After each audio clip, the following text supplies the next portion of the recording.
Hello and good evening. This is the World News on your Premium Talk Radio, Today95.1 FM, Port Harcourt. I am Faustina Oputu. And the headlines.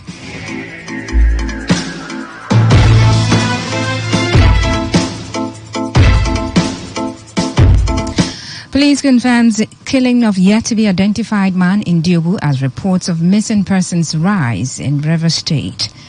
President-elect Bola Tinubu returns to Nigeria after 32 days abroad. Air Peace offers to evacuate Nigerians stranded in Sudan free of charge. And on the foreign scene, suspected Islamic terrorists kill over 60 villagers in northern Burkina Faso. Details shortly.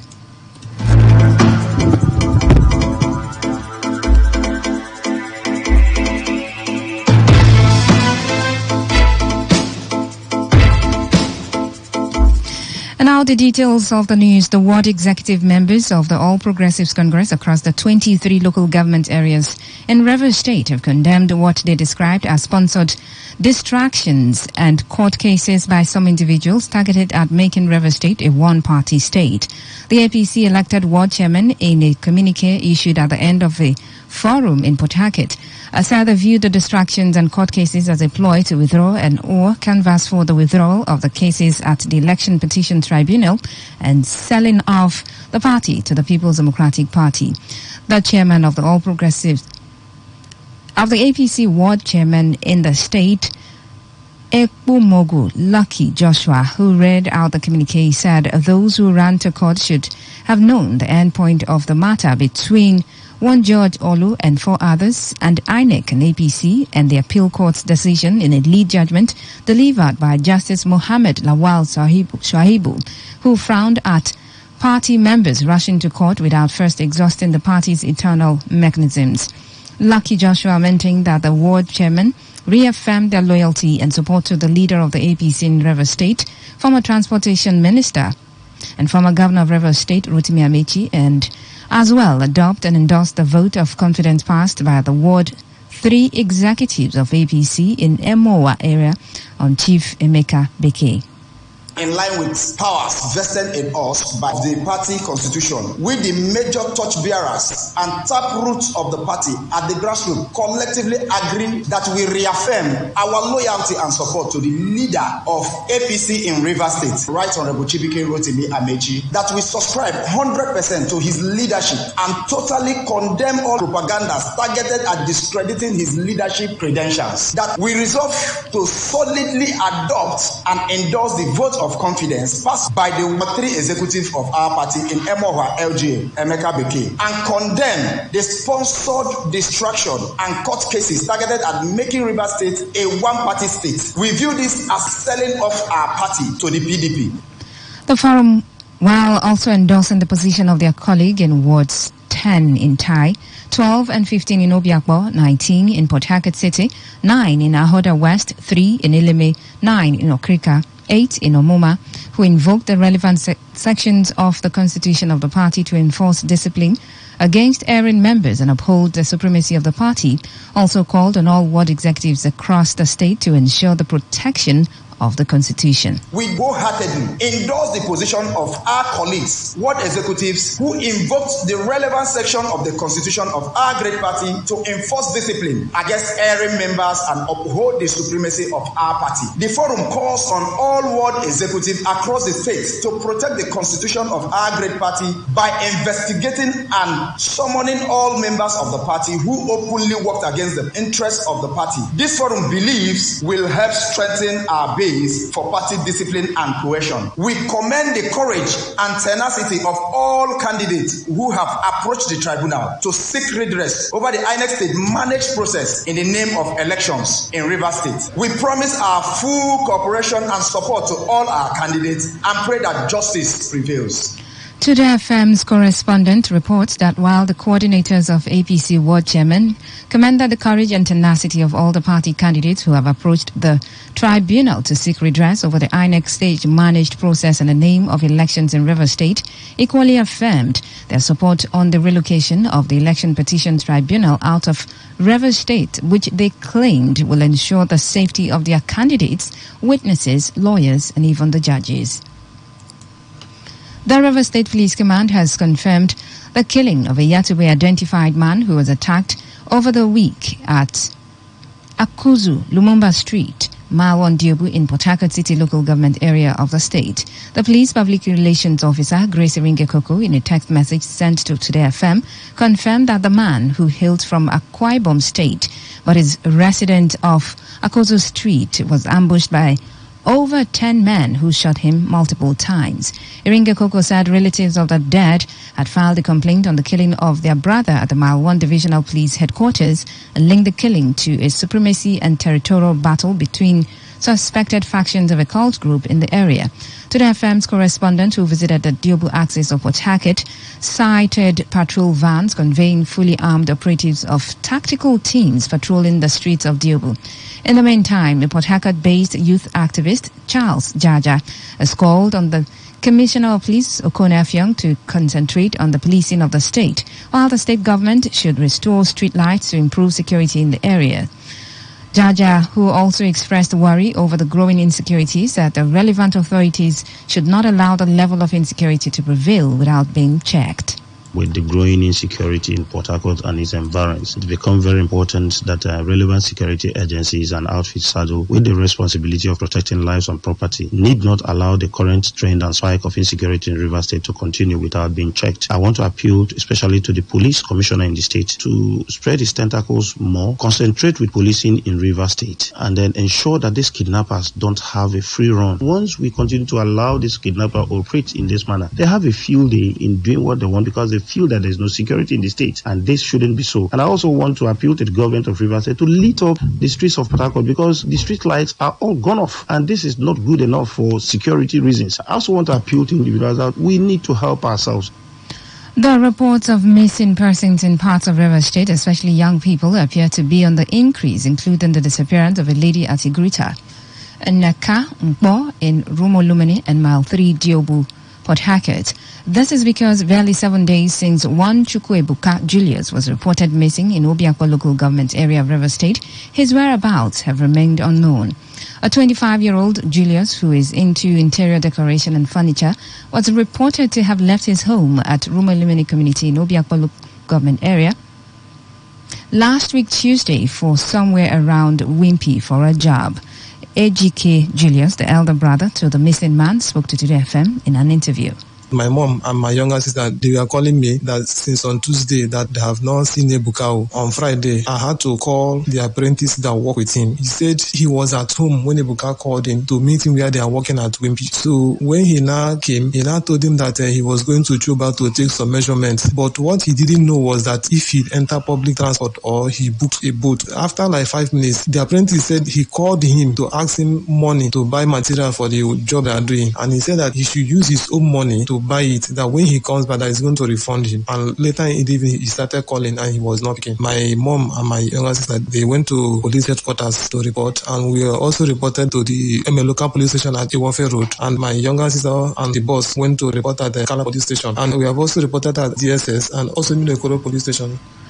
On his part, Prestige Ikechi, who is the boss to the missing Chukwuebuka Julius, while narrating the efforts they have made to find him, called on the government and security agencies to urgently intervene for safe rescue of the victim. I traveled, came back the same Tuesday last week. I got back home. Wednesday morning, I saw the mother at my gate. She was crying that she cannot find him. So I told her that maybe he went for a job and was unable to come back. I thought it was a joke. We called his phone and nobody was speaking until the phone stopped ringing. So what we did on Wednesday was to quickly go and report at the local police station at Ego Junction. So after we did that, the mom and the sister equally went to headquarters. Thursday morning, the line rang again. Since that Thursday till now, the line stopped going through. So I called the apprentice. He narrated the same story on how they went to Wimpy for a job. Then Ebuka told him that he was going for measurements at Choba. That was the last time he heard from him. The day before yesterday, we went to anti-kidnapping unit to report the same matter. We're calling on the CP. We're calling on every relevant authority that can help us, because at this point we don't know what else to do.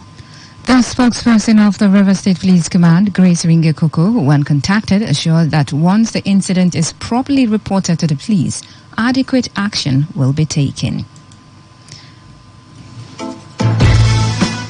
President-elect Bola Tinubu has returned to Nigeria after over 1 month away in Europe. His return was confirmed by his Director of Media and Publicity, Bayo Onanuga, in a tweet. He and his wife, Senator Oluremi, were received at the Abuja International Airport by the Vice President-elect, Kashim Shettima, Plateau State Governor Simon Lalong, Speaker of the House of Representatives Femi Gbajabiamila, and some state governors and high-ranking members of the party.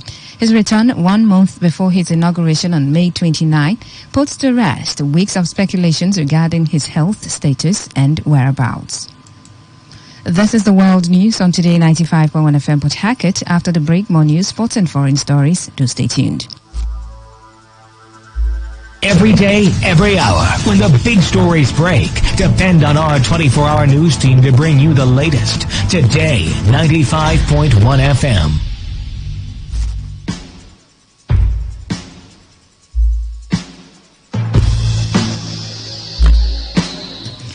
Twelve minutes past 6. You're still listening to the world news on your premium talk radio, Today 95.1 FM Port Harcourt. AP says it is willing to evacuate Nigerians stranded in Sudan free of charge as fierce fighting continues to rage in Khartoum. The chairman of the airline, Alan Oyema, stated this in a statement. Oyema said the stranded Nigerians, who he noted need urgent assistance, could be moved to a neighboring country like Kenya or Uganda, where they would be evacuated by the airline. Sudan's airspace is closed from civil aviation flights. Recall that the National Emergency Management Agency says it has concluded plans to evacuate over 2,000 Nigerians stranded in the crisis-hit Sudan tomorrow morning.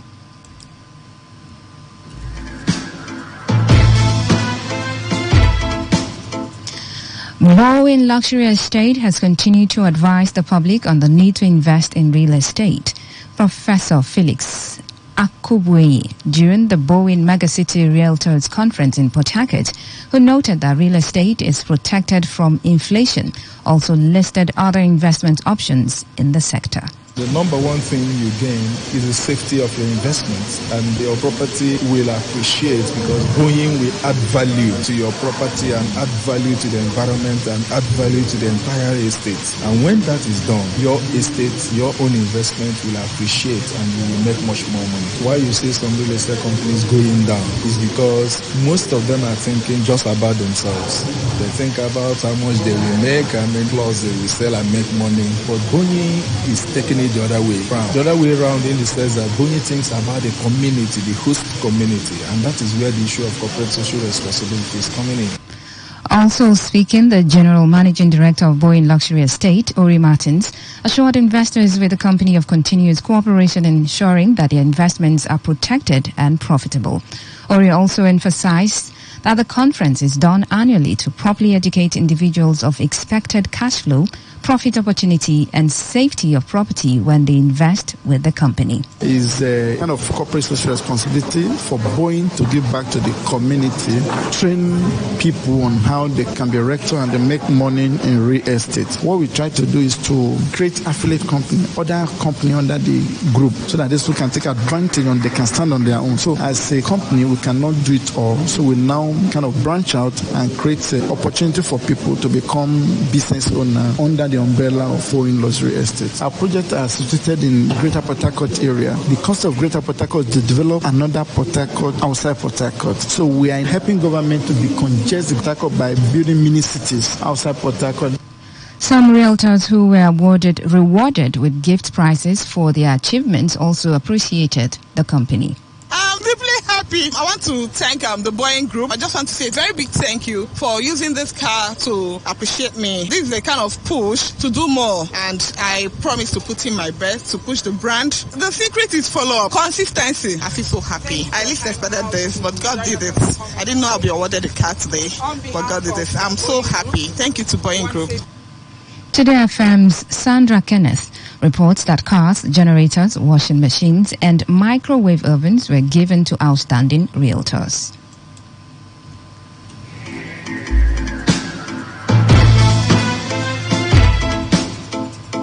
And on the foreign scene, about 60 civilians have been killed in a village in northern Burkina Faso. Citing information from police in the town of Oyagoya, local prosecutor Lamine Kabori said the attack took place on Friday in the village of Kama near the border with Mali. The statement said the perpetrators were wearing the uniforms of the Burkina Armed Forces but gave no further details on the attack. In Kama, survivors told journalists that more than 100 people on motorbikes and pickup trucks had raided the village and that dozens of men and young people were killed by men dressed in military uniforms. Armed groups are thought to control about 40% of Burkina Faso in regional unrest that began in Mali in 2012 when hardline groups hijacked a Tuareg separatist uprising. To end the news, here's a summary of the major stories. The River State Police Command has confirmed the killing of a yet-to-be-identified man in Malwan Diobu as reports of missing persons increase. We told you that the President-elect Bola Tinubu has returned to Nigeria after spending over 1 month abroad. We also told you that Air Peace has offered to evacuate Nigerians stranded in Sudan free of charge. And from the foreign scene, you heard that suspected Islamic terrorists have killed about 60 civilians in a village in northern Burkina Faso. That was news is edited by Prince Ajubo. For comments and inquiries, please call 0818-389-2850 or send your emails to news@todayfmlive.com. You can also read our stories on www.todayfmlive.com. I am Faustina Oputu. Good evening. Thanks for listening.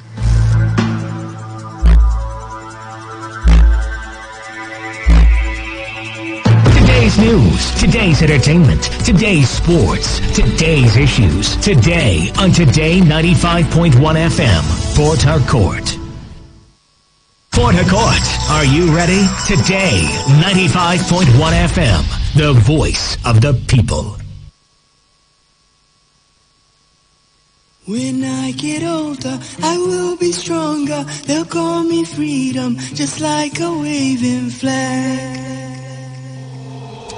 When I get older, I will be stronger. They'll call me freedom, just like a waving flag. And then it goes back, and then it goes back, and then it goes back. Oh. Born to a throne, stronger than Rome, but violent prone, poor people's zone. But it's my home, all I have known. Where I got grown, streets we would roam. Out of the darkness, I came the farthest. Among the hardest survival. Learn from these streets, it can be bleak. Accept no defeat, surrender, retreat. But we struggling, fighting to eat. And we wondering when we'll be free. So we patiently wait for that fateful day. It's not far away, but for now we say, when I get up. Well, good evening, ladies and gentlemen. Welcome to Soccer Nation. It's the best 15 minutes of football you can find anywhere on radio. Coming your way right here on this dial and at this time. And it's brought to you by MTN. Whenever I tell people I'm a full-time master student and a content creator, they go, huh? How are you able to do both all at once? You bewitch? No be juju. Na MTN 5G. Ever since 5G came into my life, I've been on cloud 9. I get to take my classes online in real time and upload my videos before you say Jack Robinson. Even babe isn't left out. Our long distance is waxing strong. Hello, babe. Can you hear me? Your video is frozen again. We don't do that here, because life is a breeze. Experience the wonders of MTN 5G. Hyper-fast internet connection with no buffering, zero lag, and quality data capabilities like never seen before. No pichuju, not MTN 5G. Now available on iPhone. MTN. What are we doing today? When I get older, I will be stronger. They'll call me freedom, just like a waving flag. Welcome back to the show, still Soccer Nation, brought to you by MTN. Now we start off from Europe as interim manager Christian Stellini has been sacked by Tottenham Hotspur after less than a month in charge. Ryan Mason, who had a spell in charge when Jose Mourinho was sacked in 2021, takes over this side. The decision comes after Spurs were thrashed 6-1 at Newcastle on Sunday, a performance which Chairman Daniel Levy said was wholly unacceptable. Well, the 48-year-old Sterlini was appointed on the 26th of March after Antonio Conte's 16-month spell as boss came to an end. The defeat against Newcastle, where they trailed 5-0 after 21 minutes, was a significant blow to Spurs' hope of qualifying for the Champions League. Levy said it was devastating to see. We can look at many reasons why it happened, and while myself, the board, the coaches and players must all take collective responsibility, ultimately the responsibility is mine. Well, Tottenham are 5th in the Premier League table, 6 points behind both Newcastle in 3rd and Manchester United in 4th. Both teams have played fewer games than Spurs, who host Erik ten Hag's side on Thursday.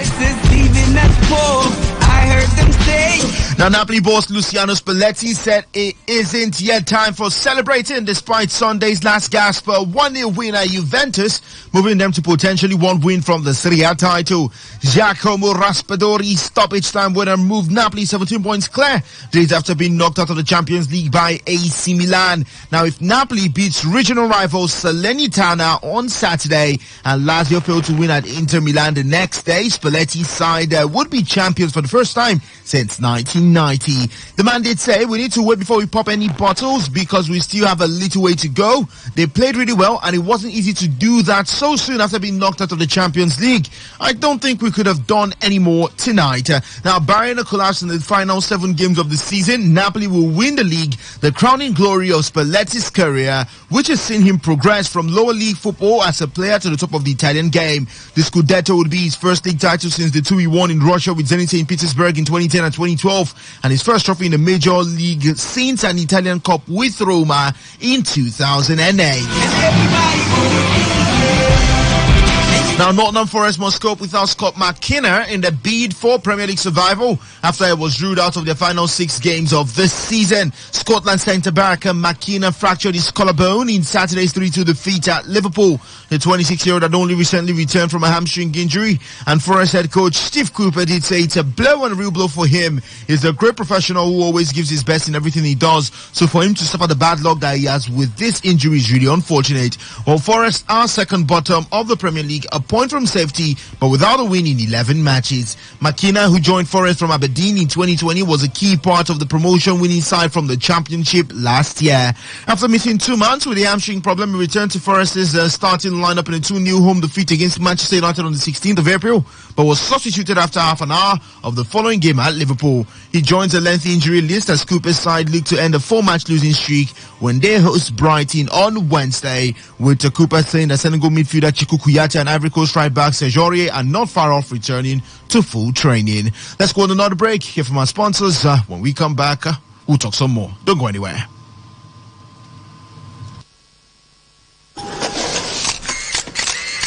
Hey, my name is Alex. I've been a content creator for a while now, and I always try to innovate to keep my audience entertained and engaged. When 5G came into Nigeria, I thought it was all noise, like the normal hype, gang and all that noise. But boy was I wrong. Because I've hosted virtual concerts, partied with my followers in the metaverse, created skits with creators in other countries without ever having to leave my room. I can shoot a movie without being on set. Hey, now that's a godsend. With all the money I've spent on cabs this year. If there's one thing 5G has done right, I would say it's made it easier for me to do me. With MTN 5G, it offers hyper-fast internet speed, seamless buffering, and applications that can only be possible via its quality data capabilities. No pichuchu, not MTN 5G. Now available on iPhone. MTN. What are we doing today? When I get older, I will be stronger. They'll call me freedom, just like a waving flag. When I get older, I will be stronger. They'll call me freedom, just like a waving flag. And then it goes back, and then it goes back, and then it goes back. Oh. Welcome back to the show, Still Soccer Nation, brought to you by MTN. Leicester City will aim to keep Leeds United fans quiet when they meet in a key Premier League relegation battle, says manager Dean Smith. The sides meet at Elland Road tomorrow, and they occupy the two places immediately above the drop zone. Leeds a point clear, and the Foxes ahead of Everton on goal difference. Smith said the match in West Yorkshire is crucial as the opposition are in and around you in the table. The former Aston Villa boss added, if we beat them, we go above them, which would be massive for us, but ultimately it's about us and what we do. We can't give cheap free kicks away. Cheap goals, we have to keep them quiet for as long as we can, and it'll be an easier game for us. The two clubs changed their managers during the season as they look to avoid dropping down the championship, with Javi Garcia replacing Jesse Marsch at Leeds and Smith coming in for the sacked Brendan Rodgers at Leicester. Both are in a rotten run of form. Leeds have lost 4 of the past 5 league games, while Leicester's 2-1 win over Wolves on Saturday ended a run of 9 winless games. Well, there could be goals galore too, as Leeds have considered 11 goals in their past 2 league games, while Leicester are the only side in Europe's top 5 leagues without a clean sheet since the World Cup break. The next 2 games could make or break Leicester's season, hosting 18th place Everton at King Power Stadium next Monday after the trip to Leeds United. So talking about Leicester, Kelechi Iheanacho is confident that the win against Wolves on Saturday will give them and their fans some hope as they continue their fight to stay in the Premier League. He says, I think it's mixed feelings because obviously we haven't won in a long time, and I think this gives the fans the hopes, the football club hope, and it gives everyone hope to keep supporting because so many people had doubted our qualities, our togetherness, and our football, everything. But today, we showed character to win the game. It's a breath of fresh air. We really dug in well to get the 3 points. We really worked hard to get them. We have a strong character, and obviously when we went to go down, we didn't stop pressing, we didn't stop playing. We kept going and kept pushing each other to get the goal. We're really happy sticking together as a group, doing this together with everybody, the staff, the players, and the fans. We're all proud, and hopefully we keep that form in the next game. Well, Leicester are currently 17th on the log with 28 points, and we will hope to build on the win when they face Leeds United. Now, a plane that was to carry the Arsenal women's team back from the Champions League semi-final first leg against Wolfsburg burst into flames on the runway in a German airport on Sunday evening. The incident occurred at the Wolfsburg airport after a bird flew into the engine shortly before it was due to take off, causing a loud bang, according to a report by Daily Mail. The pilots on board quickly evacuated the passengers, including Arsenal's first team squad, to safety when flames started to come out of the left engine of the Boeing 737. Arsenal have released a statement confirming the return safely today, saying our aircraft developed a technical issue prior to takeoff in Germany on Sunday evening. As a result, we remained in Wolfsburg overnight on Sunday before flying back to England on Monday afternoon. We would like to thank the staff on board the aircraft and on the ground at the airport for their assistance. While the team flew to Germany on Saturday using a Maltese airline, and we're due to fly back with the same airline the following evening. Let's go back, go for the break again. When we come back, we'll wrap up the show. Don't go anywhere. Whenever I tell people I'm a full-time master student and a content creator, they go, huh? How are you able to do both all at once? You bewitched? No be juju. Na MTN 5G. Ever since 5G came into my life, I've been on cloud 9. I get to take my classes online in real time and upload my videos before you say Jack Robinson. Even babe isn't left out. Our long distance is waxing strong. Hello, babe. Can you hear me? Your video is frozen. Again. We don't do that here, because life is a breeze. Experience the wonders of MTN 5G. Hyper-fast internet connection with no buffering, zero lag, and quality data capabilities like never seen before. No pichuju, not MTN 5G. Now available on iPhone. MTN. What are we doing today? When I get older, I will be stronger. They'll call me freedom, just like a waving flag. When I get older. Welcome back to the show, Still Soccer Nation, brought to you by MTN. Now, Varsson Company has been named the Championship Manager of the season after guiding Burnley to promotion to the Premier League. The 37-year-old Belgian guided the Clarets to an immediate top-flight return in his first season in charge, while Middlesbrough's Chuba Akpom won the Championship Player of the Season award after scoring a division-high 28 goals. Bristol Rovers' Aaron Collins won the League One award, and Northampton Sam Hoskins the accolade for League 2. Collins, with 16 goals and 11 assists, the only player in the division to hit double figures in both categories, collected the award despite being a Rovers side that are on course for a mid-table finish. Meanwhile, Hoskins' 21 goals for Northampton have been crucial in the Cobblers' push for automatic promotion from the 4th tier. Now, companies work in transforming Burnley on their return to the Championship in what is the former Man City captain's first management job in England has quickly made him a man in demand. Chelsea have company on their short list of prospective candidates to take the job full-time at Stamford Bridge, while he has also been linked with the vacancy at Tottenham. He has been recognized as the Championship manager of the season with his side on the brink of clinching the title. Meanwhile, Leyton Orient manager Richie Wellens collected the League 2 Manager of the Year award for guiding the London club to promotion as title winners. Now, police in Turin earlier today said they had fined 171 Juventus fans and banned them from their stadium following racist chants leveled at Inter Milan striker Romelu Lukaku. During the April 4 first leg of the Italian Cup semi-final between Juve and Inter Milan, Lukaku was subjected to monkey chants by some Juventus fans in what his representatives called hostile and disgusting racist abuse.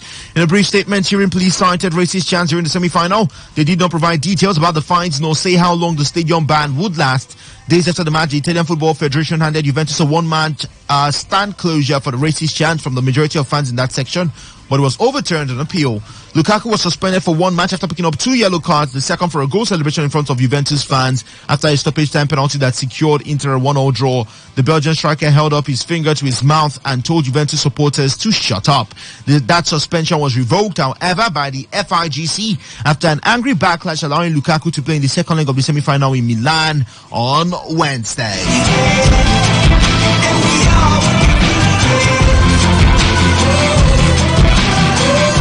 Well, just before we go, let's run through the transfer column as Paris Saint-Germain are considering selling Neymar this summer, with Chelsea and at least one other Premier League club pondering a move for the 31-year-old Brazil striker.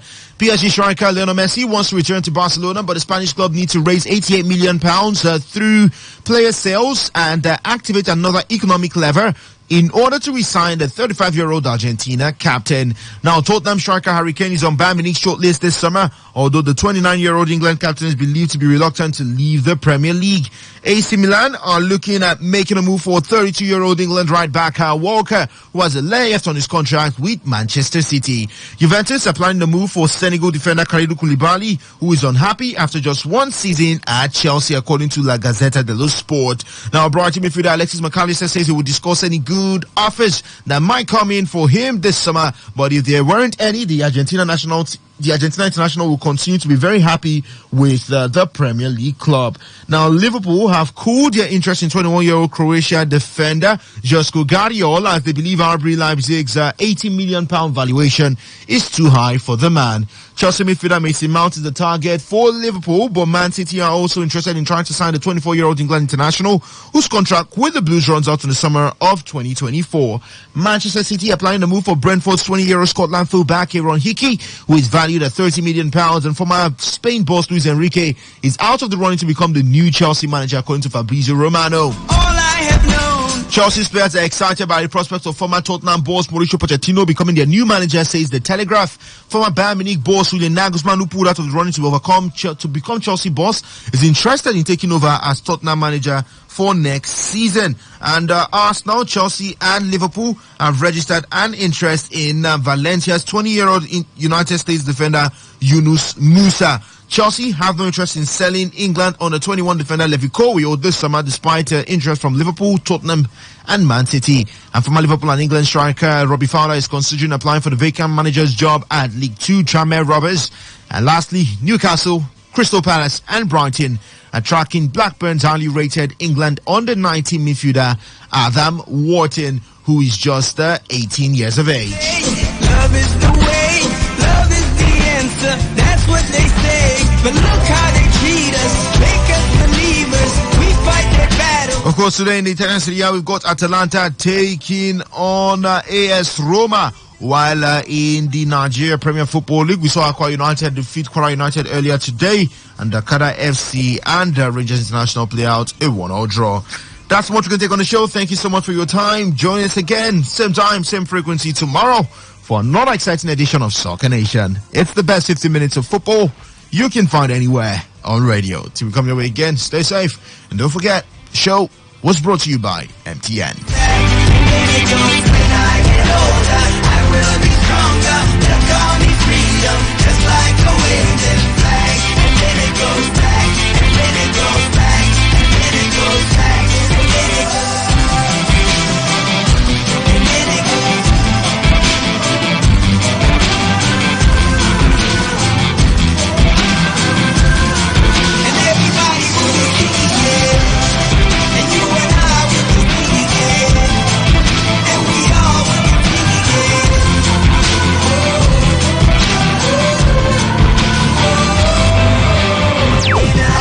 It's live on Today 95.1 FM. Where else can be better? Tuning on to Today 95.1 FM, and we will make your day. It's hot, spanking new. On Today 95.1 FM. Voice of the people. Good listeners make good men and women.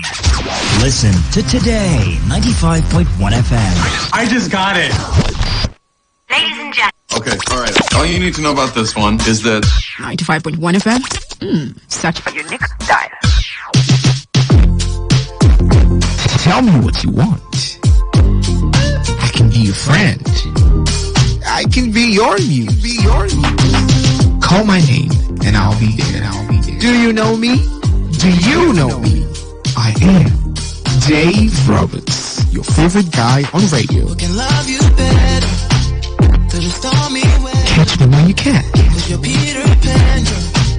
You know landing never. Have you ever felt this? Love someone. you're about to listen to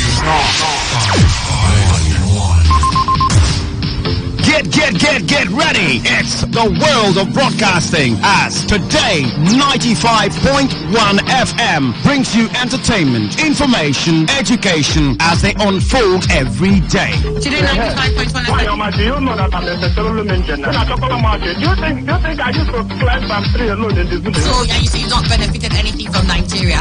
What was your favorite Nigerian movie growing up? 1, 2, 3. Yeah. For 2 times. Conspiracy. Today 95.1 FM. Don't touch that dial. Make sure you are tuned to your numero uno. Tell me, where's your money now? 95.1 FM, voice of the people. And we're back.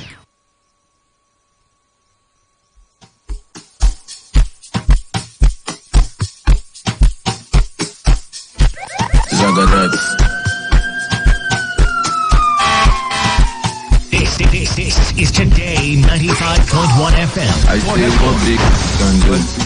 Small to feed you. I say what big man can do. Small boy go feed you. It shake, it shake, it shake, it shake, it shake, oh, it shake, it shake, oh, it shake, it move, it move, it move, it move, it move, oh, it move, it go good, oh, it go good. 2000, I'm ready. I want to see something. I say 2000, 2000. I want to see something. Oh, no. I'm going to go. I'm going to go. Oh, just the party. Some girls take the there. Some girls carry the boat. They say put your back in the break. The doctors say don't care. I say what can do. Smart to feed you. I say what big man can do. Small boy go feed you. It shake, it shake, it shake, it shake, it shake, oh, it shake, it shake, oh, it shake, it move, it move, it move, it move, it move, oh, it move,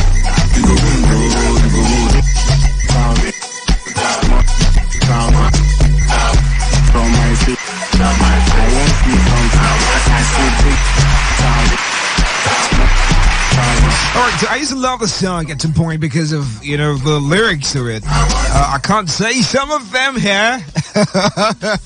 I will just be on my way out of the studio if I do mention the things said in the song, but I just played it because Mr. Easy is right now, I think he is. I'm just saying he is because I don't want to stir up any conversation or argument like who's the richest or not, but I think right now he is the richest African singer in Africa right now. Like, the brother is so rich that he sold his music portfolio company for $1 billion. Now you should know what $1 billion is. Do the conversion yourself. Take your calculator and punch in that figure. And I think you may not be able to calculate it. I'm just saying 100 million, but it's 1 billion. Like a human being has $1 billion for music. All right, don't worry, I'll tell you about all those things, okay? How we made money like that, right? I mean, it's like our league. We have this money. All right. Anyways, welcome to the show, Entertainment Recap right here on Today 95.1 FM. It's a Monday, Money Making Mondays. I wanted to challenge you by just telling you how much someone is making from music, okay? In case you're dulling yourself right now. You don't want to get into music. You're thinking, how much would I make from music? I mean, this guy are not really doing the most. You should get into other forms of engagement. But think about it. That your career that you're not doing anything with right now could give you $1 billion if you work hard. Okay? So that should be your motivation for today. Work hard. Work hard. So it'd be like Mr. Easy and Dave, right? Yes. Dave Roberts, right? Anyway, it's 6:43 p.m. right now, and we are here. It's a Money Making Monday, like I said. Man Crush Monday. Of course, he is the Man Crush for today. Mr. Easy. And then we also have, the Money Making Monday segment where we talk about everything you do. So you can tell me what you do, tell me where I can find you in socials, and I would like to connect with you there. So just hit me up on my Twitter, not Twitter, right? Hit me up on my text message portal and the WhatsApp message portal. Just tell me what you do. Tell me where I can find you on social. 0701-933-9962. 0701-933-9962. Before that, happy birthday shout out to you if you are celebrating your birthday today. Congratulations. Oh my goodness, I'm really happy for you. Congratulations if you're celebrating your birthday today. If today is something special, is a special date in your life, congratulations. I'm really happy for you. Today 95.1 FM is also happy for you. So even if it's a cold Monday evening, we just want to ginger you up with some excitement, okay? Some happiness. And I will be doing that to someone who is celebrating a birthday today. Her friend said I shall prank her. And that's my thing. I'm evil like that. So I will be doing that on the show when I get back. Not, of course, mentioning, all the things that happened. Davido's concert, the Timeless concert. I'll talk about that, and I'll talk about every other thing that has been trending on the entertainment space here in Nigeria. All right, stick around. It's still Today 95.1 FM, your premium talk, news, and sports station right here in the Garden City of Port Harcourt. My name is Dave Roberts. I'll be right back. 95.1 FM, voice of the people. And we're back. You're about to listen to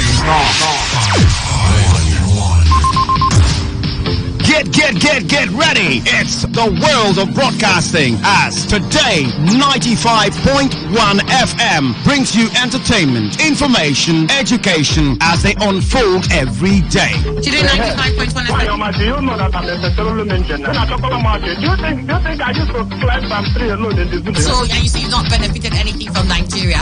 What was your favorite Nigerian movie growing up? 1, 2, 3. Yeah. It took time. Conspiracy. Today 95.1 FM. Don't touch that dial. Make sure you are tuned to your numero uno. Tell tell me, where is your money now? Why, oh, woman, no. Can't you also think, this government. For that station, John. Yeah, don't you worry, you. We're passionate about it. We love talking. We are. Your number one talk radio station, 95.1 FM.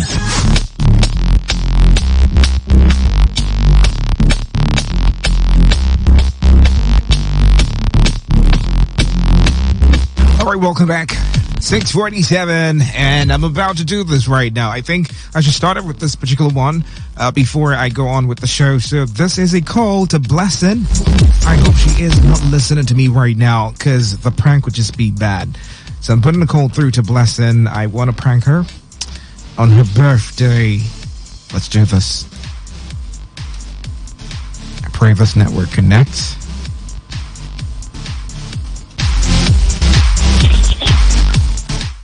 Hello? Hello? Hello? Good evening. Hello, good evening.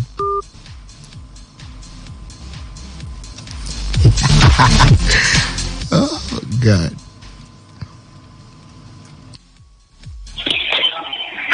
Hello, Blessing, good evening. Good evening. How are you now? I'm fine. I've not heard from you now. Who am I speaking? John. John. Yes. John from where? The boat rider you entered for your last trip. Eh? The boat rider you used for your last trip now. The what? The boat driver you used for your last trip. Oh, it's not my own blessing. But I'm seeing it on I'm seeing it on my app now. That's how I got your number. No, it's not me. I've not booked any boat with them. Are you not Blessing Agazichi? Yes, it's me. I've now. not booked any boat now. When was the last time you used boat? Since last year. Since last year? Yes. So why am I seeing your this thing on my? Because I've not been credited, and I'm wondering. Yes, they gave me your number to call me because I have to settle my company. It's not me, I beg. I've not booked any boat recently. Yeah. So how do I do this money now? Because the person is owing me money now. I don't know. Me, I lost my phone now. Maybe the person that is doing it is using that phone. Oh, so that means they use your phone to now book the ride. Yes, now. And both they are chatting on my friend, so they are calling me on my small phone. Small phone that I'm using now. I don't even have this phone. So it's not me, yes. Okay, you sound like a very, very honest person. I'm telling you the fact. Why should I lie? All right. Anyways, you can't lie because you're live on radio and it's your birthday. Congratulations.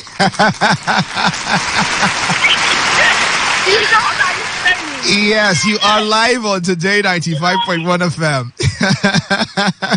Yes, I'm not even getting you. Are laughing. Yes, you are live. You're pulling my legs. I'm not pulling your legs. You're right. Right now. You're live on Today 95.1 FM. Ezinne, your friend, told me to call you and wish you a happy birthday. It's your birthday, right? Yeah, it's my birthday. Yeah. So yes, Ezinne set you up. She said I should call you and do this to you today. Who? Ezinne, your friend. Okay. She told me to tell you that you're one of the best persons in the world she has ever met, and she cherishes. Please, did she tell you her son name? Ezinne Oti. Don't you know Ezinne Oti? I have so many Ezinne Oti. Ezinne Oti. That's her name. Ezinne Oti. Oti. Obi. O-T. O-T-T-I. Okay. Thank you very much. Look at you. You've forgotten your old friend too. Okay, thank you. I appreciate. All right, have a wonderful. I appreciate. All right. Do you have a song request or something? What do you want for your birthday? What I want, anything that. All right, tell me what song do you want to listen to? Since it's your birthday, what song do you want to listen to? What kind of song would you like to listen to? Play me. Let me. Just play me latest music, Davido. Oh, Davido. Okay. That Davido latest music. Okay, I'm on that. I will play that. Yes, I will play that one for you. All right, have yourself a wonderful birthday celebration. And keep the chicken, okay? Keep the chicken and the cake for us too. Thank you. All right. Bye.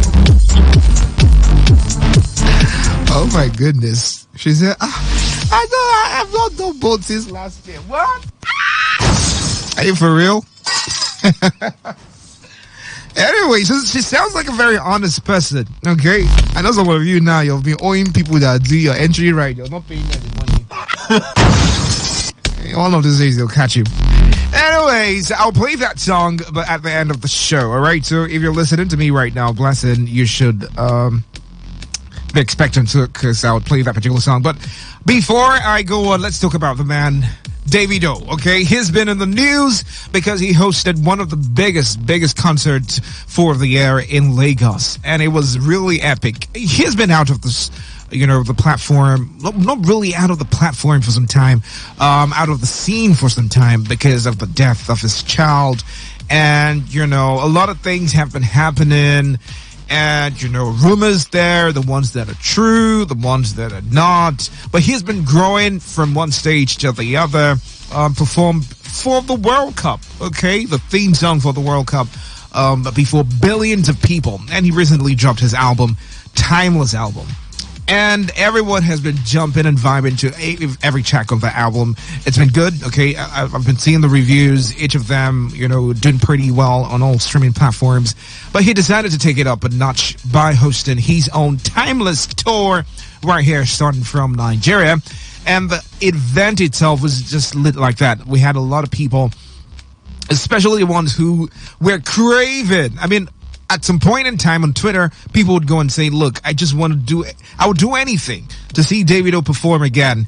And he did perform. And you know the thing, when you see Nigerian superstars saying, we don't like these things happening when we perform on stage, a lot of people think they are just like trying to act, super cool and act like, okay, they're like A-list celebrities and people can't have access to them. If you see somebody performing on stage, why not just stay there? I mean, stay at the nosebleed or wherever you are, listen, enjoy the performance. Not get on stage with the person. It's just really crazy. I mean, how does people try to do it? I don't know, okay? I've not been mobbed on stage before, even if I'm like a celebrity like that, right? But I feel every Nigerian superstar should learn how to do martial arts or something to protect yourself. Burna Boy gave somebody a very good lesson last time by giving him footprints on his face. And yet again, another person, and this time the person was like climbing the stage, threatening to fight with Davido. He came on the stage like, I go do you something, if you come this Lagos again, you go see what I go do. That kind of impression. And David didn't hesitate. I mean, it's like, David, you know the song now, if they want from Goliath, I want David for he gave him the blow of his life. I saw him setting the punch already. I'm like, bruv, it's going down. Don't try to do that, okay? It might not be Davido, it might not be Burna, it might not be Wizkid, but if you see someone perform on stage, no matter how excited you are, just allow yourself to absorb the song and the energy, okay? Don't get on stage with them. Don't get on stage with them. I mean, they're just humans like you.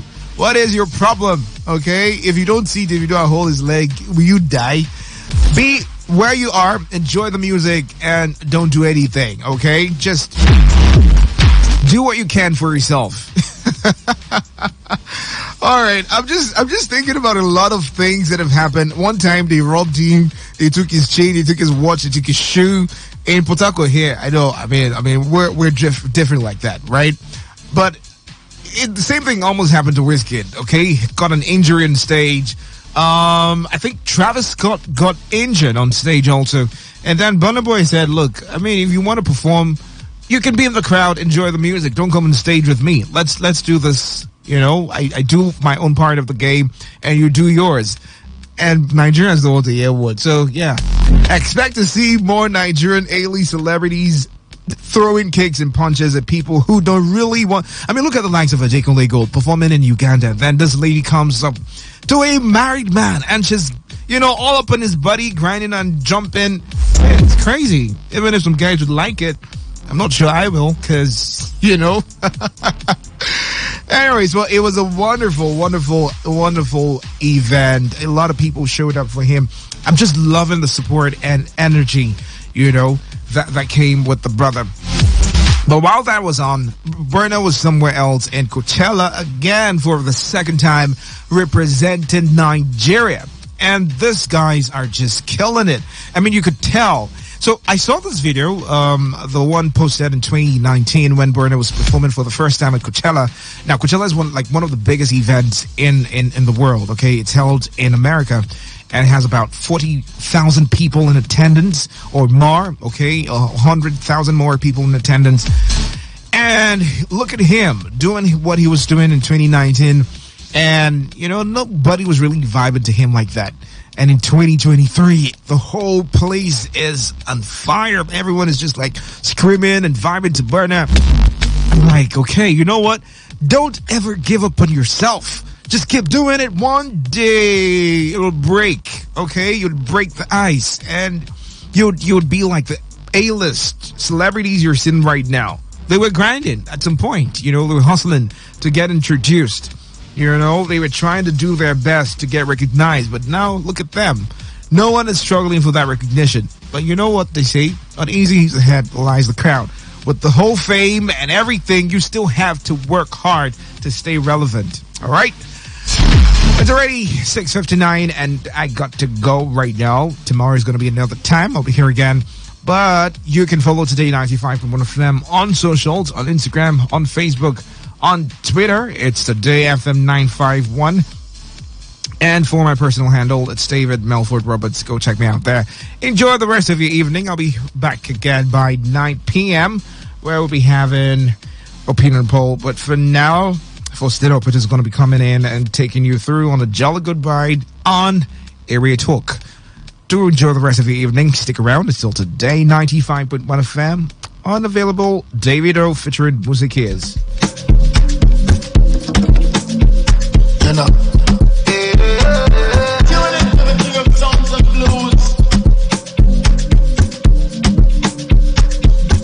Initiating rage process. I'm unavailable, and no they see me. I'm unavailable, and no they see me. I'm unavailable, and no they see me. I'm unavailable, and no they see me. Sorry for who won't be my matter solely. I'm only human, so make nobody para. Say I carry woman, say na man way I for carry. Call it woman, so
need to know about this one is that 95.1 FM. Such a unique dial. It's a triple experience on this frequency. Talk, news, and sports. Right here, every day on Today 95.1 FM. The voice of the people.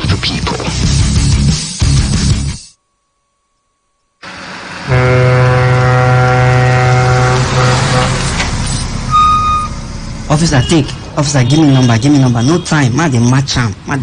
They go. What? You driving the officer of the law? You will arrest.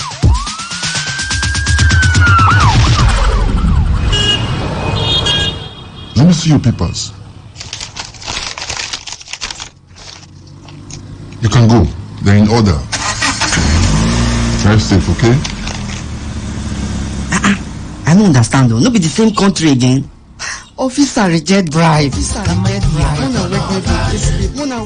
arrested me yesterday. That yesterday, I could do my papers. See as I pass now. I pass without fear. You too, make you do wetin dey right. For we country to better, it is for we hand. If you like, do like say you know hear am. To give or to take bribe, na offense. Una don hear am, abi? You hear am too, abi? You hear am. You hear am well. They themselves, they hear am. Now the voice of the people. Now him bring this message give now. Today 95.1 FM. Now we be the voice of the people.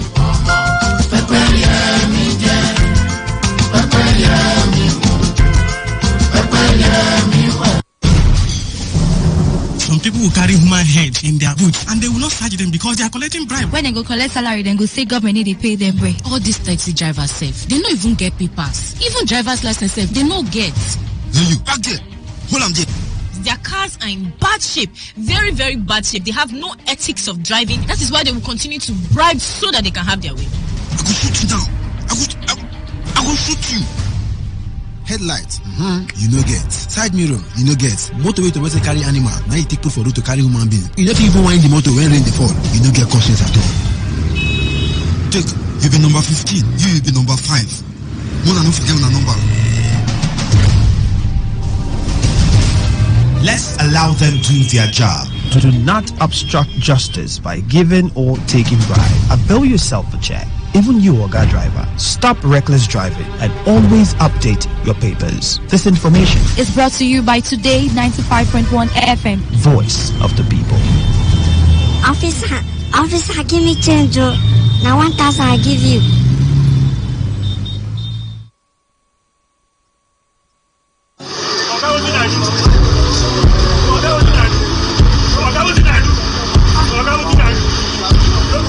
I am a proud Nigerian. I have been placed here by God for a time such as this. The degradation, challenges, and problems faced by Nigeria are the perfect backdrop for me to develop and utilize my God-given potential. I will not complain. I will not criticize. Rather, I will use my skills, gifts, relationships, and experience to find long-lasting and revolutionary solutions to the many challenges confronting Nigeria.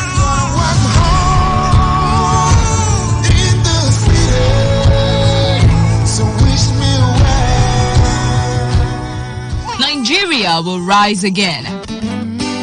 Because I am here, I will leave this nation a better place than I met it. I will work to make Nigeria a praise on the earth.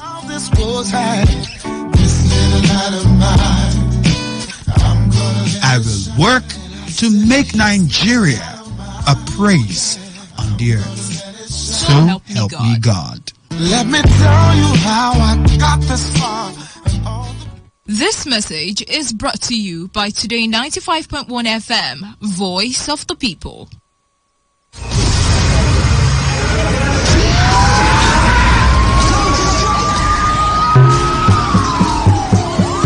Peace is a situation where there is no war or violence in a society. Peace allows wealth to accumulate and the society to advance. Through peace, generations of wealth, education, technology can build up, thereby making people very prosperous and happy. Without peace, there will be violence, war, and underdevelopment in our society. The most disadvantageous peace is far better than the most just war. Let us embrace peace for a better society. This message is brought to you by your premium talk radio, Today 95.1 FM. It's what I pray for.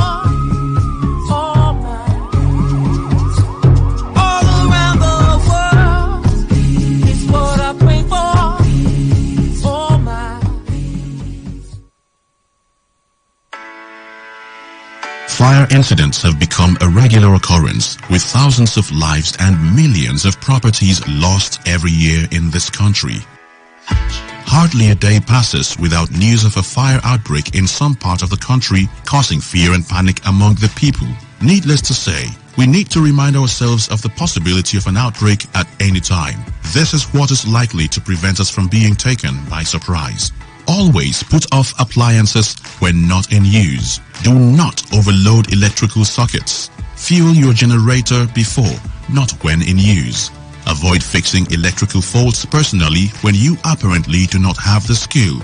Keep the candle on a candle stand. It takes only a minute for a fire to get out of hand. In case of a fire outbreak, please call the fire service hotline 070-315-221-99. This message is brought to you by your premium talk radio station, Today 95.1 FM, Port Harcourt, voice of the people.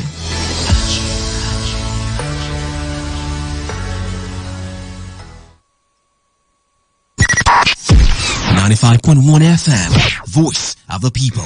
And we're back.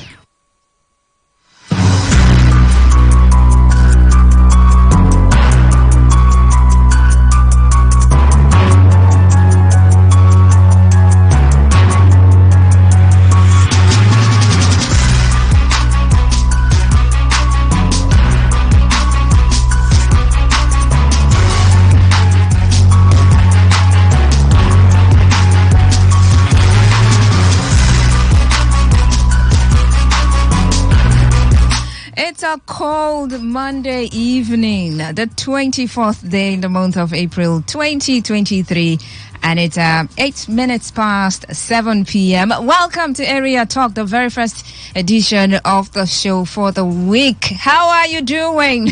Okay, all right. For everyone who's been missing my laughter, I am back. But hey, how are you doing? How have you been? How was your weekend? How was your day, Monday? Well, my weekend, it's been stressful. It's been really, really stressful. But hey, I've got to be here, right? I was here yesterday morning. Yeah, but I'm here again today for Area Talk. But my weekend has been very stressful, I must say. But I've got to keep it going, right? Yes. I preach that to you, so I've got to practice what I preach. Regardless of what's going on around, we have to find a way to keep it going. Regardless of the load, the weight that we carry, we've got to find a way to keep it going. Now, that doesn't mean that when it gets very heavy, you shouldn't get rest. As much as you can, please do well to rest, de-stress. You know the things that are stressors to you, things that stress you. You know them.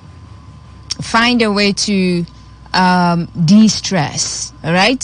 If it's just by taking a day off from everything and resting or sleeping, please, you need it. You really do need it. All of the things that you want to achieve, the dreams and the goals that you have, for you to achieve them, you've got to be alive. So when the stress and the load and the burden is getting too much, just rest. Rest. After resting, you tell those things, yes, I'm back again, and I'm going to conquer you this time around. So you need to, rest. I think I rested a bit today. I did. And here I am, back to work. It feels good to be here. For every, Monday feels like a new beginning. Feels like a new start. That's the spice to life. You know, the feeling of newness, the feeling that, oh, well, it's another opportunity to do something again. It's another opportunity to go again. It keeps you energized. There's this feel about Mondays. I love Mondays. I'm not one to have Monday blues. No. I know Mondays are very corporate, very serious days. You know, a lot of work to be done, a lot of presentations to be done, a lot of deadlines to be met on Mondays, you know, meetings here and there. Well, Mondays are usually stressful. But like some people would say, if you plan your weekend, or if you plan your week ahead, I mean, Mondays wouldn't be that stressful. That being said, welcome to Area Talk on Today 95.1 FM. Okay, so that's my little pep talk. Welcome to Area Talk on Today 95.1 FM, Voice of the People. My name is Faustina Oputu, and I'm going to be here up until 9 p.m. when I will pave the way for opinion poll. Dave is going to be back here again to take you on that one. Here's a preview of the show, Area Talk, just in case this is the first time you're listening. By the way, I appreciate you if this is your first time. Thank you so much. When I open up the phone lines, please do well to call me or text me, okay? So I know it's your first time, and I appreciate you some more, okay? But here's how it goes. Area Talk is an eyewitness report show, meaning you get to be my eyewitness reporter on the street. So you call me, text me, and let me know what you experienced, what you witnessed around your area. Maybe not around your area, somewhere you visited.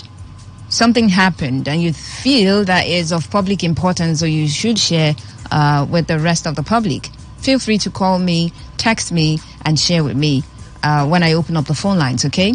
And also, if you've got issues with government, I mean, basic amenities that the government hasn't provided, you lack basic amenities, you lack government presence, or you want to draw the attention of the government, the state government, to a particular sector, right? Feel free to do that, okay? Feel free to also do that. And whatever it is going on in your area, feel free to let me know. If there's a traffic situation, yeah, you can also let me know about that. You might be saving someone who is still in the office, thinking of how to head home, okay? So just call in and let us know what the traffic situation is in your area. All of that will be done when I open up the phone lines. But before then, I will take a look at some stories in the bulletin, okay? Some metro stories around River State. We'll just take a look at them briefly and then move on to opening of the phone lines. But there are some stories that we, take a look at just briefly on the side, right? Not really focusing our attention on those stories, not because they're unimportant, but because that's not our focus for tonight, okay? But we have a main story that we focus on. Sometimes we have guests talk about those stories. We really focus on those stories, okay? So we have a main focus for tonight. And we're going to be talking about what's going on around Diobu Axis. We're not really looking at the clashes there. We've talked about it. A whole lot of, conversations have been held around it. But there is a call, really, for the demolition of shanties in that axis as a way of reducing the rate of criminality in that axis. And so on the show, we're going to be looking, would the demolition of shanties really reduce the rate or the spate of criminality and crimes in that axis, or any other area that there are crimes, going on, and there are shanties in those areas. So we'll take a look at that. We're going to have a guest join us. The commander of the Diobu Vigilante group is going to join us. Prince Amatari Bipelede will join us via the phone. We'll talk about it. He's the one calling for the demolition of shanties in that area. Okay, so we're going to be looking at it generally. Demolition of shanties in the state, would that bring about a reduction of crime in the state. So, yeah, that will be our main focus for tonight. But before then, okay, so since it rained, let me begin from here. How is your area? Yes, how is it? The flow of water, how is it? Has anyone started doing anything about the flood? Have you started clearing your gutters and your drainages? The Eliozu axis, what's up with the canal? Have they been able to get the swamp boogie, to clear it? And in other areas that were affected by the last flood, is anyone doing anything at the moment? Anyone, I mean anyone. Individuals, government at all levels. Is anyone doing anything about it? Are there preparations going on in your area as regards, flood? Are we preparing? Are we making arrangements? Is anyone doing that? I mean, we keep reminding everyone. Personally, I'm going to keep reminding everyone, especially government, because, I mean, they have the bulk of the responsibility.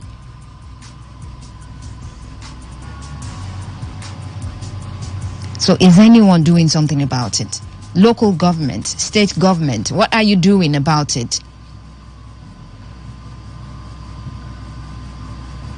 In Ogba Egbe Mandoni local government area, Abua Odwa, what is going on? I mean, there are more local government areas that are going to be affected this time around. And this year's flooding has been predicted to, be worse than the last one. And if we're going to just sit back, this is April 24. So if we're going to just sit back, relax, and wait for the flood to come, take us away, sweep us away, wow. Then that would mean that we never learn anything. We don't learn. That's like they warn you that someone is going to die, and they tell you, okay, if you give this thing to this person wouldn't die. But you just give the person in the house, be looking at the person. You are looking at the person every day. You wake up in the morning, you look at the person. And then there's a time limit. You have the power and the means to do something about it. But you just fold your arms, sit there, look at the person, probably smiling and talking to the person as well. Waiting for when the person will die so you can cry. That's exactly what we're doing at the moment. If we've not started preparations for the flood, well, that's exactly what we're doing. If we begin the preparations, way ahead of time, I think it's going to save us some cost. Yes, it will. Because we're going to weigh options. We have time, so we're going to weigh options.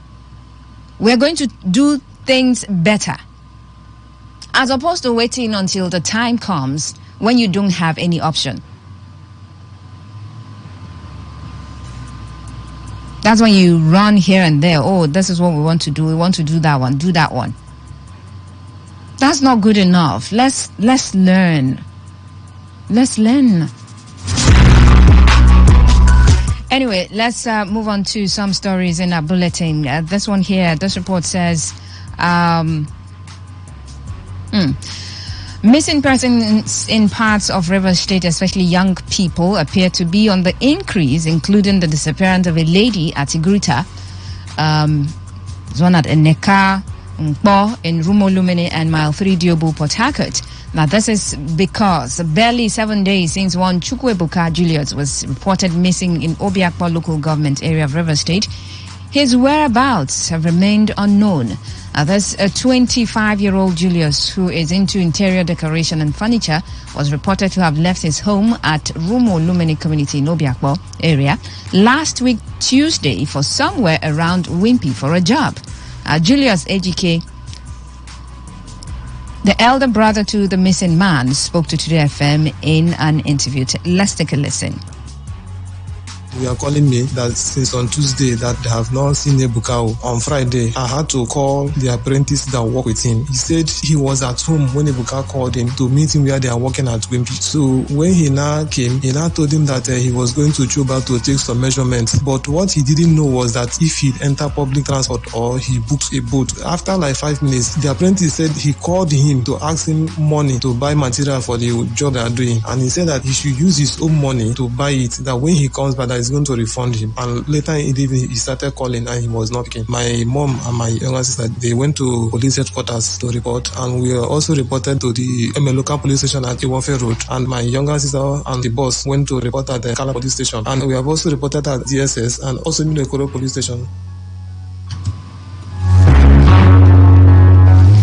On his part, Prestige Ikechi, who is the boss to the missing Chukwuebuka Julius, while narrating the effort they have made to find him, called on the government and security agencies to urgently intervene for safe rescue of the victim. Take a listen again. I traveled, came back the same Tuesday last week. I got back home. Wednesday morning, I saw the mother at my gate. She was crying that she cannot find him. So I told her that maybe he went for a job and was unable to come back. I thought it was a joke. We called his phone and nobody was speaking until the phone stopped ringing. So what we did on Wednesday was to quickly go and report at the local police station at Ego Junction. So after we did that, the mom and the sister equally went to headquarters. Thursday morning, the line rang again. Since that Thursday till now, the line stopped going through. So I called the apprentice. He narrated the same story on how they went to Wimpy for a job. Then Ebuka told him that he was going for measurements at Choba. That was the last time he heard from him. The day before yesterday, we went to anti-kidnapping unit to report the same matter. We're calling on the CP. We're calling on every relevant authority that can help us, because at this point we don't know what else to do. So the spokesperson of the River State Police Command, Grace Ringekoko, when contacted, assured that once the incident is properly reported to the police, adequate action will be taken. Okay.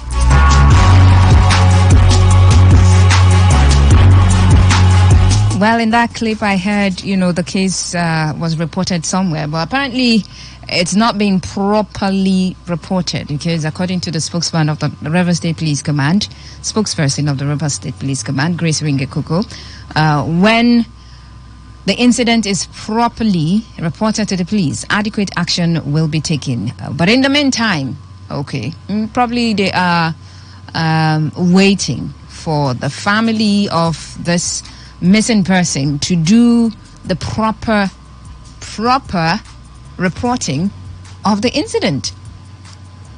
But when I hear issues like this, I can't help but remember the Intelligence and Surveillance Center. Yes, I can't forget about it. I was excited when he came, when he was commissioned, because of the beautiful things they said. That it was going to aid them in the fight against crime and criminality in the state. That it's got a control room where they have everything, all the equipment needed. So they could be in the control room seeing things happening on the street. Because you're going to have cameras stationed or positioned in the different areas of the state. Or maybe the city, Port Harcourt. Or maybe not just Port Harcourt, but Port Harcourt and its environs. The local government areas that are closer to Port Harcourt, maybe they would keep cameras there so they could see from their control room what is going on out there. So they'll be getting signals of when someone is being kidnapped from somewhere. So they would swing into action and rescue the person. But what's going on with that center? Is it in use at the moment? Or is there something that is needed for that center to come into full operation? Are we waiting for something else?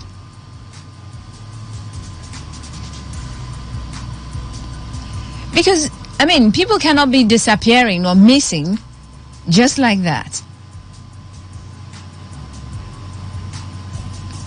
We talk about one chance. We've heard stories of people, being taken away. A lot of reports have come from that Obirikwere access. They'll be taken from there, taken to a certain forest somewhere.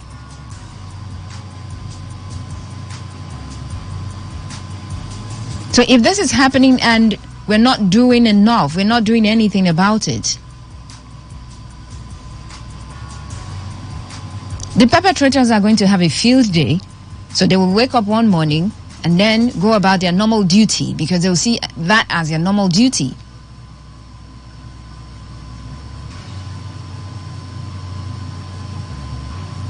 What is going on?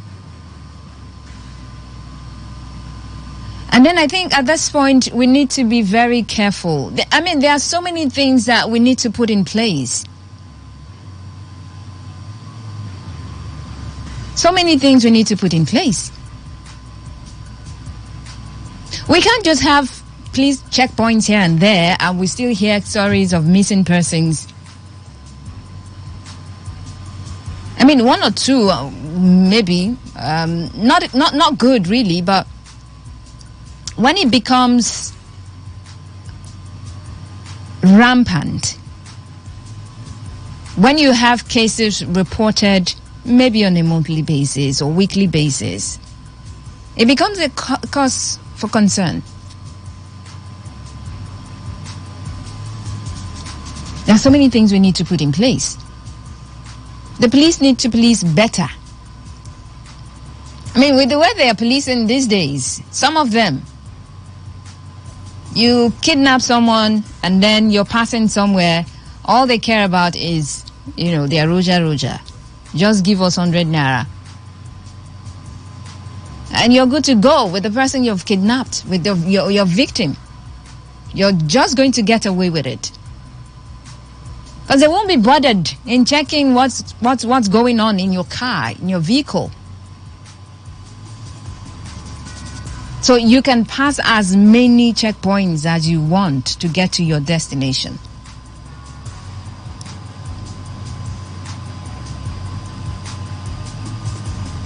And then I know some people would say, well, young people, those young people, do you not stay one place? Where are you moving here and there? So if I'm going about my normal duty, I expect it is my right to be protected. Yes, it's my right to be protected. Even though we need to be very careful these days. You can't just move around anyhow. You can't just board vehicles carelessly.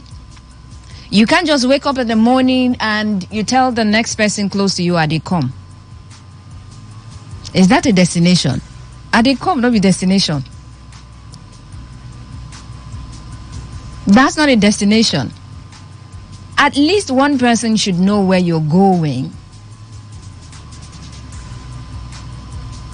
And it makes it easier, when they are reporting the case. Oh, she told me she was going here. He told me he was going to Rumokoro. At least that's a starting point for investigation. But you just wake up one morning and they come and then you're gone. Really. So we need to be very, very careful. Very careful. Because it seems like we are on our own, protecting ourselves. So if it's like that, it then means we need to be very careful. Not to move around anyhow. Not to be found in certain places at some point in time. Okay? Everyone should be safety conscious.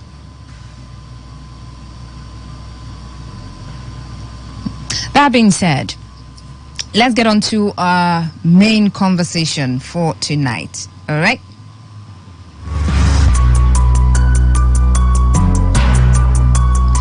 So, following the crisis or clashes in the Diobu axis, I think there is also a report tonight here. I think let me begin from this one now. The River State Police Command has confirmed the killing of a yet-to-be-identified man who was attacked over the week at Akuzu, Lumumba Street, Mawan Diobu in Port Harcourt City local government area of the state. The Police Public Relations Officer Grace Iringekoko, in a text message sent to Today FM, confirmed that the man who hailed from Akwa Ibom State is resident of Akuzu Street. He was ambushed by over 10 men who shot him multiple times. Iringekoko said relatives of the dead had filed a complaint on the killing of their brother at the Mile 1 Divisional Police Headquarters and linked the killing to a supremacy and territorial battle between suspected factions of a cult group in the area. Today FM's correspondent who visited the Diobu axis of Port Harcourt cited patrol vans conveying fully armed operatives of tactical teams. Yeah, they did promise of tactical teams, sending to that axis to contain the situation. Yeah, so patrolling the streets of Diobu. Now, in the meantime, a Port Harcourt-based youth activist, Charles Jaja, has called on the Commissioner of Police, Okon Effiong, to concentrate on the policing of the state. Okay, so that's not our focus for tonight. Our focus is on the crisis. Not really on the crisis, but there's an angle. Now, this is coming as a result of all of the clashes. Now, if you've not been following the story, there have been called clashes. Yeah, that's what they said. In the Diobu axis, which has led to the death of many. Now, this is one also. And this has been happening. And then just recently, the police said they were going to send tactical teams there. Just like I read in the news now, they have sent the tactical teams there. Okay? So they have their patrol vans around that axis, armed operatives of tactical teams. They are patrolling the streets of Diobu.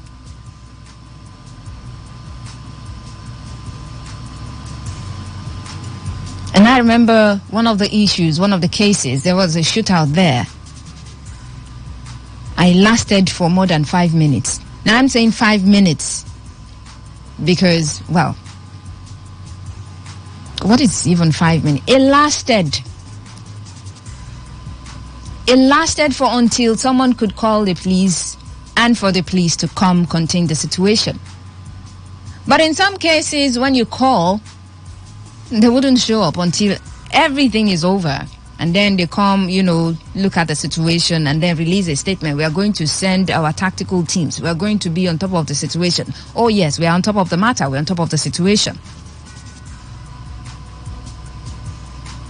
But what is going on? Continuously, we've had cases coming out of that axis.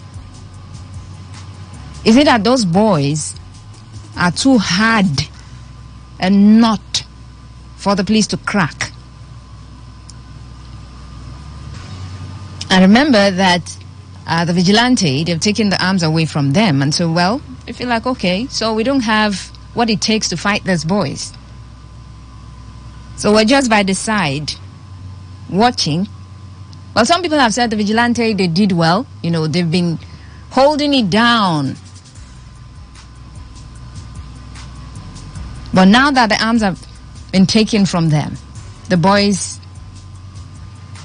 are out on the streets playing, having a field day. Well, the focus tonight is the call by the commander of the Diobu Vigilante Service following the clashes. He said, well, let government demolish shanties around that area. Maybe that could reduce the rate of crime and criminality in that axis. And my question would be, or is, would the demolition of shanties reduce the crime, the cult clashes, whatever criminality that is bedeviling that area? So I'll go on a break. When I come back, I would speak with the commander of the Diobu Vigilante group, Prince Amatari Bipelede. So stay right here. You're listening to Area Talk on Today 95.1 FM. I'll be back.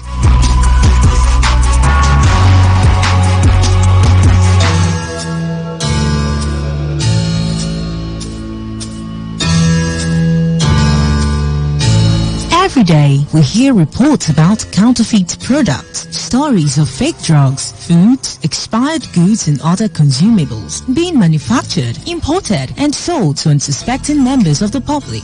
Findings reveal that Africa records at least 100,000 deaths from fake drugs-related ailments yearly. These fake and substandard products, particularly drugs, have been considered a global threat to human lives. And despite efforts by authorized agencies in Nigeria to combat the menace, the Nigerian market remains flooded with different unwholesome products. This is a plea to all those who manufacture and sell these goods to desist. Stop this menace of counterfeit products. Let's place value on human lives. And should you have purchased a counterfeit product or unsatisfied with the product, please contact SON or Consumer Protection Agency. This message is powered by Today 95.1 FM, the voice of the people.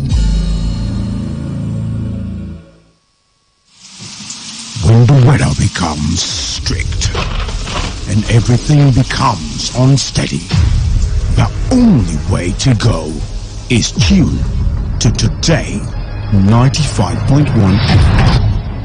And the world of information, entertainment, and education will be served as breakfast, lunch, and dinner. Welcome to the show. You're listening to today's Quest, a newspaper review segment is what we've got. Now, who says I can't bring the party to your house right now? Because, even if it's raining, I still bring the heat right here. I am here for you, and I know you are here for me. It is surely the best 15 minutes of football you can find anywhere on radio. People.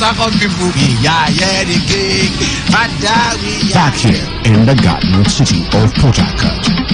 Today, 95.1 FM. Nothing but the best. Nothing but the best.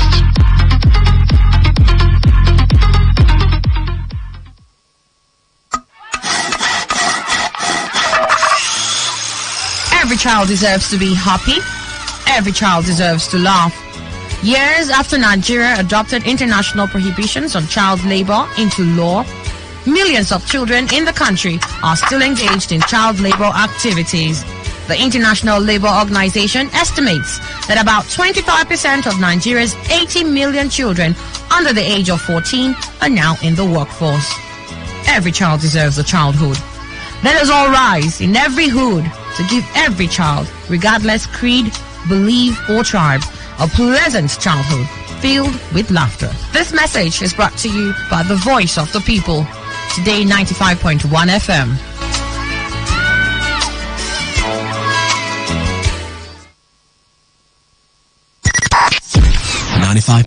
FM, voice of the people.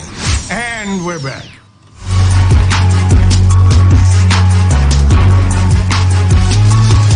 All right, welcome back to Area Talk on Today 95.1 FM. My name is Faustina, and like I did promise you before I went on that break, that I was going to be joined via the telephone by the commander of the Diobu Vigilante Service, Prince Amatari Bipelede. Hello, good evening. You're welcome. Okay. Now, let's talk about the crisis. Not really, taking a look at what is responsible for the crisis in Diobu, because we've been told that cult clashes going on there. But following that, you have called for the demolition of shanties in that axis as a way of curbing crime and criminality in that area. So let's hear that.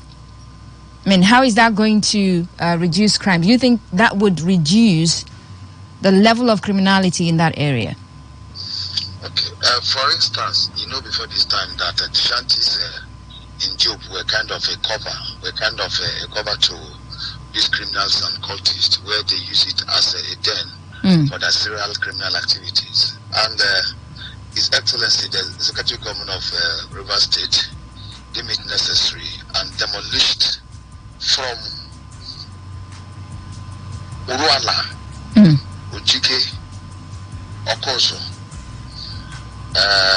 Afibo, Aba, Naka, Akokwa, Egede, down to Gole. These waterfronts have been demolished. And what is happening in Eleshi and in Ogo waterfront cannot happen in this place that has been demolished. Okay. Because why? Why? There is an open field. You cannot hide the arms. You cannot hide ammunitions.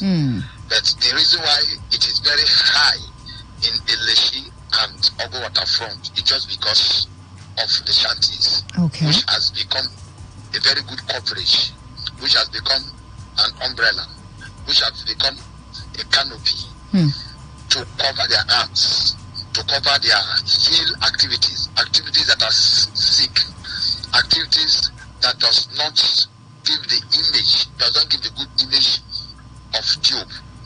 If these shanties are not there, believe me, they cannot use these two waterfronts as a coverage or as a cover to perpetrate these heel activities. So I was the first person that that had my voice on air that this waterfront should be demolished. Because even when other waterfronts were not demolished, most of the AK-47 will recover. We did not recover them outside the water. We recovered them in the waterfront. And the most funny aspect of it, these waterfronts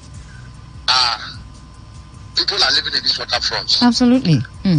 Not only living, some of these activities they see. Some of these arms that they carry, some of them knows where these arms are. Like anytime security agency goes in, they will not even give you the information that look at where these arms are. Like I said earlier, when you are not comfortable with a situation, you will make move towards it. Absolutely. There are certain areas that you cannot hide arms because the community or the area will bring you out, or the people around there will notify security agencies. But these two waterfronts, it is the opposite. And it has been so accommodating to the extent that criminals no longer have fear. The level of arms or the level of firing that is taking place in this or the level of arms they use in this waterfront, some divisions don't have it. Some police stations don't have it. Even some tactical teams don't even have this type of ammunition and arms. So in essence, what am I saying? The waterfronts that are remaining are now a coverage, and they are now an umbrella used for this serial crime. And that is why I have called for the government to demolish it. When that place is open, it will be very difficult for them to hide arms in that place. And automatically, it will reduce these activities in that area. So I am still adding my voice, calling on His Excellency, the Executive Governor of Rivers State, to demolish these waterfronts the way other waterfronts have been demolished. Because other waterfronts have been demolished, I think there is relative peace in those waterfronts. Okay. So what's the situation around Diobu Axis at the moment? Before now, I made it very clear. Before people were saying that, hey, now them then they kill each other. Hey, man, then they kill each other. I said, no. You don't end it just that way. From court clash, I know very well that they will metamorphose to armed robbery, to kidnapping, to snatching of cars. And as I speak now, they have deviated from their court activities. Now, it is robbery. Now, it is roadblock. Which I foresaw. And I made it very clear on air that if these issues are not addressed, the same persons that say that they are fighting court will still use the same umbrella, will still use the same front to be robbing and to be kidnapping and to be snatching. And that is exactly what is playing out. So currently, what is playing out is they are now deviating from the court activities and they are now using this front to rob residents and passerby. Wow. Okay, now, what's the position of the vigilante in that area as we speak? Okay, the position of the vigilante in that area as we speak. For instance, the home-based security outfits. Yes. We cannot be exercising our strength, our energy, our hand time money to be fighting crime, and our efforts have been frustrated. Now, I will take you back to on the 18th of March, where the visiting commissioner of police collected our arms. Not only collecting our arms, some of my boys were arrested. Are you getting me? Yes. We have to make our contact to Abuja. Sent our lawyer to Abuja to meet with the DIG, who ordered for them to be released. And up to now, our arms have not been released. Now, the question is this. You are collecting arms of profile vigilantes. Vigilantes you profile, you are collecting their arms. The people you don't profile, that are even having more sophisticated arms than the vigilante, are still operating till today. You have not done anything. Are you getting me? Yeah. Is that not a defeated purpose? The people that you profile that are using these arms to complement your efforts that have given us relative peace. Right. You disarm them. Then the people you are supposed to disarm, you have not disarmed them, and they are still operating, debate, killing people, constituting nuisance, making the society to be insecure, giving a dent to the states, destroying the security architecture that has existed hitherto. Is that not glaring to the ears?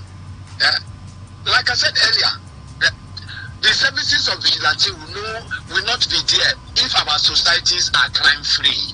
If our societies are crime-free, what are we looking for vigilante for? Vigilante will not be there. Right. The reason why vigilantes are there is because our societies are not crime-free, and the security agencies have not been able to do the needful to make our societies to be crime-free. So the vigilante came to complement the effort of the security agencies, which you complement, which you profiled. So if you are withdrawing their arms and you're unable to withdraw the arms of the criminals, in fact, that arrangement is very suspicious. That arrangement now, the common man is crying. It is not falling back to the common man. The common man is now calling vigilante. Will vigilante go and fight with ordinary hand? The criminals that are having the sophisticated arms with ammunitions, have they disarmed them? Sometimes when people call and they say, hey, yes, vigilante, they should not carry arms. Now, vigilante are not carrying arms. The ones that are carrying arms for the past 2 weeks, have you disarmed them? Have you collected the arms from them? That is the question people should ask. That is the question people should ask. And that question needs an answer. Okay.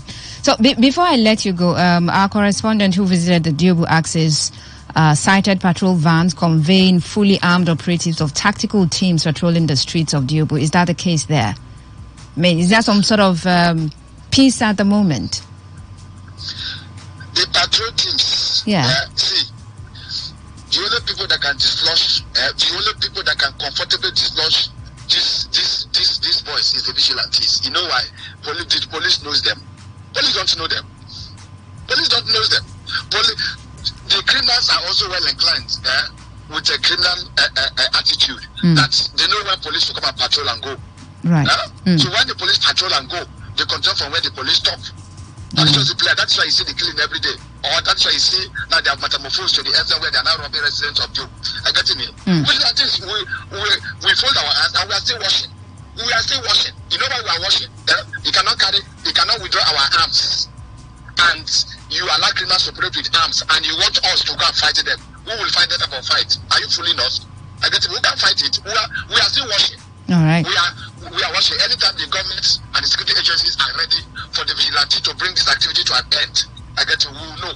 But for now, I think they are not ready. So we are still watching at them. Let them bring the activities of these boys to the barest minimum. But it is also an eyesore. It is glaring to the ears that some boys constituted themselves trying to deface or trying to destroy the security architecture that has existed, and yet none has been brought to book. And the people that were supposed to complement to bring these persons to book, you disarm them, and you now arm these criminals.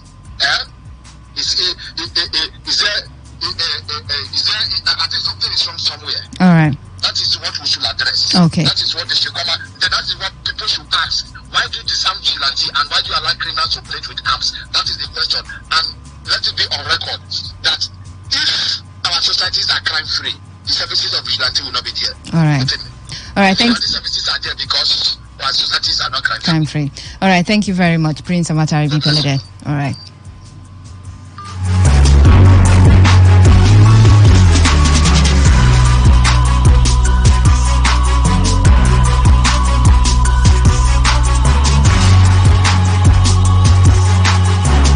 Okay, so that was the commander of the Diobo Vigilante Service, Prince Amatari Bipelede, talking about his call for the demolition of shanties in that axis. And of course, throwing more light on the issue, on the clashes in the Diobo axis, where the vigilante, they have been disarmed. They are not meant to bear arms, and so at the moment, they don't have a means to fight the boys causing mayhem in that axis.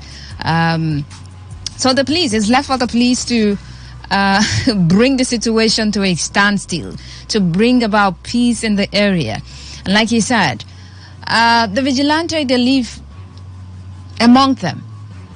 I mean, these police people, they just come and go. They don't know the boys. They don't know their hideouts and all of those. I mean, but the vigilante, they probably know some of the hideouts of those boys. And so when it comes down to a clash, they know exactly what to do. But at the moment, they don't have arms to go after the boys. And so they're just standing aloof, watching the police. And there's another thing that he said. He said, because our society is not crime-free, that's the reason we have vigilantes in the different areas that we have them. And that if our society was crime-free, there would be no need. There would be no need. It would just be the police because, well, they are meant to be there. But our focus for tonight is, the demolition of shanties. Would that be a solution to this particular issue? Because he said, some waterfronts that have been demolished. Criminal activities have reduced in those areas. So, same thing should be done in other areas where there are shanties, where there is a high level of crime and criminality. Okay, you're listening to Area Talk on Today 95.1 FM. Time to open up the phone lines so you can be a part of the conversation. I see the phone lines blinking already and messages popping in already. So yeah, time for us to have this conversation. And don't forget, you can let me know your area talk, what's going on in your area. All right. You can send messages, WhatsApp messages, text messages to 0701 933 9962. Or you can call me via 0817-00-00951 and 0810-9510-951. Hello, Today 95.1 FM. Good evening. My very first caller for tonight. My sister, good evening. My brother, good evening. You're welcome. Yeah, this is God's time calling from the here. God's time. You're welcome. Thank you very much. How is work? Oh, work is good. Thank you. The vigilante chairman have said it all. Because those vigilante people, they have families. Do you understand? You can't expect somebody that who doesn't have arms to pursue the boys that have arms. Do you understand? So, do you think the police are not helping matters? Do you understand? At the end of the day, they will come out and tell you and tell us that they are on top of the situation. Everywhere is calm. Nothing happened. Something is happening. You are telling us that nothing is happening. For the past how many weeks now, that Job area, killing every day. You understand? They will allow those vigilantes to take over that place. Why telling them to surrender their guns? Since they surrender those guns, look at what is happening there. Because we don't have the trust in police again. Since the Ospark started raining, we decided to use them. At least some places is calm because of Ospark. Even if they still have their own issue. Do you understand? Yes. But at least they are helping. Like me, where I am calling from a chain, and some part of the chain was so hot. But because of Ospark, everywhere is calm. Do you understand? Even as I'm talking to you now, in Job, he can't walk freely this night. Mostly as soon as the thing is about to rain, or rain starts, my dear brother, my dear sister, I tell you, he can't move in Job. Everybody, they are mostly the youth. They are looking for who to rob. If you mess up, they will kill you.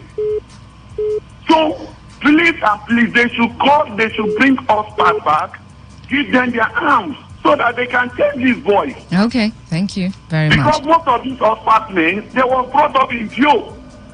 Like me in my community. You can't tell me that in my community, somebody that is doing evil, I don't know. I know I will know the person. I know their family. I know what they can do. So the people that stay in Job, they are those suspect people. They know those people. Do you understand? All right. So police, we don't trust police again. My dear sister, we don't trust them. Do you also support the move or the call to demolish the shanties around that area? My dear sister, that is another problem again. Yes, those boys, most of them live in those patches. Do you understand? Yeah. And you still remember that there is some innocent people, those who they are not buoyant to rent a house. Yes. They have a family. Exactly. Do you understand? Yeah, they are living those kind of buildings. So if they are demolishing, remember that these people will be, will be put in very tight corner.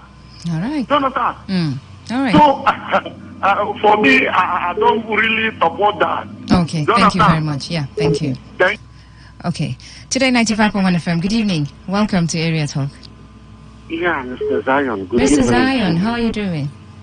I'm fine, and you? I'm good. Welcome. The call for the demolition of waterfront and shanties, I will not support that call. Okay. Why is that? It's not a good one. Because that is not the solution to the problem. They have demolished a lot of waterfront and shanties in Port Harcourt. Did it stop crime? It did not stop it. But that crime is still on, even more sophisticated. So if you demolish here now, they will go to another place. So you keep demolishing. Have you considered the innocent people also living there? Have you also forgotten that those are indigenous community? Community belongs to people. Most of this waterfront, they just demolish. They have the luck that they don't meet the real people. So people would have sued them to court, I'm telling you. Even to international criminal court, sue them for demolishing our community. We should be very mindful when we call to demolish environment. We're in the global community. Let us look at the nitty-gritty, the problem of the problem, and solve it. Is it cultism? All this while the Diobu vigilante is operating, I, Mr. Zion, as number one person that is sympathizer to that organization. What has Governor Nyesom Wike done for that organization? Have they met Governor Nyesom Wike one-on-one? I'm talking about Diobu vigilante. Yeah. They have not met him. They have not even discussed at that on table talk. This is what, as a security, I'm the CSO of the state. This is what we should do. Okay, go ahead. Take my backing. Have we done that? To tell that there is still a lacuna. So let us fix that issue. The truth is this security outfit is needed. Right. The present Nigerian police in Rivers State cannot handle this matter. They cannot handle it. All right. If Governor Nyesom Wike, I want to beg him before I leave this floor. don't hand over a troubled River State to the incoming governor. Let him do whatever he can now to solve this problem and hand over a peaceful River State to the governor-elect, Tim Fubara. All right. Let him start on a cleaner page, not on this trouble. Okay. Few days to inauguration and swearing in. All right, He Mr. can Lion. solve this problem. Okay. All right, thank you very much.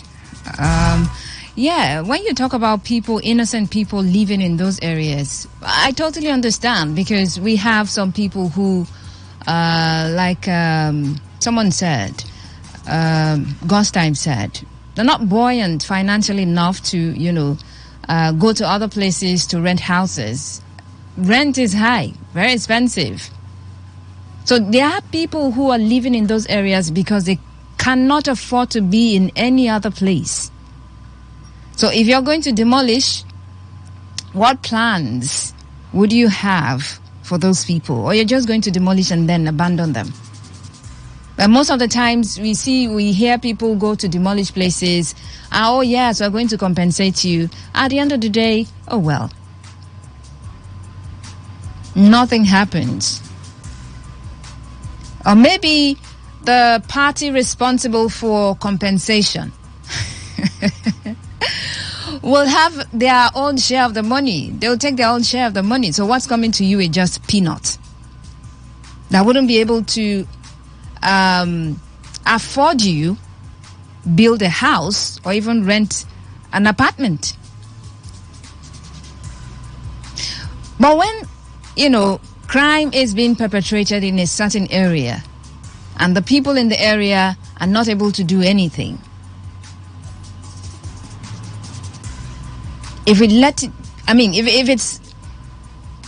left like that, will it not escalate? Are the people, the innocent people in those areas, are they not the ones suffering? Questions, plenty of questions. Today 95.1 FM. Good evening, you're welcome. Yeah, good evening, Adora. Wow, Adora. Yeah. It's all right. It's been a while I heard that name, Adora. So how are you doing? Faustina is fine. Thank you. Yeah, okay. I'm Henry. I'm from Odo. Henry, you're welcome. Yes. From Odo, and then local government. Okay. How's your community? Our community is not fine. What's going on there? Because of what is happening. We don't have a shanty in the Emohua local government, Odo, but the kind of kidnapping we are seeing there. We have anti-cultism. We have chiefs, we have local government chairman, a little boy of 19 years called Ward, that is his name. Don't allow people to sleep with two eyes closed. People know him, but they don't want to talk. I don't know. Local government chairman is there, know him. We have a movie before their off park. They turned them to a movie. Since they turned them to a movie, they are just powerless. And I'm telling you, this guy, the other day, he came to one community called Demowa. He collected car from somebody. See, now he has to return that car. They have been calling people, threatening people. Him is Wardy from Emowa, and Libra Emowa.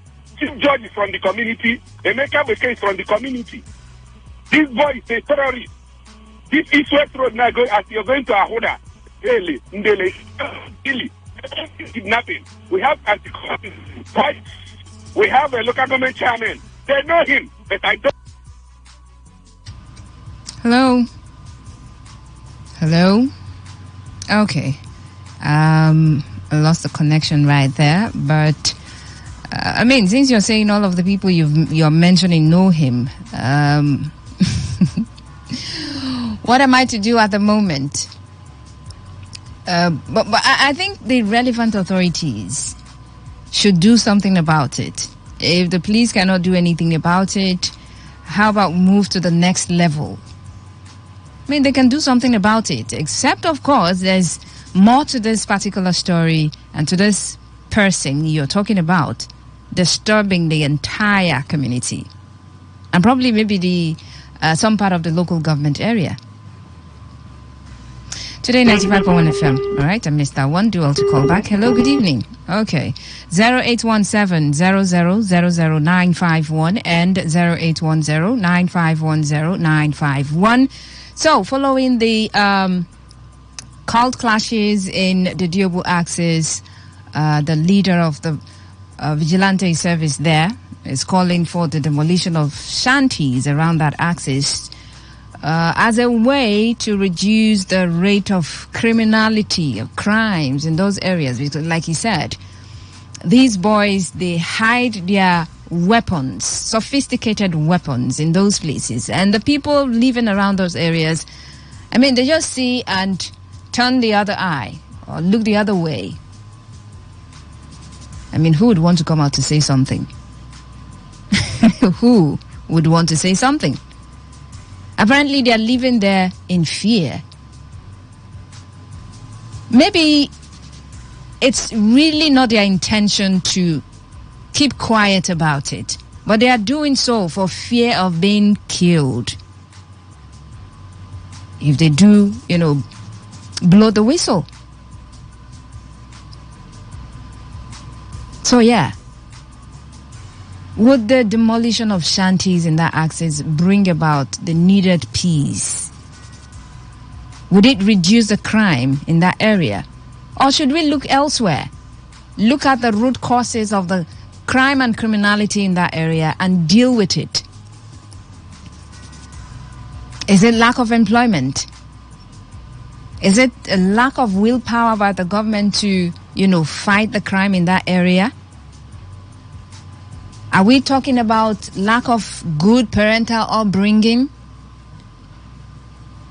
All of the reasons that these boys will get into what they've gotten into. Are we talking about drugs? Are we talking about people using these boys to perpetrate some crimes? And at the end of the day, well, the arms are in their hands now. So yeah, you cannot retrieve them back. And so they use it for whatever it is they want to use it for. Today95.1 FM. Good evening. Good evening, Faustina. Kim Billion, you're welcome. Thank you, my dear. My dear, I listened to the man you interviewed. I listened to him the other radio station last week. He's doing well. I think they need to be empowered, okay? See, today around 1:30 in the afternoon, I went to Ilabuti to walk one of my AC stabilizer. Okay. So I heard the story.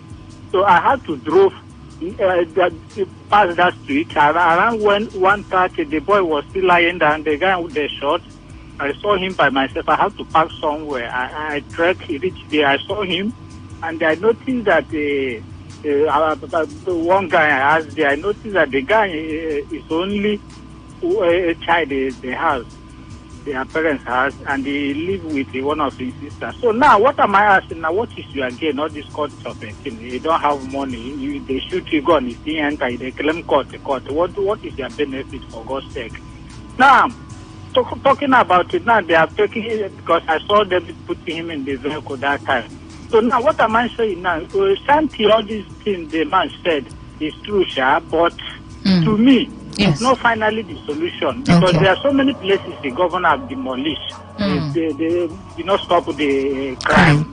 Because I believe governor, during NSAS, he was shouting in Obibo. If he saw any IPOB in any landlord, he would demolish, he would do this. And I expected the outgoing governor to shout for the landlord in Port Harcourt, most especially in Joe, because all those people, they are living in house. They have places that they are putting their head. They are not sleeping in the bush. Okay? So you should talk to the landlord. If they find out that they catch any court boys and they knew he lived in your house, he did not complain, they will demolish your house. Governor know how to threaten people. You need to threaten all this landlord so that they will speak out. They will pick all those boys out. Thank you. Okay, let the River State enter for good news. It's not good. All right, thank you very much. In Kim Billion. Okay. We're talking about the landlords of the shanties. Okay. A WhatsApp message here says, "Good evening, my sister, Diobo OSPAC leader." Okay. I don't think that's OSPAC in Diobo, but it's a vigilante group though. Has said it all. Demolition of the shanties cannot solve the situation in Diobo. That's where my office is. These boys always come out on rampage. Police cannot do anything to those boys because the arms that these boys carried, police don't have it. Since last Friday, I am scared to go to work. This is from Mike. Wow. So this is someone's business suffering at the moment, or work. Because of the activities of the boys there, you cannot go to work. And that's going to be affecting your finances. And not just you. There will be other people like you who would have offices in those places, businesses in those places, and for fear of being shot, would stay away from that area, thereby losing revenue, losing money.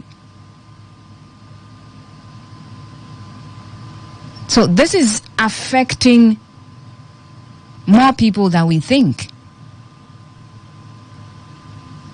Hello, good evening. Hello. Good evening. Yeah, you're welcome. What's your name?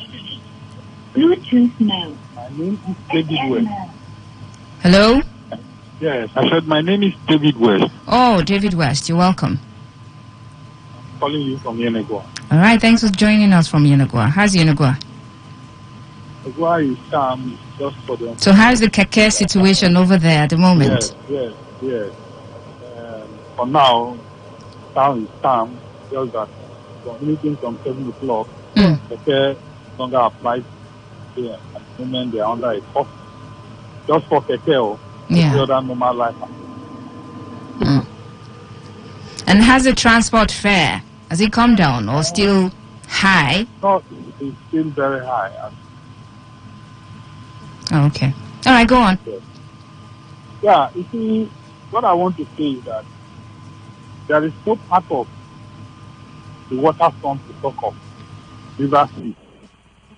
When I say River State, I'm talking of Port Harcourt, the capital city.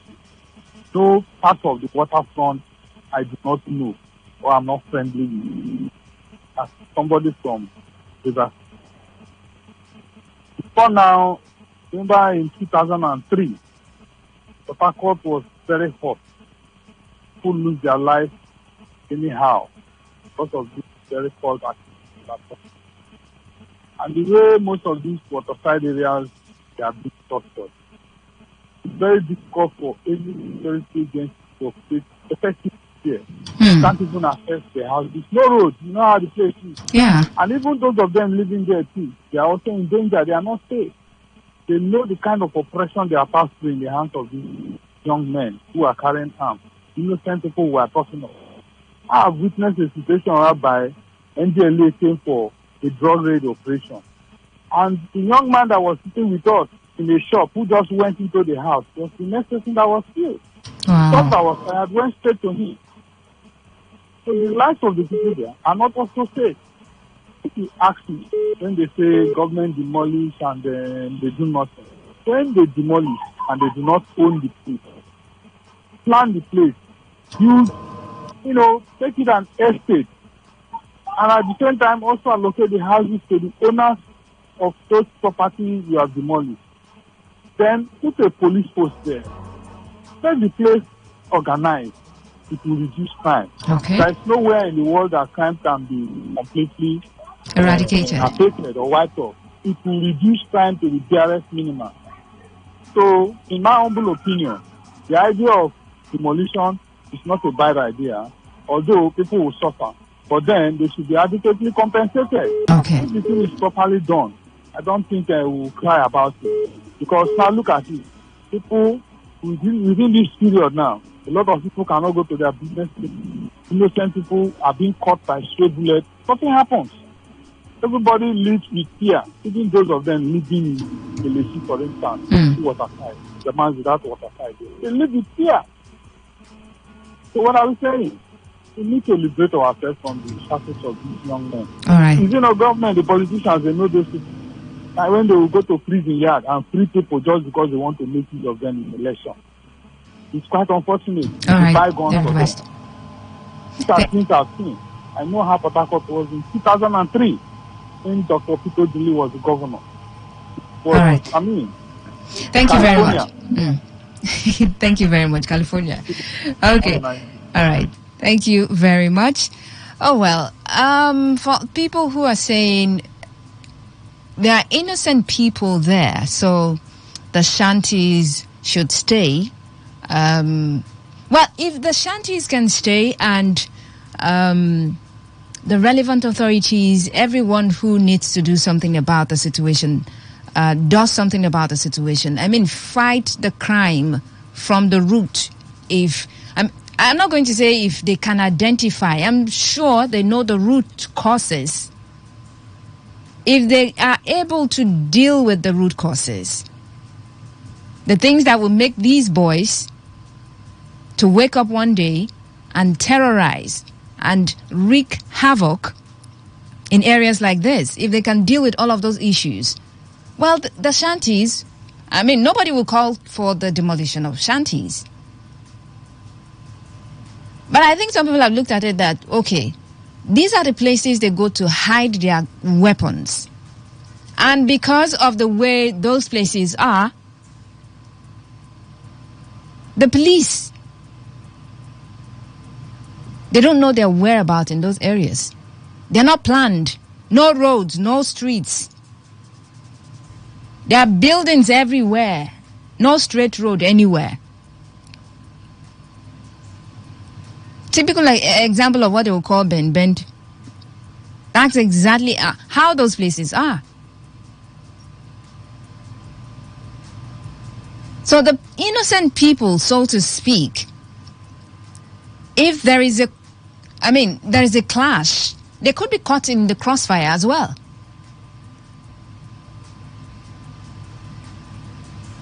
And like some of the callers have said, they live in fear in those places. It's not their intention, just to keep quiet about the entire situation, but because they don't know what exactly it is they want to do. They're living in fear. So if the shanties can be demolished and something will be done about it, if they are going to be compensated adequately, I mean, I'm sure some of them will want it that way. Today95.1 FM, good evening. Reverend Faustina. Oh, Rose Boy.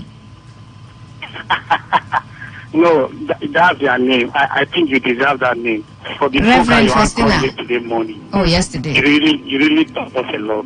Wow. That's amazing. Thank you. It's God that ordained you, not me. God has not called me, please. He hasn't called me. You don't need to wait for God. You want me to call God? I really need to do it. All right, go ahead. Okay, Orus Boy, apologies. I've got to let you go. The line is not clear. Do well to call me back. Okay? Thank you. Today, 95.1 FM. Good evening. Faustina, good evening. Yeah, you're welcome. What's your name? My name is Stephen Ido. Yeah.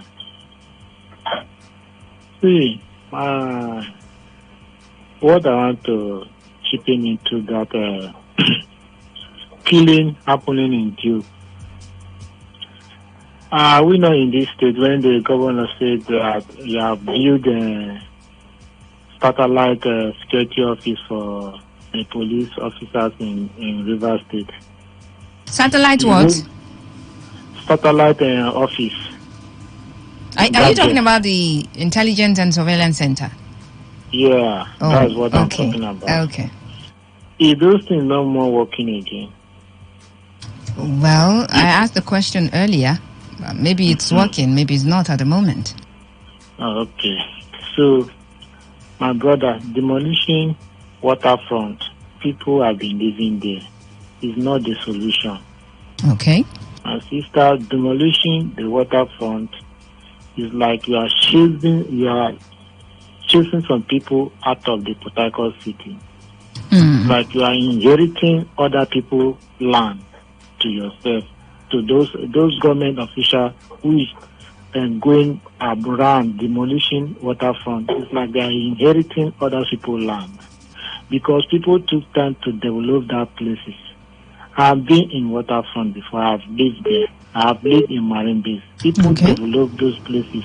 People develop those waterfront to become their ground before it come out to land. Before it come out to land that it is. So at least if you want to develop, you want to demolish waterfront because of criminal or courtesan or whatsoever, you need to make road. Let them make road. Let there be road into the waterfront so that if there is road into those waterfront, those houses, those waterfront, at least the vehicle can drive into those kind of places and make some checkmate some kind of certain things that is happening. Not that you just wake up one day as a government and you want to demolish waterfront and chase away people from their environment and make them homeless to sleep on the street and all the rest. It's not making any sense. All right. Develop the waterfront. Okay. That is my own take. All right. Thank you very much. Develop the waterfront so that we wouldn't hear stories like this. Get it well planned. Okay, so that it's going to be motorable, so people fighting crimes can know their whereabouts. Anytime they want to look for any criminal, they know that they have roads, to look for the criminals, not just some waterfront that is not planned. All right, let me take some text messages. Faustina, good evening. Faustina, how are you doing? Hope your day was okay. Oh, it was okay. That's good. Okay, so you were anticipating I was going to say it was good, so you said that's good. Wow, nice. Faustina, you have resumed while some of us are still resting, as will officially resume tomorrow. Work will officially resume tomorrow. Yeah, so that's why I don't like public holidays, because concern me. See now. But I love my job. Faustina, do you know what happened this evening? If I may ask. Okay, let me tell you what happened. Rain fell heavily this evening, so I would want you to take Obiwali Road to your home as you close from work tonight. How now? Are you kidding me? So you need me to go from here, from Rumekini to Obiwali Road, and then get back to where I'm going? What if that's not my route? I must take it, so I will see what's happening, right? Oh, I understand. But it's late. Maybe if it was during the day, I would have considered. But hey, don't worry. I would find a way to see it myself. So that you can see things yourself. People living on that area are trapped right now until the water is off, and that will take like 2 hours. Faustina, please. Governor Wike, forgive us if we have wronged you, sir. Send your men to take a look on that road and report back to you, sir. You have men in that community. Honorable Bright Ameule, okay, all of them are in that place. Honorable Tony Okocha, they're all there. Please, Faustina, thanks. Austin George, texting from Rumomoy in Port Harcourt. Okay. I know that Obiwali Road. I really do know it. I do. But I hope something is going to be done about it. For any time I come on the show, I try as much as I can to talk about the flood issue, especially when it rains. Yeah. Because ordinarily when it rains, even without flood, there are some places that, water doesn't flow. They suffer flooding. So I understand. Hi, good evening, Faustina. It is my pleasure to welcome you this evening on Area Talk. I'm happy to hear your voice this evening. I'm so much in love with this program. But Faustina, I can't reach you. I have tried so many times to share my eyewitness report here in Aba. I realized that there's too many calls at the same time. Well, I'm having a good time here listening to you. Wonderful. Thank you so much. My name is Chibuzo from Aba. Chibuzo, thank you very much. But you could send a text message, just the way you sent this one. You can send your area talk via text as well. Apologies if you're not able to get through to me via the phone. I'm so sorry about that. Vigilantes should be encouraged and paid a stipend to carry on complementary work with the police. They should be profiled and licensed to carry guns under the supervision of the police. This will help drastically reduce crime in all nooks and crannies in the state. The police cannot be everywhere at all times. This is from Manager Sir Festus Digbani. All right, well spoken. Thank you very much. Good evening, presenter. Please help me ask Okmas Nigeria Limited to please attend to the remaining part of the road that is half done in Umbogidi community, Omagwa, and also tell Okmas that the people of Umbogidi are still really suffering on that road. Thanks, Wadu Godwin Chile, aka Bawa. Okay, thank you very much. One more, and I'll go back to the phone lines. The shanties or slums should be demolished and rebuilt like Ndoki low-cost housing estate, where the waterfront has been revamped. This will help to reduce criminal activities in those areas. This is once again from Manager Sir Festus Digbani. All right, thank you very much. Low-cost housing. I think that's an issue I need to talk about. One of these days, we should probably talk about low-cost housing. How low-cost are those housing units by the government? We'll look into that. But right now, let's get back to the calls. Today, 95.1 FM. Good evening. Good evening. Hey, you're welcome. Turn off your radio, please. Thank you. Okay. I'm happy to talk to you. Happy to have you too. What's your name? I just hold on for security purposes. I want to put it to you that the insecurity in River State is majorly caused by our politicians and our traditional rulers. They promote these guys a lot. They knew what they are doing. They knew these boys down to their home, down to where they live. So demolishing shanty or whatever is never a solution. They want to have demolished before. What is the result? As a matter of fact, they pay for even money. So, you said they know them, and you are aware of that. You are very sure that they know them. I'm very much aware of and you have evidence that they know them. Yes. You do? Yes. Okay, so what have you done about it? Just this opportunity like this to speak. You want to speak? You have gone for it. If you can't go, your relative or whoever will be involved on it. In my own area, I'm telling you from fact.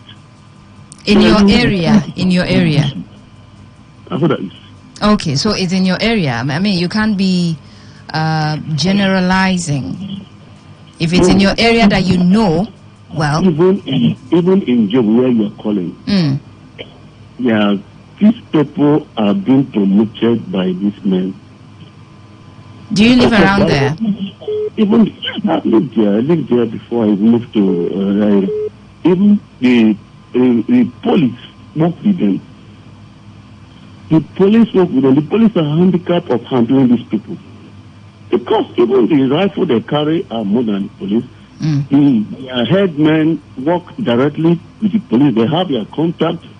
So these boys do what they do and they go cut through because the security men are even working with them. A directive from these politicians and all the traditional rulers. Thank you.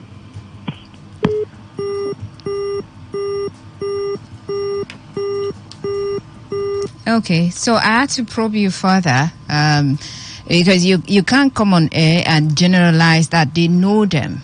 These traditional rulers, they know them. If you say in your community, I still would ask you if you've got any evidence. Okay, now those are allegations, and if you're going to come on the air to allege, to make accusations, then you've got to have some form of proof. You've got to have proof, of saying this. But those were your words, your opinion. Okay, let's move on. Hello? Okay, I think I missed that one. But then again, when we call on the show, let's try to address the issues on ground and not make certain allegations that we don't have proof of. Okay? Let's have civil conversations. Hello, Today 95.1 FM. Good evening. Good evening, Faustina. Yeah, you're welcome. Yes, we like to remain anonymous. Okay, Mr. Anonymous. Yes, actually, demolishing the waterfronts may not solve the problem. May not. Yes, after all, government has been demolishing all this while. What have we achieved with it? Only that the insecurity is even increasing. These boys, they are no longer staying in the waterfronts. They are living among us, not in the waterfronts. They are now in well-defined areas and streets. Will you be demolishing those well-defined areas that these boys are? But for the fear of being apart, the communities are keeping quiet. We know them. And by the time you inform the police will sell you out. So that is why now I'm even remaining anonymous. I will not even tell you my area where I'm calling from. So, but I'm assuring you that police know these boys. They know their hideouts. They know their hideouts. All right, Mr. Anonymous, so, thank you. Yeah. Okay. For you, demolishing the shanties wouldn't do justice to the situation. You said these boys, they live amongst us in well-planned areas. So if they live there, are we going to demolish those areas, well-planned areas? Back to some messages. Hi, Faustina. Frankly speaking, police should be held responsible for the insecurity in Diobu. How can they disarm the vigilante which they have profiled and allow the cultures which they have not profiled to carry arms? I mean, they didn't allow them. They have... I mean, that's why they are criminals. Okay? It's not like the police said, okay, you criminals, you can have the arms. That's not the case. When you say they allow them, sounds like they just, gave them the free hand to bear the arms. Have you heard some person say the arms these criminals wield, they are more sophisticated than the ones the police have? So it's not like they give them, they allow them, take, you carry. All right? I smell serious conspiracy. I think police is the real problem. They have compromised security in the state. You think so? Well, your opinion.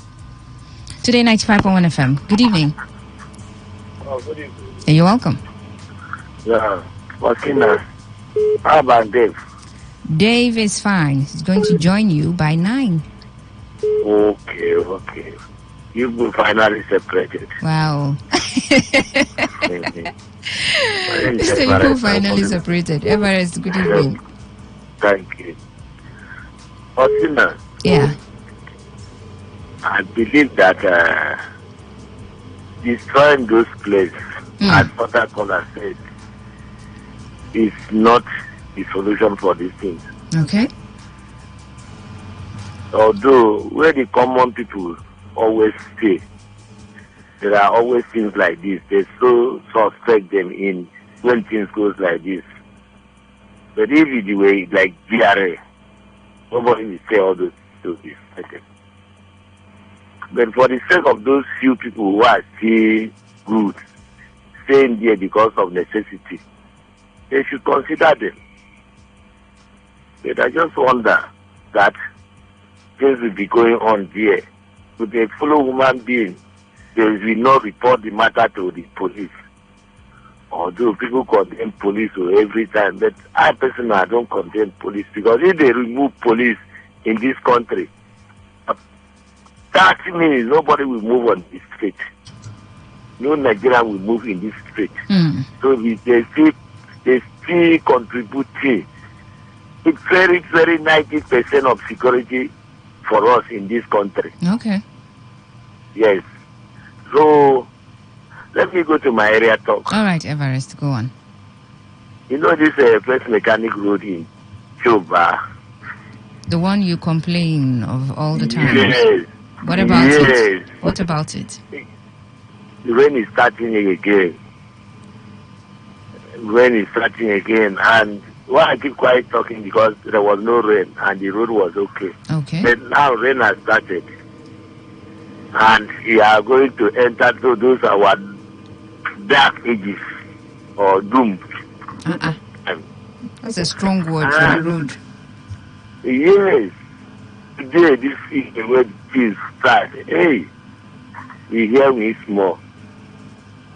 So, I know our governor is going out less than 30 days now. He will leave us. But I pray that any person that comes in will help us.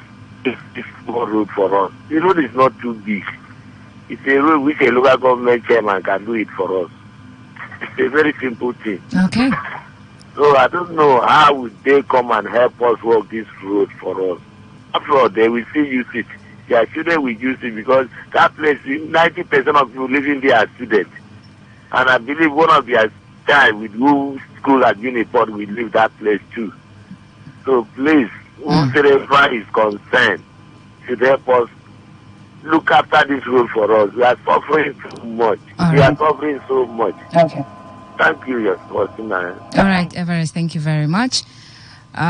You're listening to Area Talk on Today 95.1 FM Port Hackett, Voice of the People. My name is Faustina, and tonight we are looking at the demolition of shanties in the Diobu axis because as a result of following the cult clashes and, of course, the crisis rocking that area, the commander of the Diobu Vigilante Service has called for the demolition of shanties in the area to reduce crime and criminality in the area because, as he said, those shanties are the places these boys, they go to hide their sophisticated weapons.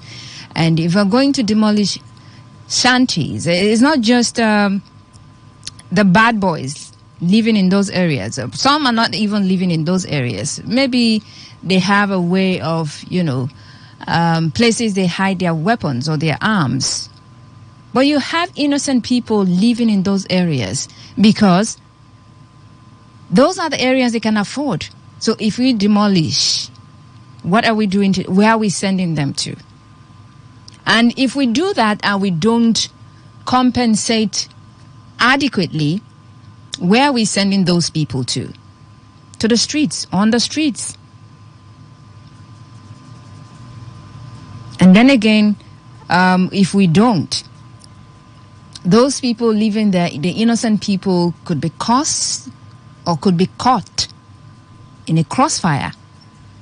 When the boys will wake up one morning to say, well, today, you looked at my girlfriend. Why did you look at my girlfriend like this? And they begin to shoot themselves. Stray bullets could get to hit the innocent people living in those areas. So even the innocent people that are living in those areas are not safe. But would you support the demolition? The call for the demolition of shanties? Why? Why not? If you don't support, let me know. All right? And don't forget to let me know your area talk, wherever it is you're calling me from. All right? 0817 000951 and 0810-9510-951. You can send a text message or a WhatsApp message to 0701-933-9962. Hello, Today 95.1 FM. Good evening. You're welcome. Yeah, good evening to you, Faustina. You're welcome. Sela West, I guess. Yes. Oh, okay. Where are you shifting those people to? So that they will come to the area and start causing nuisance? They should be there. No, now they need to be in a better place also. See, what they the are innocent. They are innocent. Those ones are innocent. My sister, what the government need to do is to place adequate security there. They don't need to move them. After all, that place is a temporary place. When you say adequate security, what exactly is adequate security in this situation? Are we talking about the police? police force knows what to do. Okay. You know, now they say they have dispatched tactical whatever they call them. Teams. You know, yes, I just got information from a friend living at that house. He said, "Oh, DOB stands now tight security. Yeah, police are moving around. We have it in the news also. Yes, you don't need to wait until the crime is committed before you be for security. Especially that DOB. That DOB is a very volatile area. And if government did not take time, other militant group can disguise in form of court people and make Port Harcourt a conducive area to stay. I'm telling you. It's a very delicate issue. They should handle it carefully. All right. You know, we have other groups who are agitating for, you know, different agitation. They might click into this court something and start entering Port Harcourt to cause mayor. Yes. Thank you. All right. Thank you very much. You know how these bad people are. They just love to cause mayhem and they love to take advantage of situations. So if we don't handle the situation that we have at the moment appropriately or adequately, well, we might just be inviting other criminals to, you know, come join the criminals that we have over there causing mayhem, and it might just get out of hand. So, yeah, we need to handle the situation adequately and, I mean, promptly. We should do that. Today, 95.1 FM. Okay. Hello, good evening. Good evening. Yeah, you're welcome. What's your name? I need you to be more audible, please. Thank you. Okay. My name is Samuel. I'm calling from Diobu. Samuel from Diobu. How are you? Samuel. Can you hear me? Yes, I can. But I'm straining to hear you. If you can be more audible, I'd appreciate. Okay. What I want to say about this good stuff, man, I think it's not something with the vigilante can do or neither the police. I don't know if the governor would be kind enough to send us army men, because these are the only people that can handle this matter. The police cannot handle the matter, neither the vigilantes. So giving the vigilantes ammunition to fight this, I don't think they can do it. Okay. All right, Samuel. Thank you very much. Okay, so Samuel from Diobu thinks that this is out of the control. I mean, the police cannot handle this particular situation, and not even the vigilante, if they are giving back their arms, can handle this particular situation. It's calling for the military to step into the issue. Well, let's just see how it goes, because according to a story in our news bulletin, the tactical teams conveying vans conveying fully armed operatives of tactical teams are patrolling the streets of Diobu as we speak. Let's see how the situation pans out at the moment. Hello, Today 95.1 FM. Good evening. All right, I missed that call. Good evening. Apologies for that. Hello, good evening. Hi. You're welcome. Faustina. Madam Dr. Gokana, how are you? Faustina. Good evening. Do you have any bobo juice gist for us? Dave is not there now. It's right there. He's there. I'll bring the bobo juice. Dave will be here by 9, oh. Okay. Yeah. Faustina. Yes. I'm not into the other matter. I want to give you my own situation. Oh. Go on. Feel free to do that. Thank you. Faustina, I hear Mr. President is coming. Mr. President? Yes, he's coming to Ogoni land here. Yes. Okay. Have you not heard? You have not heard? Well, I haven't seen that in the news. Okay. I have people who are organizing. He's coming to commission something and to flag up water project. Oh, okay. All right. Yes. Uh-huh. Some people said so, and I had it over your sister station like that. Oh, okay. Yes, he's back into the country, and I hope he will hear us. I want to beg the only parting gift I want is that he should come into Ogonilandia by road. Huh? I want to beg the organizers on the other sister station. I told him to please plead with Mr. President not to fly down to Ogoniland. Yes. Okay. That we should come by road. So that he will know whether the other big man, Akpabio, told him the truth or Fashola told him the truth. But if they fly him off, that's where I will quarrel with Mr. President as he's going to Dauda. I will quarrel with him. You cannot quarrel with Mr. President. I will just show my anger on my face. I can't quarrel with him.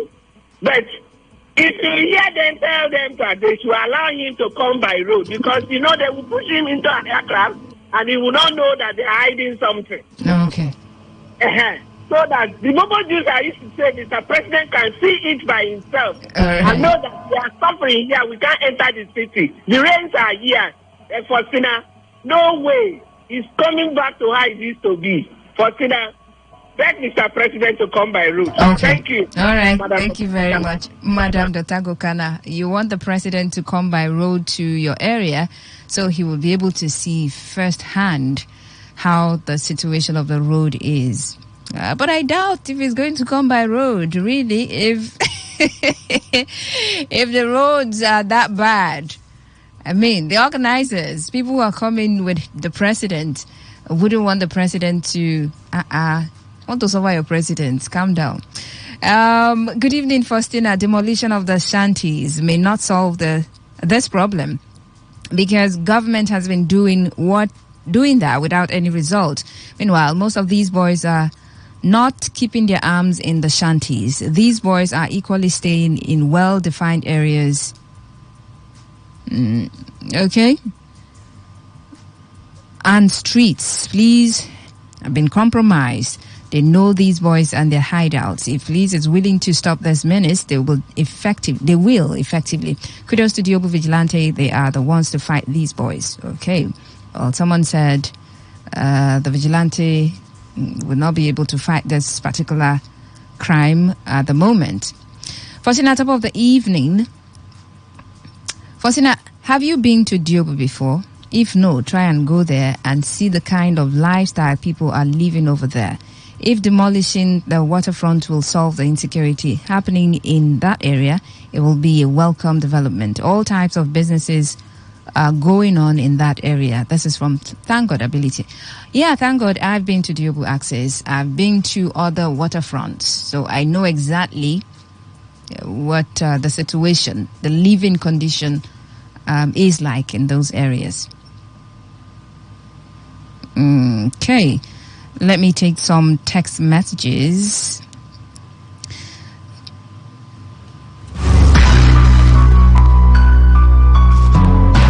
Faustina, top of the evening. My annoyance over this waterfront issue is that some of our policemen are friends to these gangsters terrorizing this area. How will they fish out these gangsters and their friends that are their friends? Okay. If police wants to flush out these elements disturbing the state, it will not take them 2 weeks to flush out these elements. But how will they flush them out when these elements are their friends? This is from Thank God Ability Atuebu. Okay. Good evening, presenter. Last year, because of flooding, my slept, or you slept. Did you want to say I slept on top of fridge for 5 days? Wow.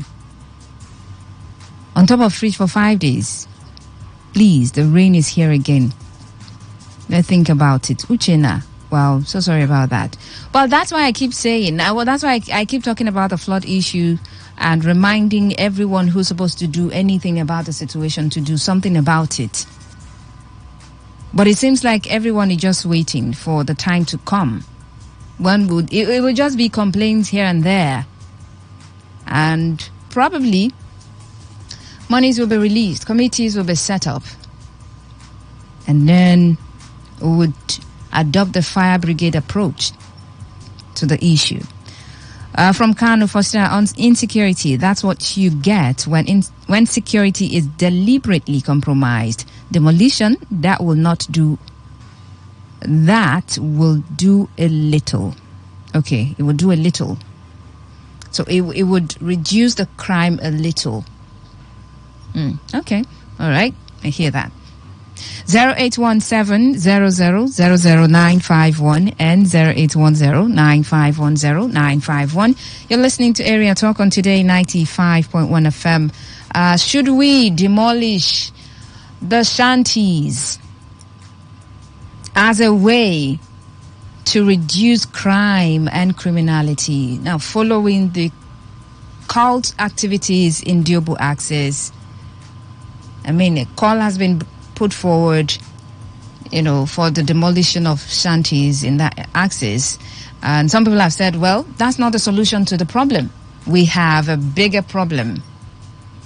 We have, other issues we need to sort out, not demolishing shanties. If we do that, crime is going to still be there, because some of these boys, they don't even live in those shanties.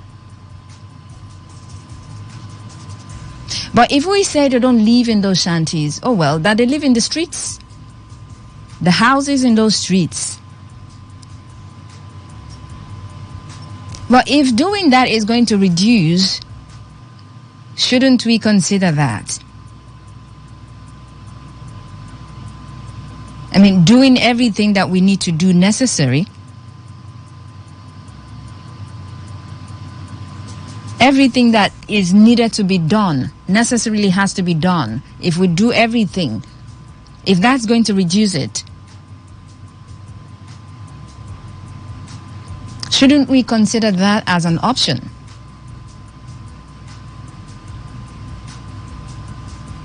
Now, I'm just imagining looking at other well-planned areas.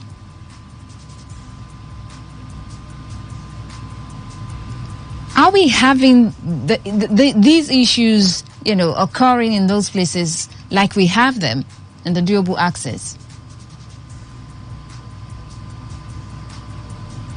Maybe 1 or 2 times.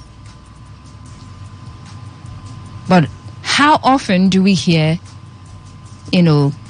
called clashes, let's say in GRA, places like Peter Odili Road? That's not to say we don't have, or there are no cult members or groups in those areas. But how often do we hear them come out to, fight for supremacy? They just come, go on rampage, wreaking havoc in the area, causing mayhem in those areas.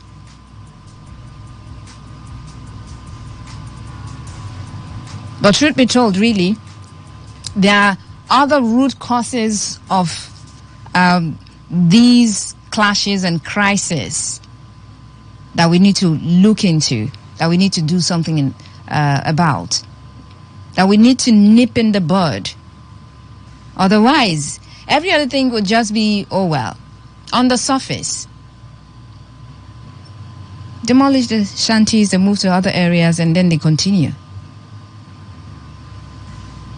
So by the time you're going to demolish, they know that you're coming to demolish. If they have their arms and ammunition in those places, they'll move them to other areas.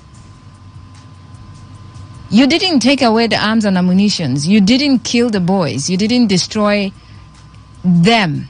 You didn't destroy their group. So they're basically going to move to other areas and continue their evil activities. Hello, good evening. Yeah, hello, Faustina, good evening. Yeah, you're welcome. Faustina, my name is D-Man. I'm calling from Port Harcourt. Yeah, you're welcome, once again. Faustina, honestly, I am angry with the Nigerian police. And this is my reason, River State Command, especially. Faustina, in Job there, there's a street called Ojoto Street. Yeah. We have a tactical unit, police tactical unit there, Ojoto by Ihejo Hammer Street, called C for Eyes. What are they doing? They are constantly there. Yes. They are stationed there. They occupy a compound. Oh, now I see why they said the area is supposedly adequately policed. Yeah, see, they are occupying a story building. They're full. Where designed in their police, in their column. Now let me ask you a question. We have Polycamp Division 2 Brigade, popularly known as Polycamp. Everyone knows them as Polycamp. At Momola there. We have Air Force at the Air Force Junction there. Do you see any criminal that says his head is crazy to come and do all these things there? You don't see some pockets of crimes are not being committed around smaller or are you getting me? Yeah. But not the one that they will stay the road block.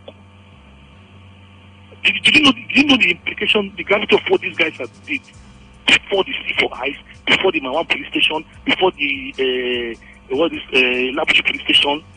For I just don't know that area. We have 2 police divisions there, Mawan police station and the Labuchi police station, including this tactical team called C4I. Okay. They are staying there. Yes, this thing is happening. See, I don't know. I see it to be compromising now. When this C4Is got there newly, the place was, the Job area generally from my 1 to my 3 were like calm. Because that Ojoto Street is at the middle of, between the my 1, my 2, my 3, at the center there. Is it that they are started compromising or what? That day you come and pick what is in the mouth of a lion, and the lion will just be watching. If the lion has been compromised. How did these boys come to state good drug? Going and look at the reports, has to ask nothing, robbing people. In where we have C4Is, these guys are not black and black policemen. No. They are this type that, let me, for a better understanding of listeners, they are like the SARS we know. They are tactical units, C4I. Their commander is listening to me now. The CP is listening to me now. In the midst of my 1 police station, what they call it, C4I, the Labuchi police station, and my 3 police station, all these police stations now are all in due between my 1 and my 3. There are 4 police units, posts, or divisions.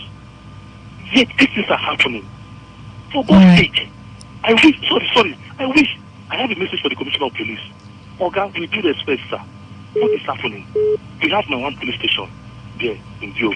We have C4I there in Job. We have the Labuchi police station there in Job. We have my 3 police stations there in Job. What is happening, sir? What is happening, sir? All right. Thank you, sir. Thank you very much. Okay. Let me take a few messages and I'm done for tonight. My sister, I put it to you that is either your station or MCC are sabotaging my phone. Why are they doing this? I'm Chris. Okay, so Chris, I just went through your messages and it's full of this kind of complaint, but I apologize. We don't see your number, okay? So there's no sabotage in it. I don't see any number, okay? The phone will just blink red and then I press a button. Okay, so I don't know who is calling. I don't know what number it is. There's no way of knowing. It doesn't show. It's not like there's a screen that I see numbers and see your name and I don't pick it. But you can send a text message. You just sent one to me now. You could send a text message with your area talk or reaction to whatever it is we're discussing. I apologize, okay? It's not intentional. Good evening, presenter. I'm Comrades E.K. Stephen from Ahoda. In Ahoda East Local Government, my area, Binabua Road, has been in darkness for over a year and a half now. Please, we are calling on PHED and our council chairman to come to our aid. Okay, thank you very much. This one says, good evening, Faustina. Please help us in letting the various authorities, the LGA chairman, River State government, hear and come to our aid, to the aid of the people of Tombia in Degema LGA, being in total blackout. Please, we need light, and also the rehabilitation of the oldest technical school in the Den Eastern region. Okay, they will hear. Many people who are staying in the shanties are doing so because of how cheap houses are there. But whatever happens, the guys will simply relocate too. So the police is not just doing their job. Clint sent that one in. Thank you, Clint. Final message before I leave. Good evening, Faustina.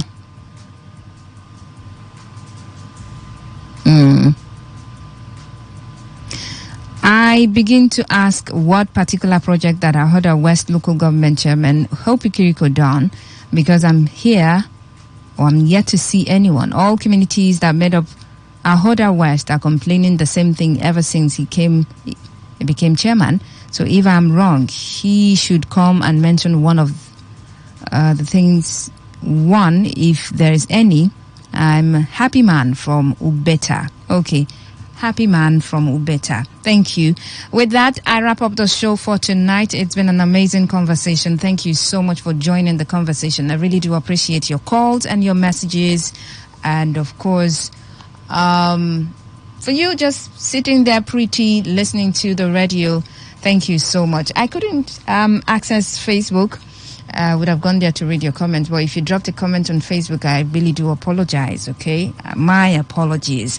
But do well to follow Today 95.1 FM on Facebook, Today 95.1 FM, Twitter, Instagram, at Today 951 FM. Head over to YouTube as well, Today FM Live. You will see us live and direct.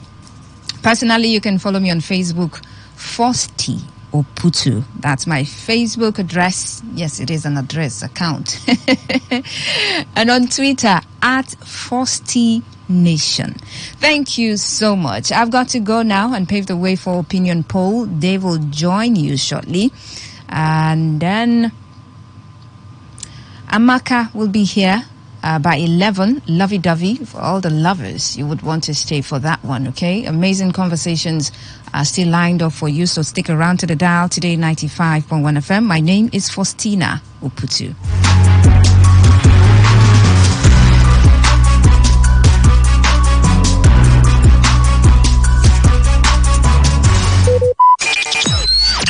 Talk radio. I listen to a lot of talk radio.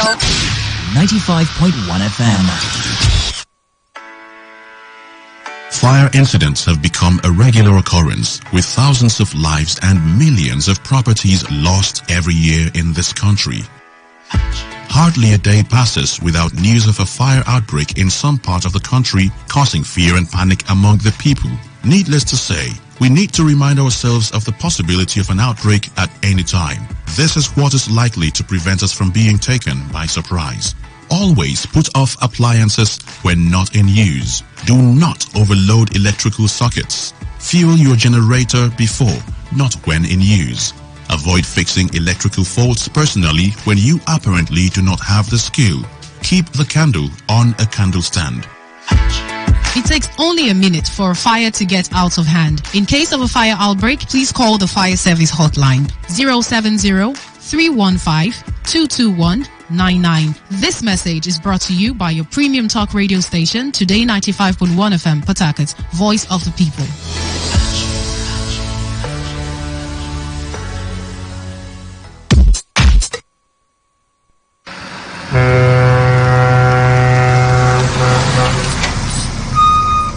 Officer, take. Officer, give me number. No time. Ma dey match am. They go. What? You bribing the officer of the law? You're under arrest.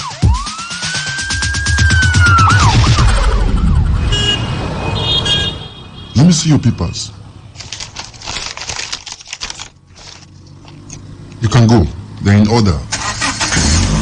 Drive safe, okay? I don't understand though. No be the same country again. Officer reject bribe. They arrest me yesterday. That yesterday, I go do my papers. See as I pass now. I pass without fear. You too, make you do wetin dey right. For we country to better, it dey for we hand. If you like, do like say you no hear am. To give or to take bribe, na offense. Well, I don't hear am, abi. You hear am too, abi. You hear am. You hear am well. They themselves, they hear am.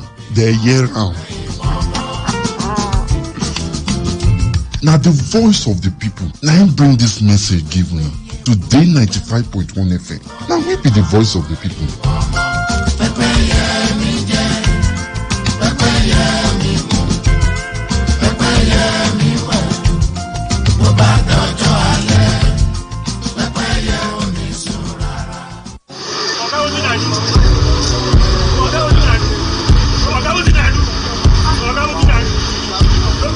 I am a proud Nigerian. I have been placed here by God for a time such as this. The degradation, challenges, and problems faced by Nigeria are the perfect backdrop for me to develop and utilize my God-given potential. I will not complain. I will not criticize. Rather, I will use my skills, gifts, relationships, and experience to find long-lasting and revolutionary solutions to the many challenges confronting Nigeria.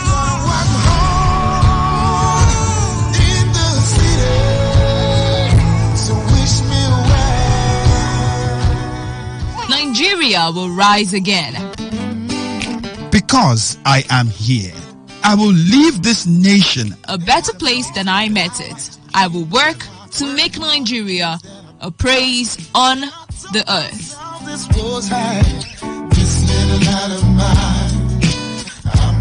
I will work to make Nigeria a praise on the earth. So help me God. Let me tell you how I got this far. This message is brought to you by Today95.1 FM, Voice of the People. Okay, alright. All you need to know about this one is that 95.1 FM? Such a unique dial.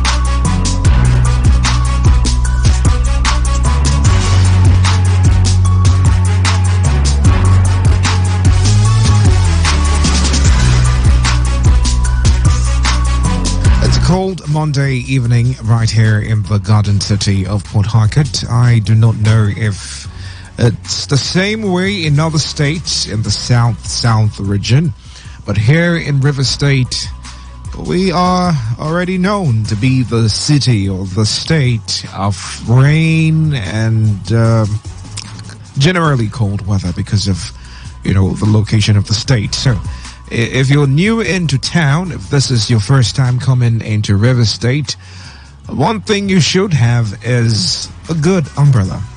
I mean a good one that can withstand the rains when they come, because they would surely come. They would come, and I'm trusting that the state government is also making plans to address the issue of flooding in the state and also provide support for people who would be affected by the floods. Okay, so on that note, welcome to Opinion Poll again on Today 95.1 FM. I told you last week that I'll be back again, and this is me keeping to my promise by the special grace of God to be here with you, one-on-one, to have a great conversation together. This is a platform, for those of you who did not know, this is a platform where we talk about everything relating to society, from governance to family to relationships to, how things should be done. We address each of these issues, and we give you the opportunity for you to share your thoughts as they come to you and to your mind. Express it freely on the show. My name is Dave Roberts. I'd like to know you and meet you on the show tonight so we can, exchange thoughts together, interact, have a dialogue together. All right, I would open up the phone lines when the time comes so we can do that. But in the meantime, I would bring up a conversation. You listen to it, think about it, and think about the possible ways, that conversation could help change the narrative in the society to make River State, to make Nigeria a better place to be. So on the show tonight, this issue has been debated a number of times, maybe not on this platform, but on other platforms, especially if you are someone who has been affected by, this particular story. And I would start off with saying, When I wanted to get into school, when I wanted to choose the particular tertiary institution that I would enroll into to further my education, I was strictly warned by a category of people or a certain group of people. And, they would say things like, whatever you do, don't choose a polytechnic. Whatever you do, do not attend a polytechnic. And then they started giving me reasons why I shouldn't attend a polytechnic. Reasons like, the certificate is not as valid as the BSc. The certificate is treated with not so much respect, in certain quarters or in certain organizations. When you tell them, oh, I have an HND, and they look at you like someone who didn't have the money to afford, going to a big university, a federal university or state university, and then you come out with the BSc, the BA, and, certificates like that. So a lot of people told me, do not have yourself registered or do not have yourself enrolled in a polytechnic. I didn't want to because I had, different options. I thought of other options when it came to what I wanted to graduate with, and having a HND wasn't what I wanted. But at the end of the day, when we were done, with the school, got the certificate, and we were 7, I discovered something. I discovered that it was everybody coming together under one umbrella called NYSC. And in that forum, or in that space, we would discuss a lot of things. And it's the same things that were taught in the university, the same application, the same rudiments. These are the same things that you would hear the graduates from the polytechnics talk about, sometimes even way better.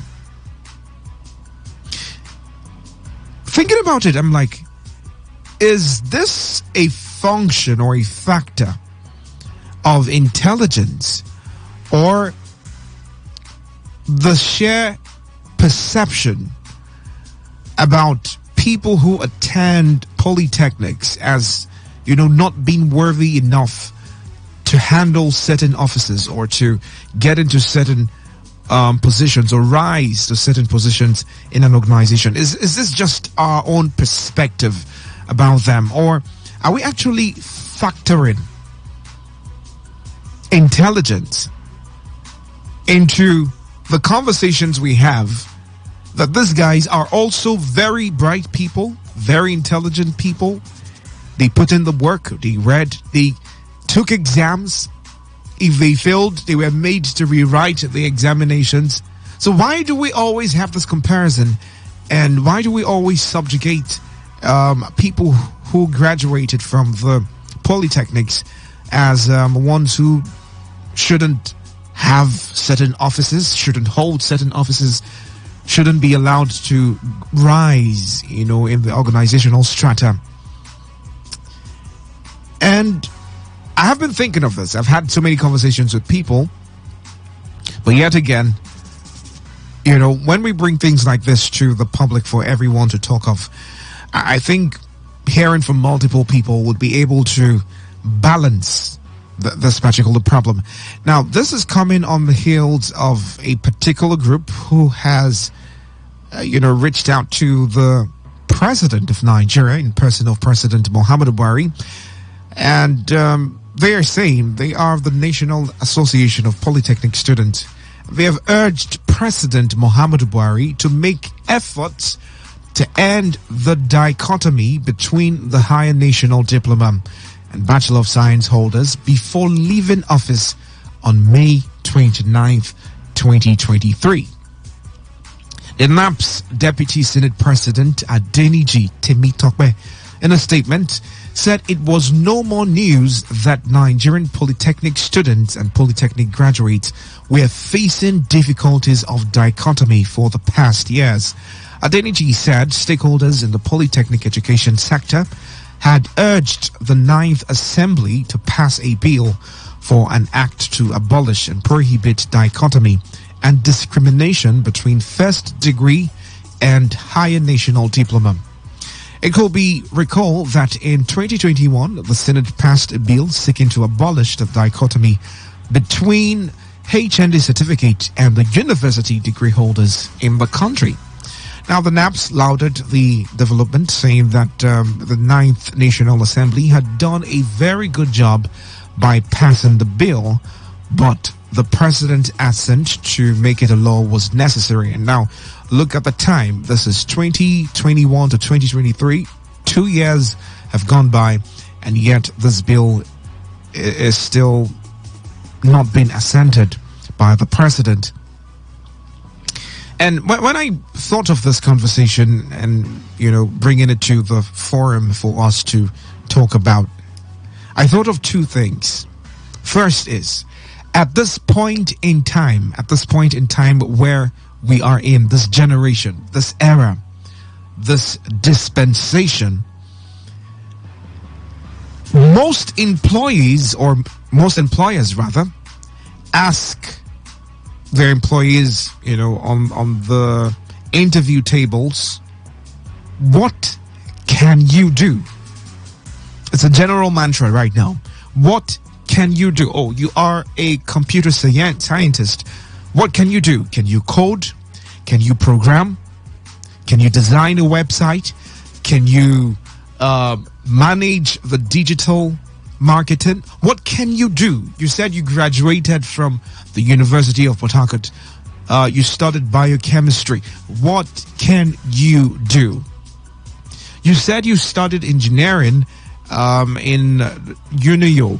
What can you do? If we place this thing before you, what can you do?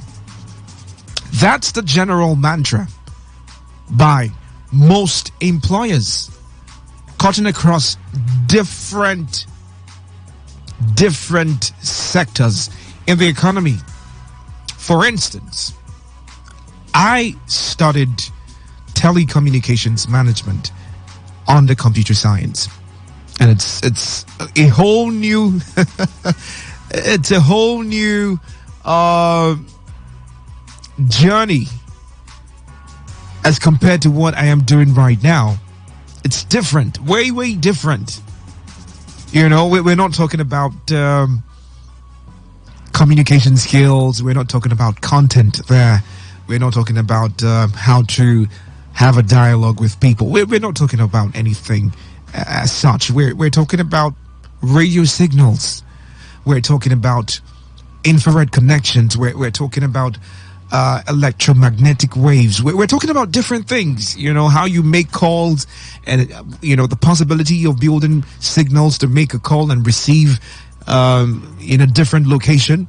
We are breaking down, the modalities. That was one of the things, that was interesting to me. What is the concept of making a phone call? You stay in your house and you dial some codes. Those codes translate to zeros and ones. The zeros and ones translate to signals. The signals go through electromagnetic waves.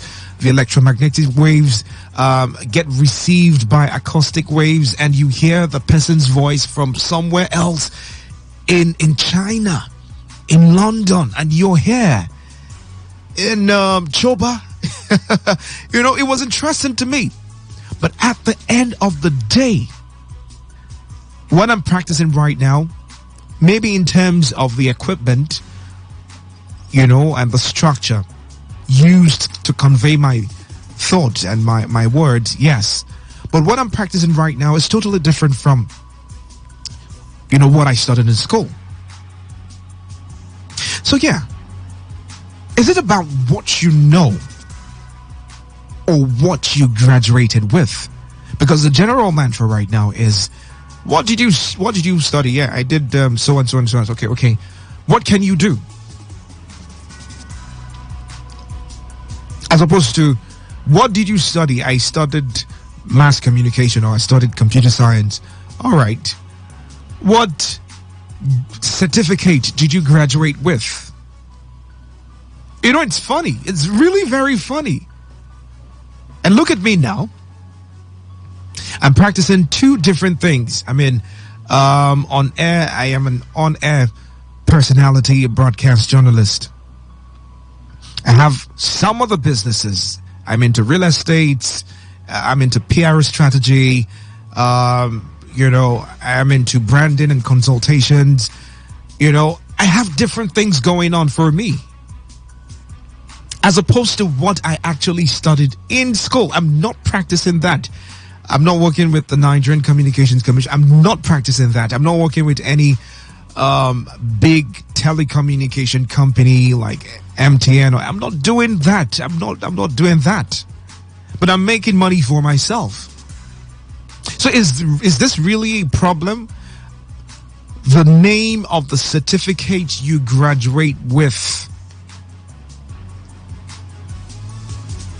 Is that really a problem? Now, I would want to hear from people, because this is an interactive platform, you know, and people who experience these issues, I would like you to call in at this time, like I said, at this generation, in this time we are right now. Do you go to submit your CV and then right there they say, oh, it's because you have HND, that's why we cannot accept you? I mean, if you had a BSc in so and so and so, and you know very well that with or without you having a HND or a BSc, you can do the job, do you still have resentments, you know, from people? They look at you and say, look, you're not qualified enough because you have, you know, the HND certificate. Or at this time, should we be focused more on the capability of Nigerian graduates? Most of them are just inept. You know, I was speaking with someone who said, you know, she studied so and so and so in school.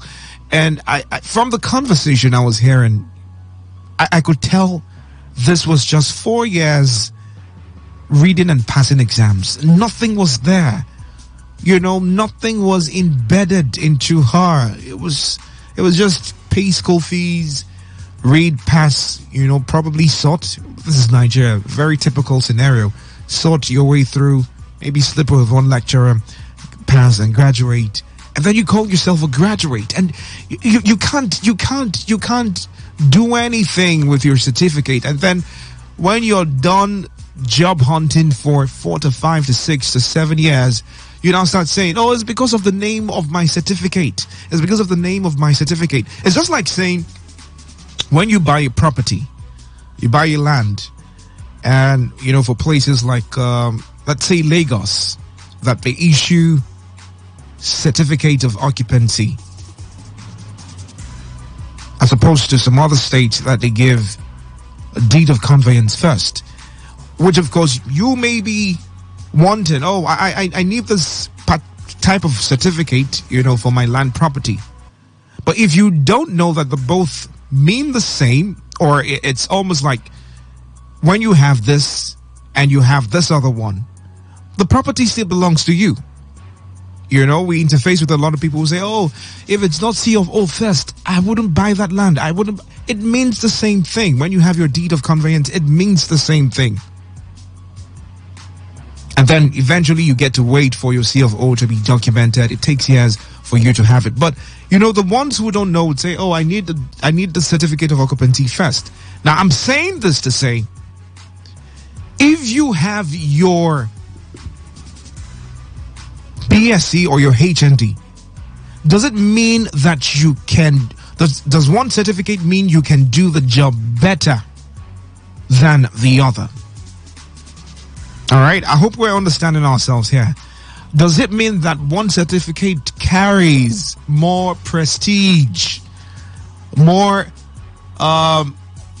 you know, ability to do the job well than the other?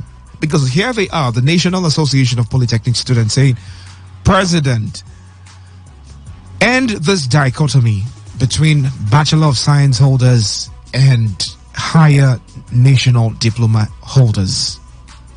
Which, of course, I don't think this would be a problem. But do you agree? Do you agree? Have you been chased out of an office? Let me not use the word chased. Have you been turned down because you didn't have a BSc or a BA?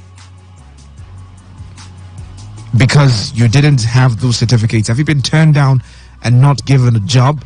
Or do you think it's about what you can do as against what you graduated with, the name of the certificate you graduated with? All right, I'd like to get your thoughts on this.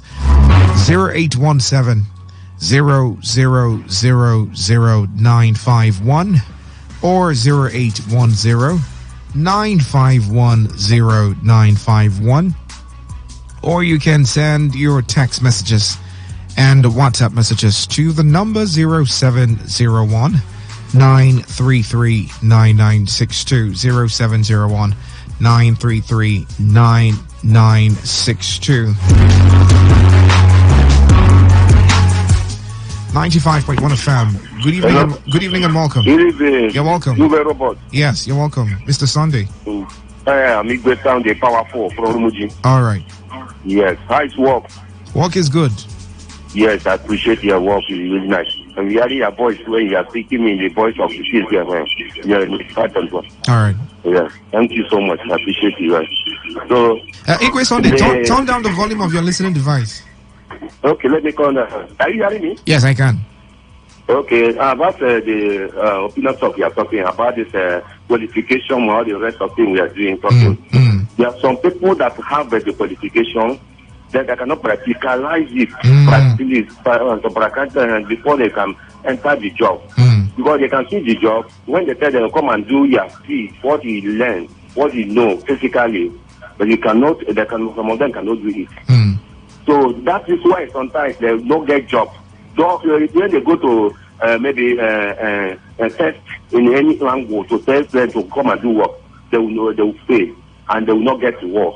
That's why you see Nigeria, our people that finish university, some of them they are not getting job because they cannot practicalize what they read. So it's not about the certificate.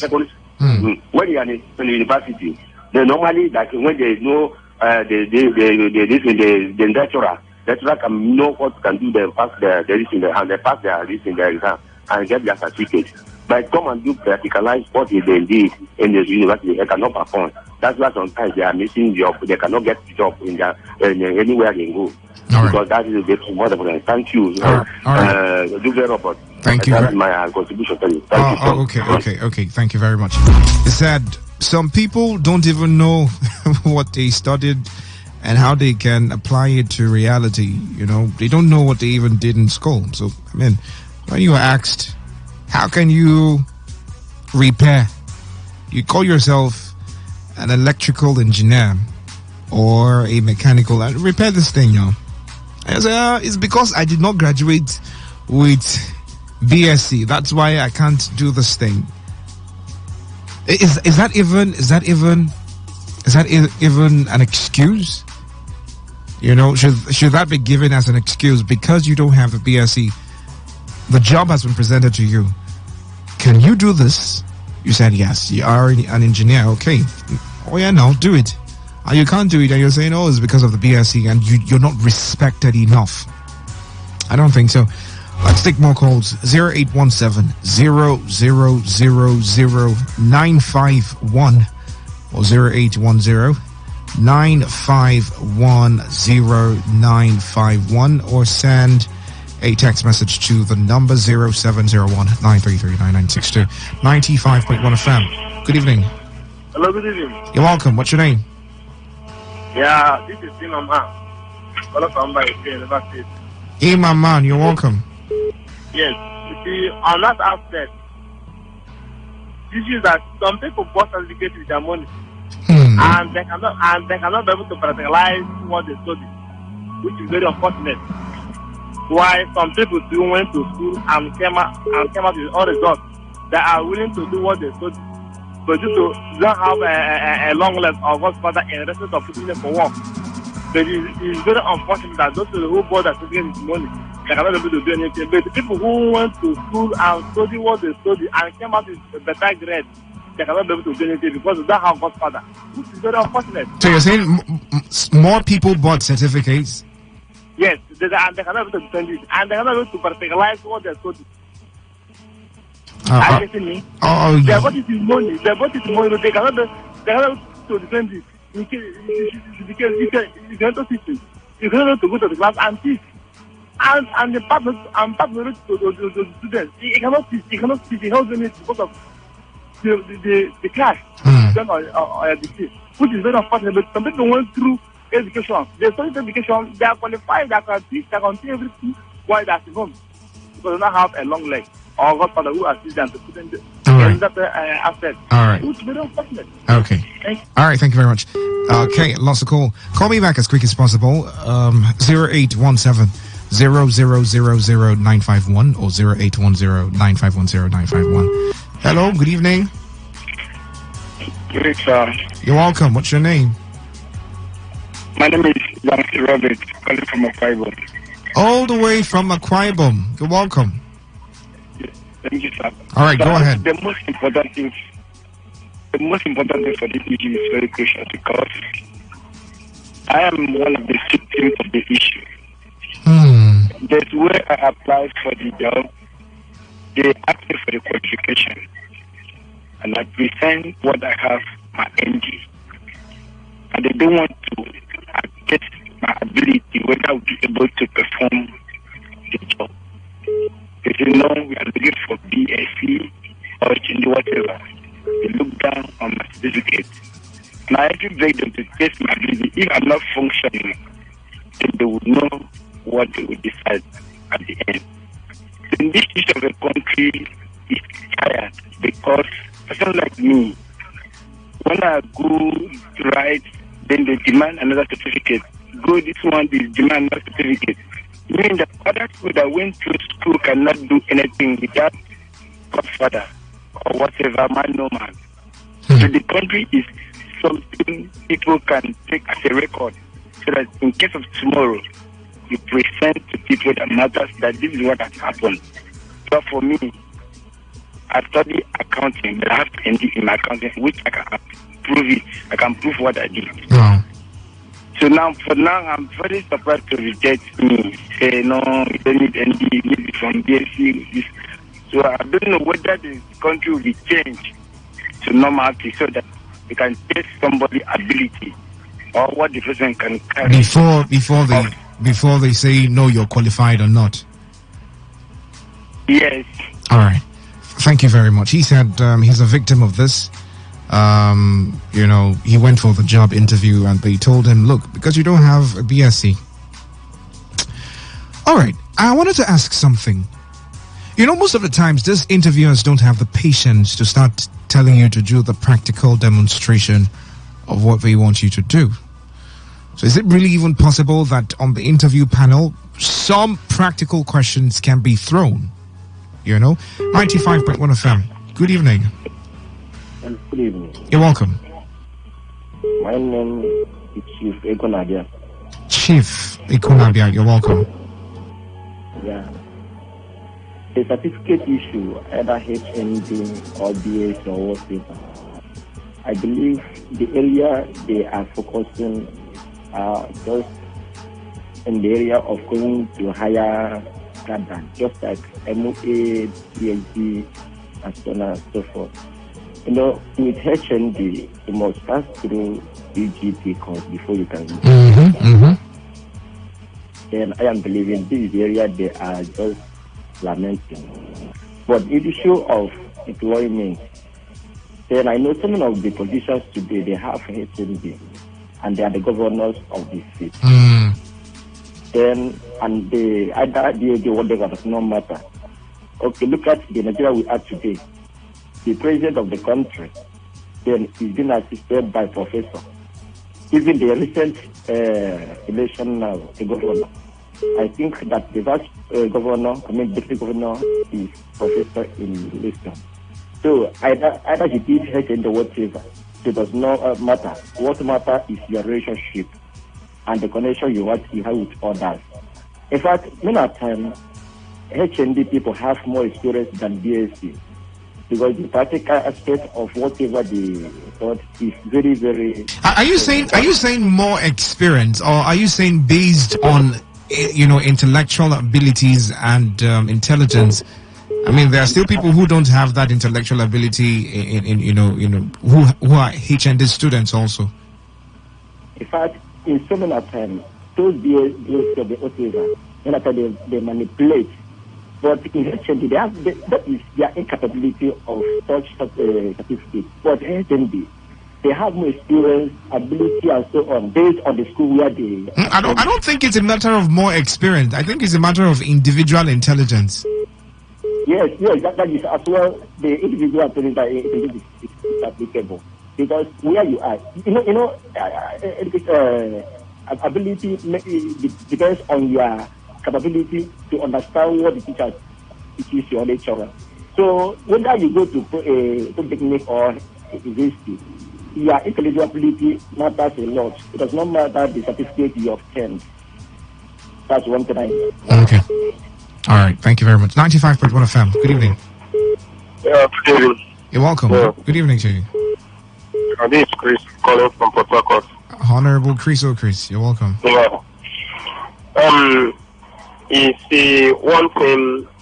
It's not how much or how your intelligence will make you to know what you are doing. Most of the times, most of the people that you see what they are doing, that's not what they learn in the school. So, and they even most of them came to my office. They are graduates. A graduate that cannot ordinarily do a sitting on something. That one, which of the graduates? So it's not maybe how you are intelligent or how you speak or how you bring your vocabulary. That someone will now say this one you are intelligent. No. So you can see a primary school or secondary school O level that can do something, the university or BS or something. So to me. And another thing in Nigeria, if you don't have anybody, your certificate is useless. So forget about that pain experiences. And if you don't have anybody that will fight for you, I don't think. I'm telling you the truth. I know why I'm saying this. Most of the people that are working in some company, they don't even. They just went there because of maybe their uncle connections. Connections. So there's one issue of having the required certificate, then having a problem of a certificate that is not up to standard, and then the issue of connections. Many people bought their certificate with money now. I know many of them now. Many of them bought certificates with money. They don't know anything about what they are doing. You see, most of them are working in the bank. Most of them know what they read in school. But because of how the country and the condition push them. To me, in Nigeria, we don't see one place to watch masquerade in Nigeria. This one no good. All right. Thank you very much. 95.1 FM. Good evening. Dave, how are you? I'm fine. You're welcome. This is Elder. Elder from Moyigo. You're welcome. Dave, I have a brother. This young man, many years ago, because of physics and chemistry, this guy took WAEC about 9 times. He couldn't get, even when he got chemistry, he couldn't get physics. But you know what? So because he wanted to read engineering at then, so he have to join Polytechnic, and he came out with PhD. He came out as a PhD holder. Do you know that? And the guy fell in love with the teaching. But do you know one thing? If this guy take you on mathematics or physics or chemistry, you will not sit on that exam twice. But if someone starts on that same path, that same edition 8 times, every time session, withheld, cancelled, and so, the guy was almost frustrated. Now, what am I trying to say? Since then he have not been able to get a reputable institution, school where he will go to teach this subject, but he has been teaching in other private schools. In fact, they don't allow him to go. But one place he managed to apply. In fact, all the time they've been turning him down. But it's like somebody pushes this thing, and all the people that apply, all are BS holders. I mean, strong second class upper. You know what? They try to just to give a chance to interview him. The interviewers about them, when they saw his performance on the chemistry and physics, they couldn't talk. They now have to arrange the professors of that school, the head of that institution, and the two other persons to come and see what they are seeing. Because when they said that we are interviewing him, they discover that the guy was even far more than them in this cases particularly. Wow. In fact, there was a particular medicine they gave him. They were expecting him to dwell on it at least 30 minutes to so, but within 7 minutes, the people were shocked. So what am I trying to say? Because the HND holder, he could not, but eventually he has now succeeded. I mean, they are carrying him like an egg because the guy is master in physics, chemistry, and mathematics. Wow. But it took him years. In fact, some of the guys he taught, many of them are in abroad. Most of the time they do call him. Two have called him, like, look, what he made them. The guy is a wizard in physics and chemistry. But he sat for 8 times. Now, because he's a HND holder, it wasn't easy for him. But look at people that, yes, some of them they can't even defend it. I'm telling you that when he went for interview, after the interview, 3 of them escorted him. They were chatting with him. So what does that mean? What does that? Are there other people? Are there no other people that they interview who escorted them? He doesn't know them, but they were kind of, because they applaud him. They didn't want to open up. It was when they bring him in that was when they open up. You see? So this BS of honestly, if the president can sign it, let it be, the same thing with HND, that would be better. Because just like somebody said, if you don't have connection, nothing. Some people there are people that have set as lower. If you see the position they are handling, you'll be shocked. And they cannot even defend at all. But you see somebody with ordinary OND, we beat that person. Some of them, not all of them, some of them that sound OND, we beat that person hands down. I have seen it. A lady for that matter. She was to go for service. In fact, that day when they now assign her to the school she's going to teach the class, she just burst in tears, was crying. A friend come out, what happened? Did you not say anybody? He said, no. I'm not good in teaching. I don't. He said, when you're crying, she was crying like this. She don't know it. Not just for many. Both and girls. I'm telling you. Dave, it's a serious thing in this country. Yes, it is. Thank you very much, Elder. And that particular story, I think I've encountered something like that also. With the whole, I graduated from this big private university with a BSc. Come on, teach. Just teach ABCD. It's a problem. 95.1 FM. Good evening. Hello. Oh, my ears. When you call, turn down the volume of your listening device, if you can. 0817-0000-951 or 0810-951-0951. 95.1 FM. Good evening. Yeah, Robert. You're welcome. Good evening to you. Good evening to you. My name is Steven. All right, you're welcome. You see, Polytechnic, university or whatsoever they call it, I don't see any difference. I don't see anything that makes it different. If you know the same learning that they go out to learn, it's the same learning, it's the same book that they are reading. Only that we Nigeria here, we don't have industry. Like we have the government in power and the state government don't want to look into industry. If we have industry, those people who head from Polytechnic could have been having more value. They could have more value in this country, because what you learn out of Polytechnic, you're supposed to establish it in the industry, what you learn from there. But here in this country, we don't build factory, we don't have any industry, we don't internalize it, we don't even have any industry to fall back on. So that is what is bringing the discrimination in this country, the discrimination.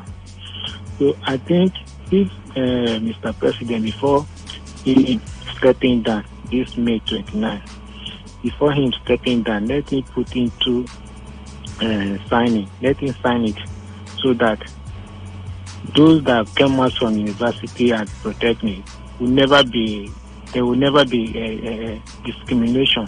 There will never be any discrimination within both of them, so that the equal brain can go to maybe anywhere and have their work schedule. Okay. They will be employed, so that you will not look as if the other person is maybe is backward, or the other person will not go to higher institutions, so we will not employ him. So let them put it into signing. Let it be equal.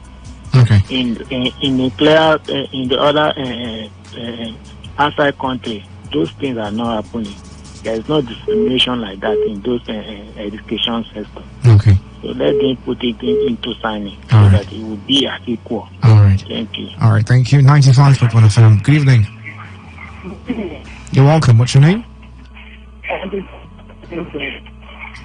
I'm sorry, I didn't get it. Please tell me again. Oh, Afi Tonka Wellington. All right. Do you know the problem we're having in this part of the world? Where you say you're a graduate, they just give you certificate that you're illiterate. But you need to invest in yourself, furthermore, in the now. After being educated in to stop problems.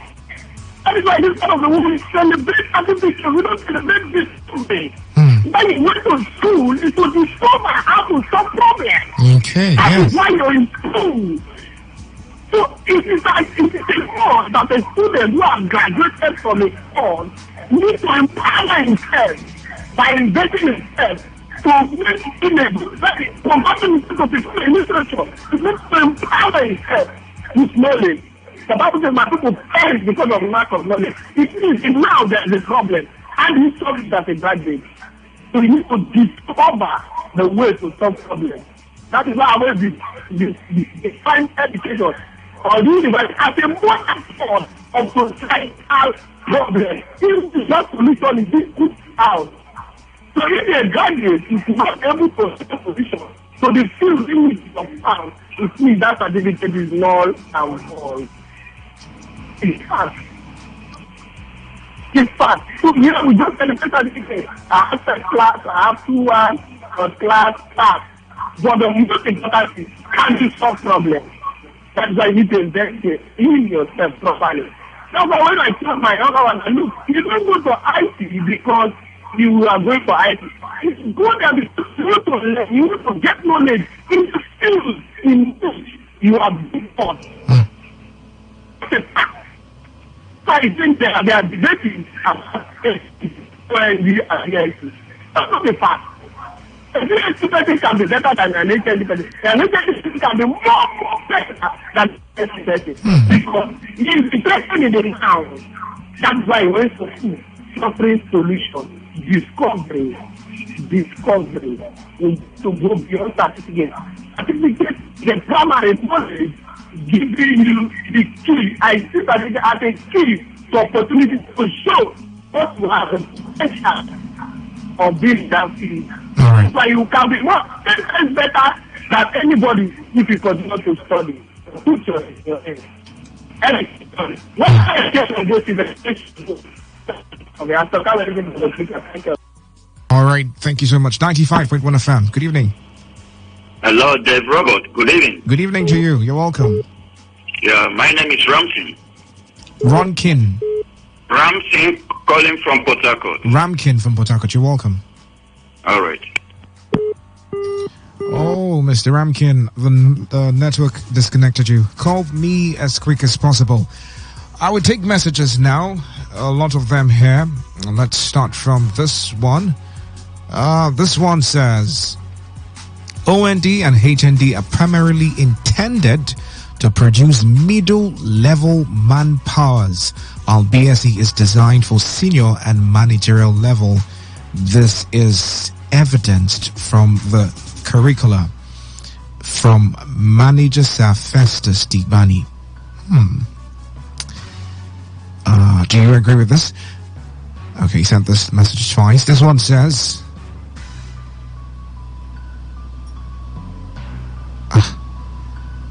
okay, I don't know what I would do.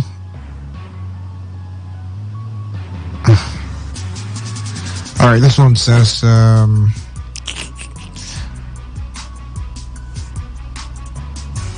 okay.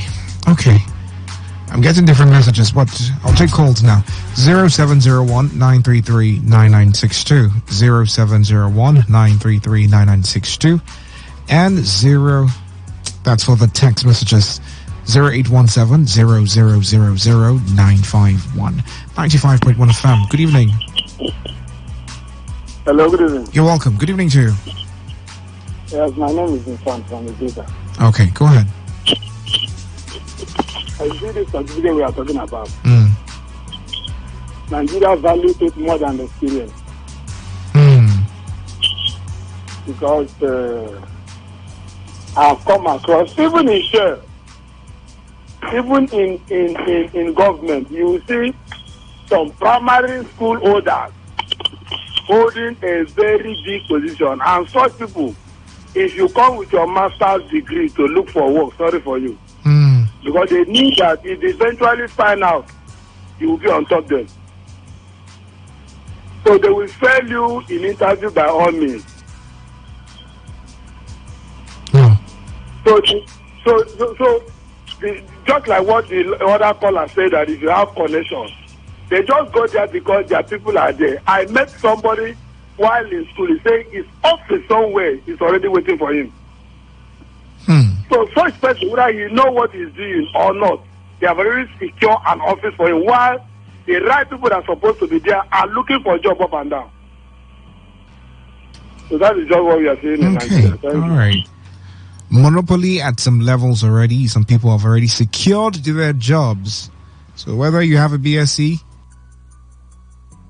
or the HND certificate, you still have to take the corrupt route. I'll take more calls. 95.1 FM. Good evening. I want to ask a couple of things. People always said connection. I went for an interview and they said connection. I spoke to the person that interviewed me to give me a trial. I don't know about it, but I want to try something. And they took me to the room. After I finished, I left. They called me on the house and said, come, you're due for this job. See, the problem, opportunities are around. You cannot find opportunity when you are not ready to take the battle. Opportunities are like solutions. They need solutions. That's why the space is being open. Don't go into an interview hall hoping that somebody will help you. Go there because you want to go and solve problems.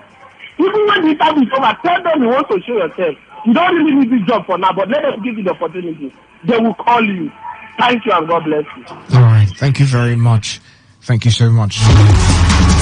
9:55. We are 5 minutes away from the end of the show. 0701-933-9962. I will take messages now from WhatsApp.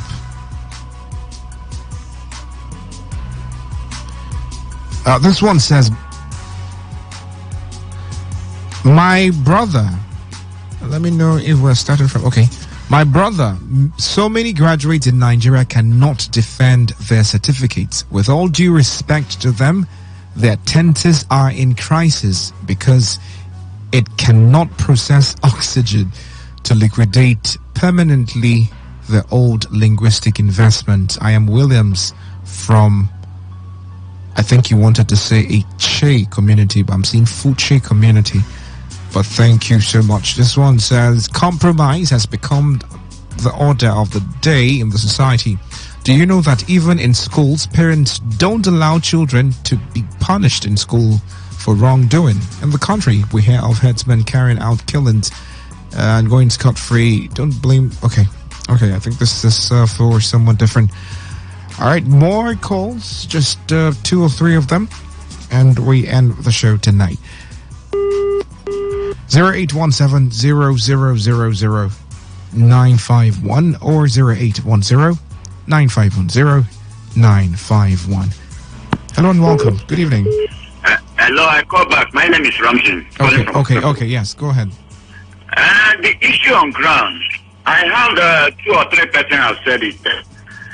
If you don't have connection in this country, my dear, you are certificate, you went to Cambridge, you went to this institution, my dear, you must have connection, you must have somebody on the seats to push you through. If not, nothing.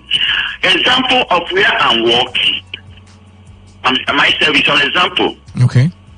I don't have certificates, but many times I try to go with people that have certificate or people that is already on ground before I came into the office.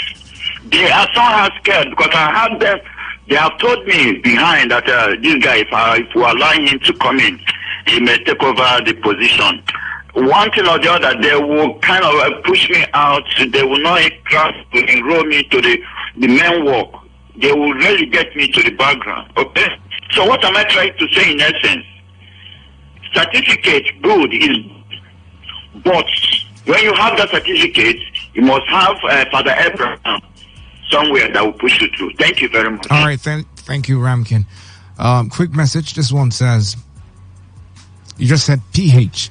The challenge with polytechnics and university education in Nigeria is that many people in polytechnics are from not so wealthy homes, and thus they are not properly educated in English and good manners. Is this really a reason? Their technical prowess is clear, and thus when combined with lettered people, there is good production. And thus richer homes assist to make education in universities easier. There is a quick understanding. Unifying our tertiary education is thus a step like that of unifying GRAs and suburban region or suburban areas to so well as please polish each other's. Thanks and God bless. Okay, you're talking about a measure. Well. The phone lines are buzzing. A lot of people want to give you a response to what you said, but I don't know if we have the time to. This one says, Dave, good evening. I tell you the truth. Our institutions of learning are filled with theoretical framework, but practical aspect is lost. I agree with you. I agree with you. Let me just take one last call. 95.1 FM. Good evening. Dave Melford Robert. You're welcome. You just have 30 seconds because we're done. Oh, the discrimination between Missionary and yes. What is your name, please? What is your name? Gilbert. Sorry? Gilbert, okay. The discrimination, I don't think necessary. Solely unnecessary. Because if there are persons that all went to higher institutions, all went to learn their various fields of study, and one will come out and say that this is DSD, this is HND, and they will discriminate at the point of work where they are seeking to get a job. So to me, I don't think everything should be polite. So that they should take the best. The best should emerge, irrespective of your this whether it is GST or HND. Okay. So absolutely unnecessary. Okay. Yeah. How about your colleague, Gloria Cat? She is good. She is wonderful. I have not been hearing from her, right? Throughout last week, the opinion polls that she used to anchor. What's the problem? All right. Well, I would communicate that with you, but not now, not on the show, because we don't have time again. Thank you so much, okay? All right, so this is where we draw the curtains on the show. A wonderful dialogue, more or less like a debate. Now I wish we could have a physical debate where we talk about this. I know a lot of you would want to give your thoughts on that. But till then, till we work that out, do have yourself a wonderful evening. This is Today 95.1 FM. We are the voice of the people, and it's been Opinion Poll right here on Today 95.1 FM. My name is Dave Roberts. Follow me on Instagram, on Twitter, on Facebook. All my handles, you could just Google search David Melford Robert. And for Today 95.1 FM, Today FM 951 is the handle on Facebook and Instagram. Do have yourself a wonderful, wonderful evening. Stay tuned. The World News comes up next. Every day, every hour, when the big stories break, depend on our 24-hour news team to bring you the latest. Today, 95.1 FM. Whether it's happening in Port Harcourt, South South, Nigeria, or around the world, we've got you covered. On air, online, delivering balanced news and unbiased analysis. Today, 95.1 FM. This is Today. 95.1 FM, Port Harcourt. News. Hello and good evening. This is the World News on Today 95.1 FM, Port Harcourt. I am Dave Robert. In the headlines, reports of missing persons increase in River State. President-elect Bola Tinubu returns to Nigeria after 32 days abroad. 3 people have died following 3 days of clashes between Gbagi natives and Hausa residents in Gwarimpa, Abuja. And on the foreign scene, President Joe Biden set to announce his second-term bid tomorrow. Now, the details. Let's begin the news report tonight with the story that the ward executive members of the All Progressives Congress across the 23 local government areas in River State have condemned what they described as sponsored distractions and court cases by some individuals targeted at making River State a one-party state. The APC elected ward chairman, in a communique issued at the end of a forum in Port Harcourt, said they view the distraction and court cases as a ploy to withdraw or canvass for the political withdrawal of their cases at the Election Petition Tribunal and selling of the party to the People's Democratic Party.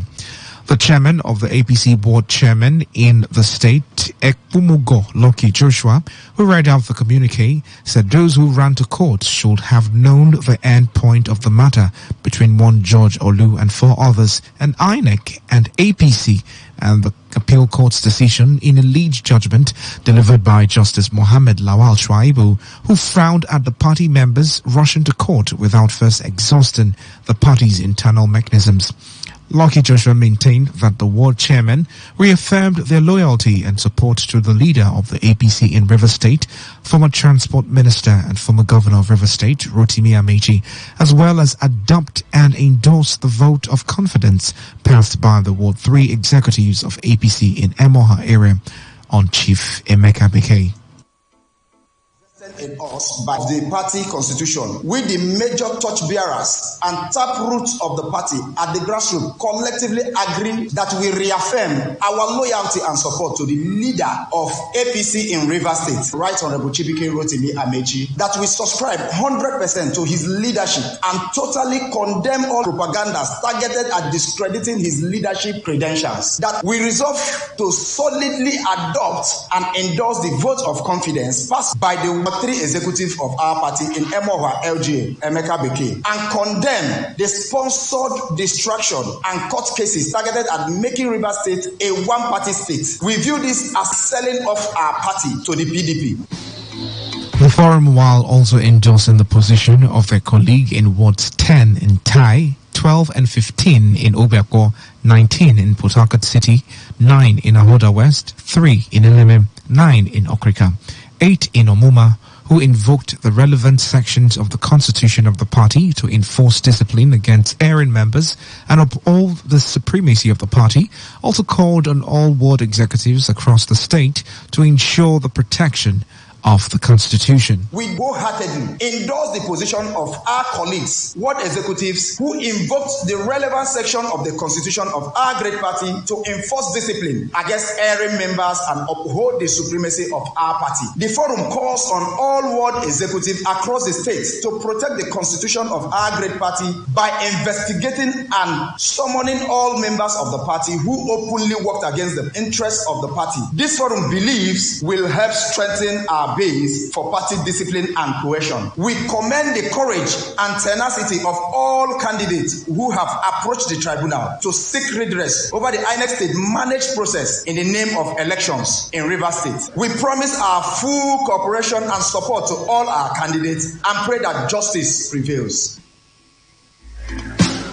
Today FM's correspondent reports that while the coordinators of APC ward chairmen commended the courage and tenacity of all the party candidates who have approached the tribunal to seek redress over the INEC staged managed process in the name of elections in River State, equally affirmed their support on the relocation of the election petition tribunal out of River State, which they claimed will ensure the safety of their candidates, witnesses, lawyers, and even the judges.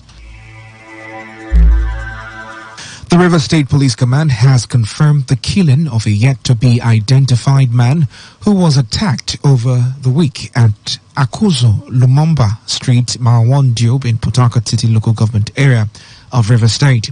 The Public Relations Officer Grace Iringe Koko, in a text message sent to Today FM, confirmed that the man who hailed from Akwa Ibom State but is resident in Akuzu Street was ambushed by over 10 men who shot him multiple times. Iringe Koko said relatives of the dead had filed a complaint on the killing of their brother at Mile 1 Divisional Police Headquarters and linked the killing to a supremacy and territorial battle between suspected factions of a cult group in the area. Today FM's correspondent who visited the Job axis of Port Harcourt cited patrol vans conveying fully armed operators of tactical teams patrolling the streets of Job. In the meantime, a Port Harcourt-based youth activist, Charles Jaja, has called on the Commissioner of Police, Okon Efyong, to concentrate on the policing of the state, while the state government should restore street lights to improve security in these areas.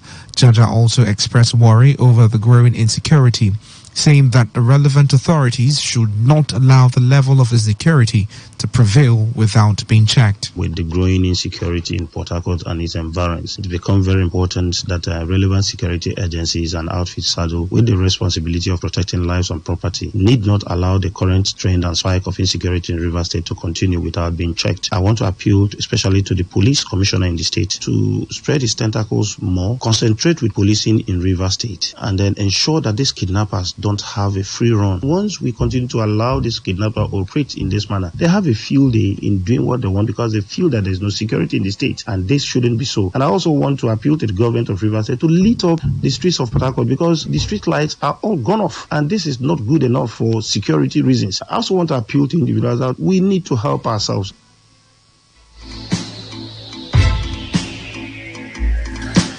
The reports of missing persons in parts of River State, especially young people, appear to be on the increase, including disappearance of a lady at Igruta, Eneka, Nkpo in Rumelimini in Mile 3, and in Job, Port Harcourt. This is because barely 7 days since one Chikwe Buka Julius was reported missing in Obiakpo local government area of River State, his whereabouts have remained unknown. A 25-year-old Julius, who is into interior decoration and furniture, was reported to have left his home at Rumelimini community in Port Harcourt last week Tuesday for somewhere around Wimpy for a job.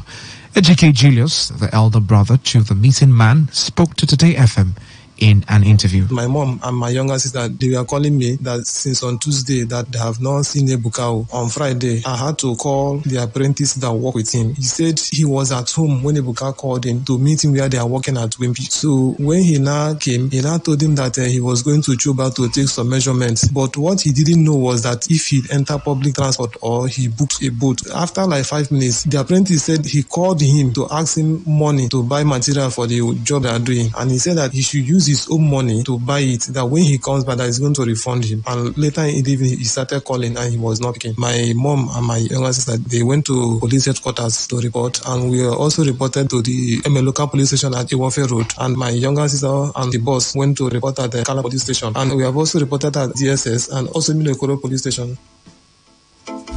On his part, Prestige Ikeji, who is the boss to the missing Chukwuebuka Julius, while narrating the effort they have made to find him, called on government and security agencies to urgently intervene for the safe rescue of the man. I traveled, came back the same Tuesday last week. I got back home. Wednesday morning, I saw the mother at my gate. She was crying that she cannot find him. So I told her that maybe he went for a job and was unable to come back. I thought it was a joke. We called his phone, nobody was speaking until the phone stopped ringing. So what we did on Wednesday was to quickly go and report at the local police station at Ego Junction. So after we did that, the mom and the sister equally went to headquarters. Thursday morning, the line rang again. Since that Thursday till now, the line stopped going through. So I called the apprentice. He narrated the same story on how they went to Wimpy for a job. Then Ebuka told him that he was going for measurements at Choba. That was the last time he heard from him. The day before yesterday, we went to anti-kidnapping unit to report the same matter. We're calling on the CP. We're calling on every relevant authority that can help us, because at this point we don't know what else to do. The spokesman of the River State Police Command, Grace Iringa Koko, when contacted, assured that once the incident is properly reported to the police, adequate action will be taken. President-elect Bola Tinubu has returned to Nigeria after over a month away in Europe. His return was confirmed by the Director of Media and Publicity, Bayo Anunuga, in a tweet. He and his wife, Senator Oluremi, were received at the Abuja International Airport by the Vice President-elect Kashim Shettima, Plateau State Governor Simeon Lalong, Speaker of the House of Representatives Femi Gbajabiamila, and some state governors and high-ranking members of the party. His return 1 month to his inauguration on May 29th puts to rest weeks of speculation regarding his health status and whereabouts. A founding member of the All Progressives Congress, Osita Okechukwu, has described former Vice President Atiku Abubakar's attack on President-elect Bola Tinubu's Transition Committee as a demonstration of crocodile tears, medicine after death, and political hypocrisy. Atiku, the presidential candidate of the People's Democratic Party in a recent election, had decried the absence of any Igbo person on the membership list of Tinubu's Transition Committee. But reacting to the observation, Okechukwu said Atiku's attempt to play the advocate for Igbo interest amounted to shedding of crocodile tears, recalling how the former vice president brazenly breached the zoning agreement in the PDP and zoning convention of president from the north to south and vice versa, maintaining that Atiku's attempt to stand for Indigbo is a clear example of medicine after that. Okechukwu noted that Atiku's betrayal of Indigbo during the PDP presidential primary election was the deepest and unkindest cut. Tinubu had recently forwarded a 13-man list in addition to the earlier list to the outgoing secretary to the federal government, Boss Mustafa, with exclusion of the southeast.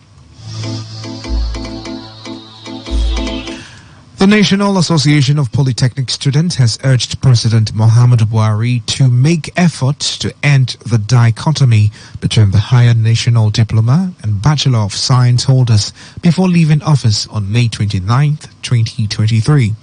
NAP's Deputy Senate President Adeniji Temitope in a statement, said it was not news anymore that Nigerian polytechnic students and polytechnic graduates were facing difficulties of dichotomy for the past years. Adeniji said stakeholders in the polytechnic education sector had urged the 9th National Assembly to pass the bill for an act to abolish and prohibit dichotomy and discrimination between first degree and higher national diploma. It could be recalled that in 2021, the Senate passed a bill seeking to abolish the dichotomy between the HND certificate and the university degree holders in the country. NAPS lauded the development, saying that the 9th National Assembly had done a very good job by passing the bill, but the President's assent to make it law was necessary. Over to Abuja, where at least 3 people have died following 3 days of communal clashes between Bayi natives and Hausa residents at 3rd Avenue, Gwarimpa, Abuja. The clash reportedly began on Saturday and reached a peak today.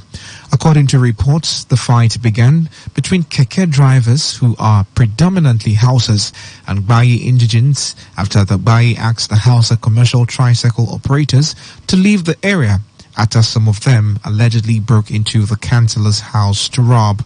This led to a confrontation between both groups, and it degenerated into violence in which people were injured, with some dying from their injuries.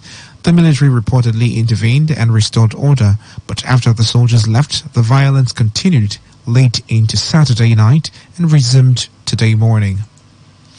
The National Youth Service has announced that the 2023 batch A Stream 2 orientation course of the scheme will begin on Wednesday, April 26, 2023. The orientation course takes a period of 21 days, equipping and training the eligible participants of the one-year mandatory service. It added that the orientation course for Lagos and the Federal Capital Territory will commence on May 3rd, 2023, while noting that some of those deployed to the FCT will have their orientation course in Nasarawa and Niger camps. The scheme urged all prospective corps members to visit the NYSC portal for more information on their deployment. This is the world news on Today 95.1 FM. After the break, more news, foreign and sports stories. Stay tuned. Today's what every day, every hour. When the big stories break, depend on our 24-hour news team to bring you the latest. Today, 95.1 FM.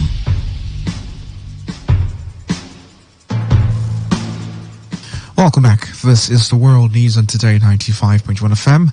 The time is 18 minutes gone past the hour of 10.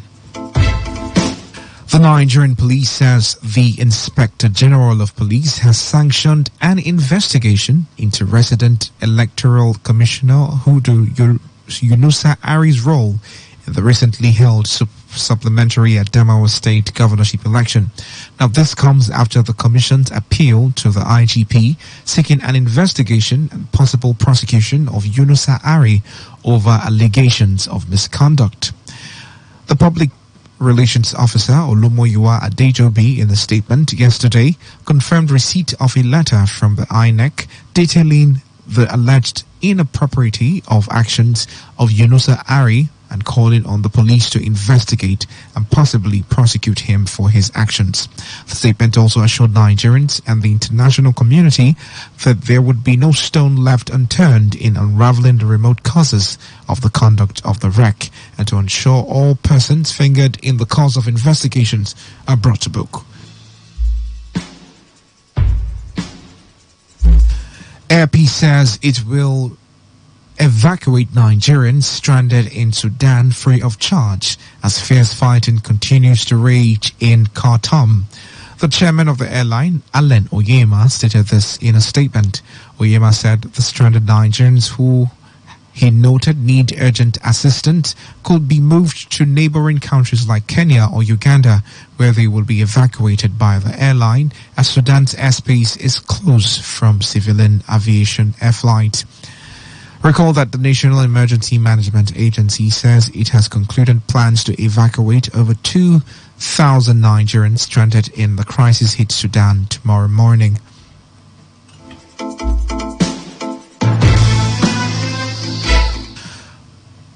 Boeing Luxury Estate has continued to advise the public on the need to invest in real estate. Professor Felix Okubeyi, during the Boeing Megacity Realtors Conference in Port Harcourt, who noted that real estate is protected from inflation, also listed other investment options in the sector. The number one thing you gain is the safety of your investments, and your property will appreciate because Boeing will add value to your property and add value to the environment and add value to the entire estate. And when that is done, your estate, your own investment will appreciate and you will make much more money. Why you see some real estate companies going down is because most of them are thinking just about themselves. They think about how much they will make and then plus they will sell and make money. But Boeing is taking it the other way around. The other way around in the sense that Boeing thinks about the community, the host community, and that is where the issue of corporate social responsibility is coming in. Also speaking, the General Managing Director of Boeing Luxury Estate, Ori Martins, assured investors with the company of continuous cooperation in ensuring that their investments are protected and profitable. Ori also emphasized that the conference is done annually to properly educate individuals of expected cash flow, profit opportunity, and safety of property when they invest with the company. Is a kind of corporate social responsibility for Boeing to give back to the community, train people on how they can be a rector and they make money in real estate. What we try to do is to create affiliate company, other company under the group, so that these people can take advantage and they can stand on their own. So as a company, we cannot do it all. So we now kind of branch out and create an opportunity for people to become business owner under the umbrella of Boeing Luxury Estate. Our project is situated in Greater Port Harcourt area. The cost of Greater Port Harcourt is to develop another Port Harcourt outside Port Harcourt. So we are helping government to decongest Port Harcourt by building mini cities outside Port Harcourt. Today, FM Sandra Kenneth reports that cars, generators, washing machines, and microwave ovens were given to outstanding realtors. And on the foreign scene, after months of teasing, President Joe Biden is expected finally to announce his bid for a second term tomorrow. His decision will defy lukewarm polls and at 80 boldly push what once was considered age boundaries for one of the planet's most stressful jobs. Neither the White House, the Democratic Party, nor the president himself has confirmed he will announce, but multiple U.S. media reports are citing unnamed sources and saying that the move will come early tomorrow in a video address.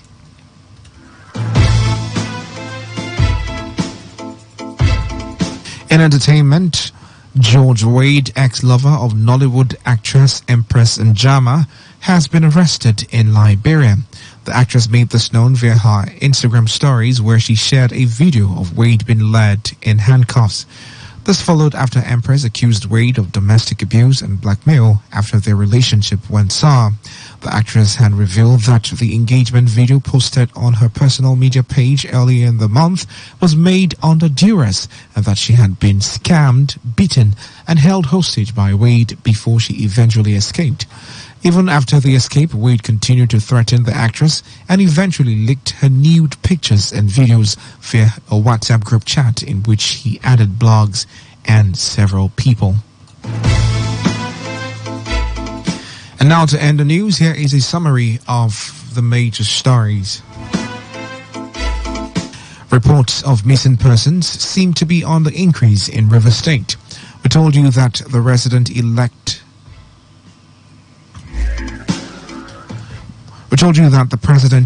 Bola Tinubu has returned to Nigeria after sending over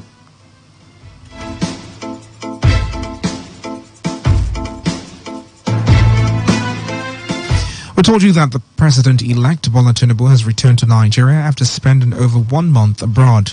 We also told you that at least 3 people have died following 3 days of clashes between Bayi natives and Hausa residents in Gwarinpa, Abuja. And from the foreign scene, we brought you a report that after months of teasing, President Joe Biden is expected finally to announce his bid for a second term tomorrow. And that was the news as edited by Prince Achibo. For comments and inquiries, please call 0818-389-2850 or send your emails to news@todayfmlive.com. You can also read our stories on www.todayfmlive.com. Good evening. I am Dave Roberts. Thanks for listening.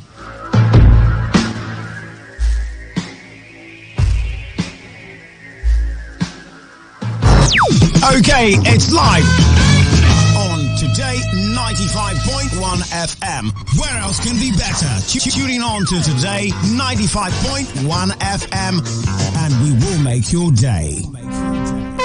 Today's news, today's entertainment, today's sports, today's issues. Today on Today 95.1 FM, Port Harcourt.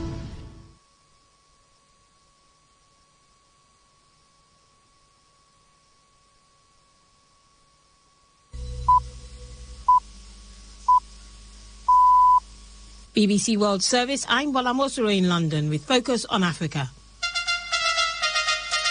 Sudan's war has not let up and no ceasefire apparent. Fighting intensifies, so people are desperately trying to flee. Foreign embassies are evacuating citizens, and those Sudanese who can afford it are crossing to neighbouring Egypt. Tens of thousands of foreign students remain stranded. We hear how Nigeria's government is planning to evacuate theirs.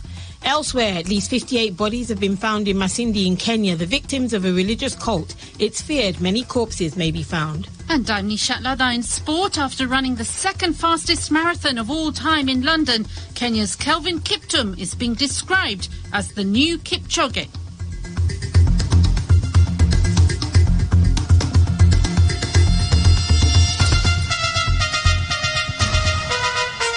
That's all on the BBC Tonight in Focus. You're listening to Focus on Africa on the BBC World Service. I'm Bola Mosuro. And we start in Sudan, where the news has not changed overnight. There's been a catastrophic situation developing as the two generals, Fatah al-Burhan and General Hemeti, dig in their positions and the war deepens. There's been no let-up.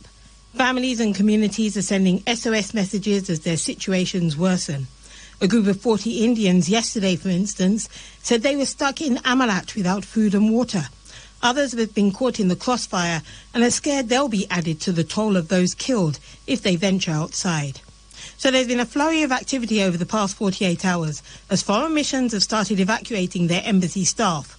The US Navy SEALs helped with the evacuation of American diplomats and their families yesterday. And Germany has thrown out 3 planes, as has France and Italy. While Norway's ambassador to Sudan, Andre Stiansen, was among those who managed to get out of Khartoum over the weekend. When the plane kind of started the engines, of course we were home safe in a sense. We knew that nothing would happen once we had taken off. It's an enormous relief, but it's also an extremely sad moment because there's no diplomat, who wants to leave his post, especially in a context like that. Because, we leave behind a country with a very bleak future. It's been a terrifying experience for everybody.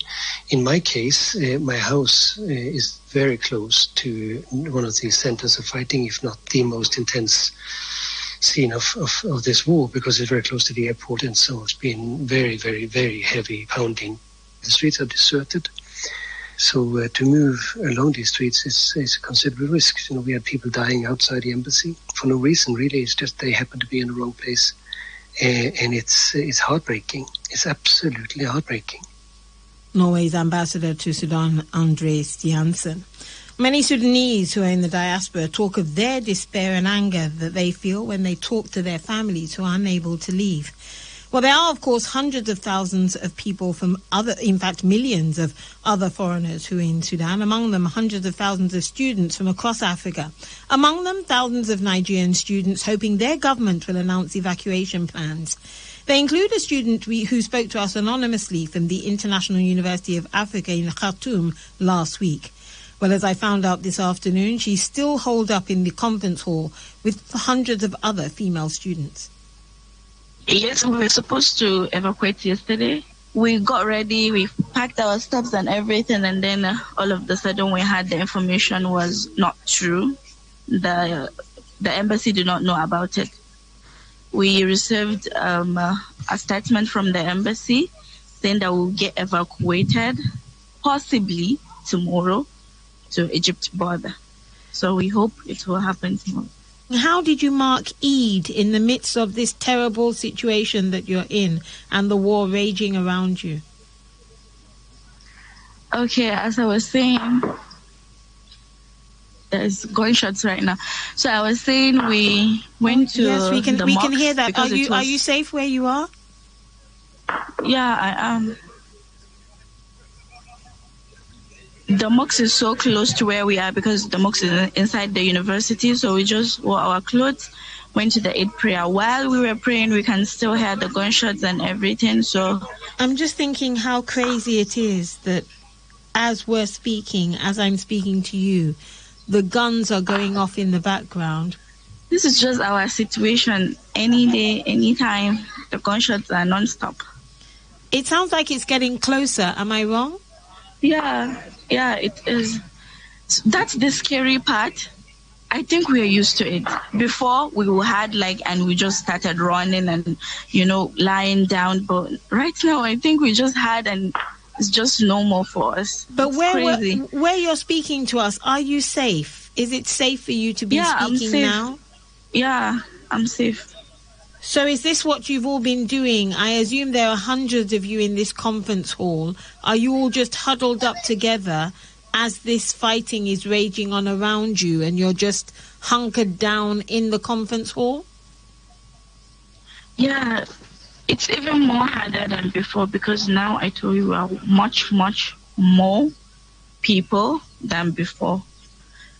Whilst that shooting is going on outside, though, as it continues, how will you feel if the authorities come to you or whoever is going to rescue you and say, okay, now it's time to pack your bags and go? How will you feel knowing that that shooting is still going on around you? It will be so emotional for us, but at the same time, we'll be so elated because we are all at the age we just want to live. We just want to live. We just want to be somewhere safe. We just want to get out of here. We want to go back to our countries, We cannot wait. We are also so scared for the Sudanese, our friends, our classmates, the people we met here. We will be so happy to live, but we are also so scared for them because they are still here, and we really hope it will be over soon because them too is not like they are safe. It's just like everyone is managing the situation. I would like to call out the federal government of Nigeria, for we have some students, some friends, some colleagues, some classmates that are stranded in Gaddarif, close to Ethiopian border. They don't have access to Ethiopia yet, and it's just so hard for them. So I really hope we will be evacuating tomorrow. Some arrangements will be made for them either to get past through the border or to join us to go to Egypt together. That young Nigerian student at the Cairo University, International University for Africa in Khartoum, rather. Well, those students that she just mentioned who are stranded at the border in Ethiopia have been using Twitter, among other things, to talk about their plight. And the video of one young student has gone viral as she talked about how they've been stranded.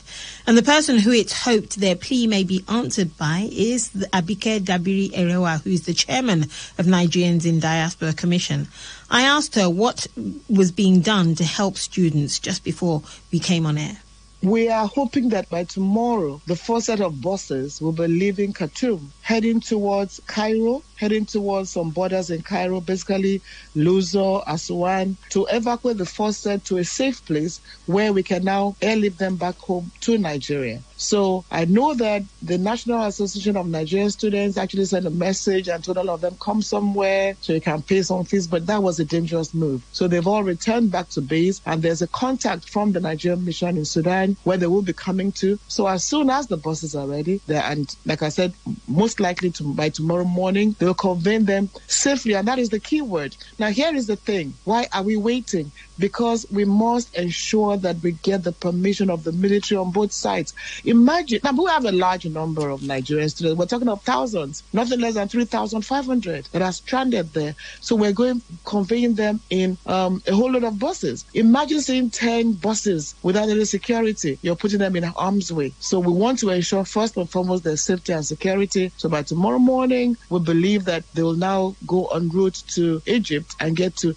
2 borders there where they will be in a safe location to return home. Now, some have found their way to Ethiopia. We have 7 documented that found their way to Ethiopian borders. I think Jalabad, Metema border, and there were issues of not being able to get in, but the mission contacted the Ethiopian authorities, and I believe that by now that would have been sorted. Yes. In fact, we heard from a student at the International University for Africa in Khartoum who sent a plea to Nigerian authorities saying, please do something about the situation of the students there because they understand there are more. There are 7. Look, I'm telling you that we have 7 documented. We have their names.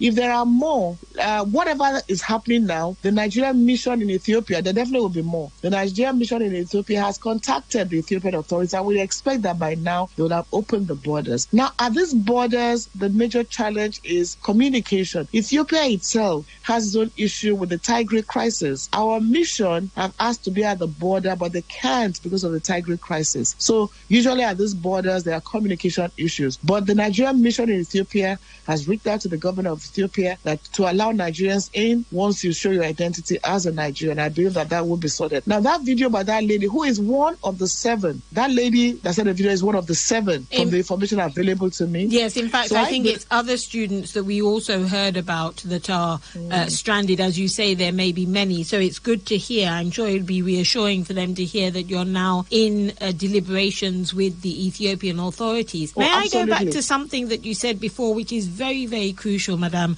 Dabirewa, and that's when you said that in order to have the safe transportation of these thousands of students from Khartoum, you need to speak to both generals, both General Fatah al-Burhan and General Hemeti. Is it that the 2 generals are agreeing to cease fire or to give safe passage for these students, or how is that working? Or is this something you can't tell us? All I know is that our Ministry of Foreign Affairs has contacted both sides of the divide, and we have asked for a safe corridor for our students, and that means give us security. Now, if we're transporting them to Egypt, our mission in Egypt is also ensuring that we get security from that side. So it's on both sides. The idea is that whatever side of the divide you are, Nigerian students must be safe. So whatever side of the war that you are, when we are moving our students, please don't harm them.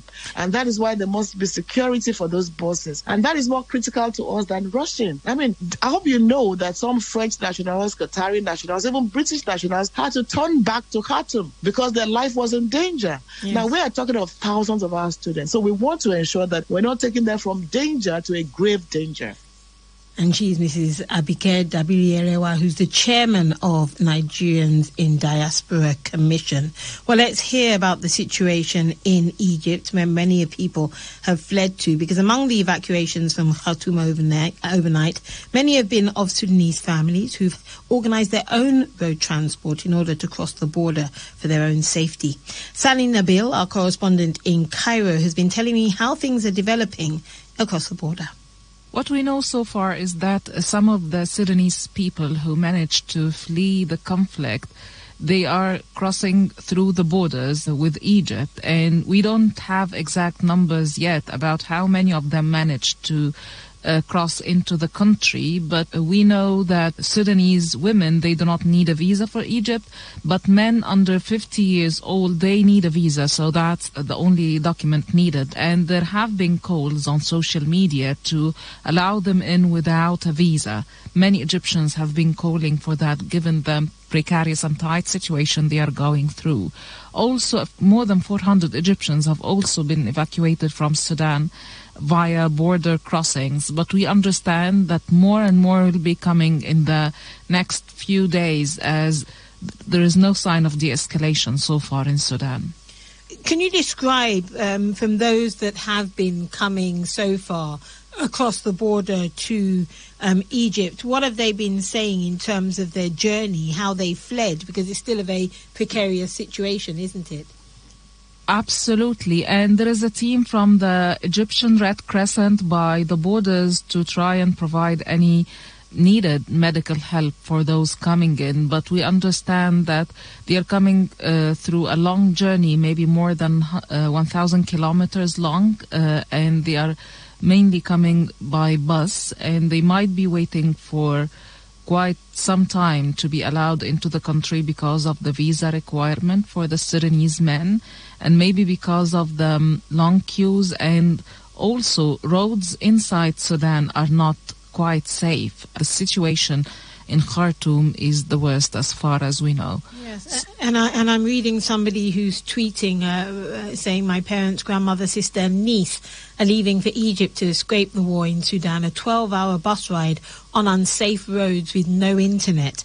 Can you give us a bit more on the situation as you've been hearing it? Yeah, exactly. And at the very first days of the conflict, actually, the internet was working. And I've been talking to many Sudanese. You know, there is a huge Sudanese community here in Egypt. More than 4 million Sudanese have been living here in this country for years. And many of them have families back in Khartoum, and they are trapped. So I've been talking to them, and they are really worried that they might never be able to make it to Sudan anytime soon, and their families cannot make it to Egypt. But the existence of proper communication and internet connections was kind of giving them some sort of solace. But now that we've been getting reports that the internet is down in many parts of Sudan, that will leave many people really worried and torn apart. And I've read this tweet that just read about this guy who's talking about his family taking a 12-hour road trip by bus. And I think this represents many of the Sudanese families trying to leave the country now. And I've been talking to people inside Sudan, and they said, especially those in Khartoum, we want to leave the city, but it's not safe to leave our houses even. And the roads from Khartoum to other safer places, they pose a great risk if you want to take a road trip from Khartoum to any other city. The risk is always there. Our BBC Cairo correspondent Sally Nabil speaking to me earlier. And you're listening to Focus on Africa on the BBC World Service. And with the time now at 15:22 GMT, let's get a roundup of some of the other stories making news across the continent with Hassan Aruni. Prime Minister Abiy Ahmed says that his government is to start peace talks with the rebel Oromo Liberation Army, or OLA. Mr. Abiy, who's himself from the Oromo ethnic group, said the talks will open in Tanzania on Tuesday. The OLA is active in Ethiopia's largest and most populous region, Oromia. A former Prime Minister of Burundi, Alain Guillaume Bunyoni, has been arrested. He was removed from office last September, days after President Evariste Ndayishimiye accused unnamed people of planning a coup against him.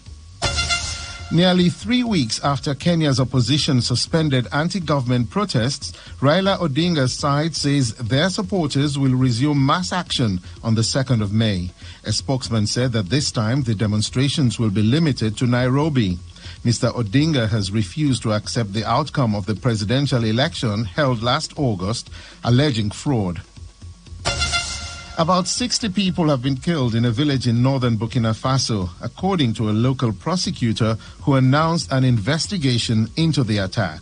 Lamine Kabore said the attack took place on Friday in the village of Karma near the border with Mali. The attackers were said to be wearing uniforms of the Burkinabe army. The world's largest rhino conservation farm is to be put up for sale. The facility, which is located in South Africa's northwest province, has some 2,000 southern white rhinos. The owner, John Humes, says he has run out of money and that he is looking for someone for whom $5 million a year is small change.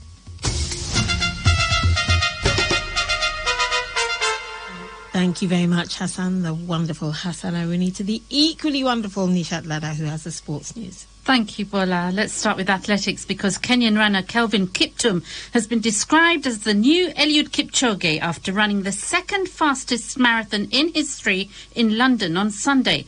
The 23-year-old finished in 2 hours, 1 minute, 25 seconds, just 18 seconds adrift of Kipchoge's world record. Martin Keno, former runner, now commentator, says Kiptum's run was unbelievable, calling him Kipchoge 2.0. Algeria's Riyad Mahrez says his Manchester City team are highly motivated to complete a treble of trophies this season.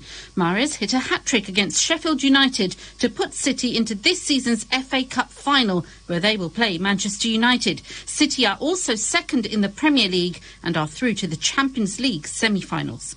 And Middlesbrough striker Chuba Akpom has been named the English Football League's Player of the Season. His 28 league goals have boosted Middlesbrough's hopes of reaching the Premier League via the playoffs. Akpom, a former England youth team player, has pledged his international allegiance to Nigeria. One to watch, Bon. Good to hear. Very good to hear. Thank you very much, Nishat Lada. Now, next we go to a story which has been grabbing headlines not just on the continent but the world over. It's in the coastal town of Malindi, where Kenyan police say they've found around 58 bodies as part of an investigation into a cult leader who told his followers they would go to heaven if they starved themselves to death. Well, many of the deceased were children, and officers began exhuming graves in a forest in the east of the county. It's in Kilifi County on Friday, and police are still searching for bodies and survivors. Well, President William Ruto described the actions of the Christian cult suspected of having encouraged mass suicide as akin to terrorism. He accused the cult's leader, Paul Mackenzie Ntenge, of using religion to advance what he called heinous acts. Well, joining us now from Kilifi County is the BBC's Dorcas Wangira. And Dorcas, greetings to you. It is an awful, awful tragedy. What more can you tell us, please, that you've been hearing after reaching the area? Well, Bola, just like you said at the beginning, it's such a disturbing situation, very horrifying. Today, 26 small bodies were exhumed in the Shakahola village, part of the Chakama forest. So the tally keeps going up, and even it's getting to a point where every day when the number goes higher and the police say it could only get worse. So this exercise is going on for the fourth day. Today we've seen the Inspector General of Police, the head of the Directorate of Criminal Investigations, and the Director of Public Prosecutions. So just like the President also said that this charge is akin to terrorism, the DPP is looking at the toughest charges to prefer against the pastor who is accused. And it has to be said, whilst these members of this cult have died, including innocent children, the cult leader himself is still alive. What can you tell us about him and how he brainwashed these people to do what they did? Well, trying to unravel the mystery behind Pastor Mackenzie, it's such an uphill task because he has very interesting beginnings here in this Kilifi County. He came in here as a taxi driver. He established a church. By the year 2019, that's almost 4 years ago, he decided that he was going to shut down the church. He went and bought land in an area near the forest. And then he opened a YouTube channel where he had followers who were listening to him, and not just here in this part of Kenya. There were followers coming from Western Kenya, coming from Central Kenya. We also saw a man who was from Nigeria coming to look for his kin. So his message is one of instilling fear. His message appeals more to women, and also and where you find women, you also find children. Some of the instructions the members receive include not going to school, not going to hospital. Some are tearing up their degrees. There is a story we are yet to verify, but it's making rounds on social media about an air hostess who gave this pastor all her money. So I think it's just preying on people's fears. And up to now, where he's still under police custody. And as the investigations continue, Bola. And Dorcas, sadly, it is reminiscent of what many may remember of the Jim Jones tragedy in Guyana, where hundreds of people died after drinking Kool-Aid, believing their cult leader. It's feared there may be many more, because it was an area shrouded in secrecy, but it's believed there may be more bodies found? Yes, and what what is even more disturbing is the nature of death, because there's some who are severely emaciated. What we've seen is really horrifying, and others are questioning, like, what actually was the inciting incident was the death of 2 children in March. And when he was accused, there were accusations that these 2 children had actually been murdered, that they had not been stabbed to death. So people fear 2 things, that one... Dorcas, I wish we had time to hear it. We'll definitely have to give more news in the next edition about the situation in Malindi around those deaths in the next edition of Focus.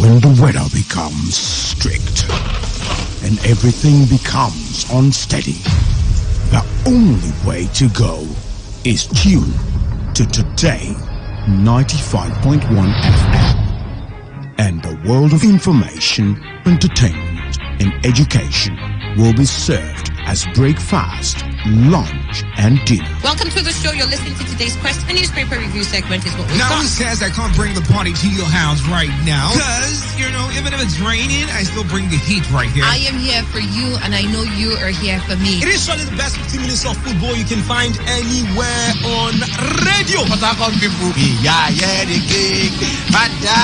Back here in the Garden City of Port Harcourt. Today, 95.1 FM. Nothing but the best. Nothing but the best.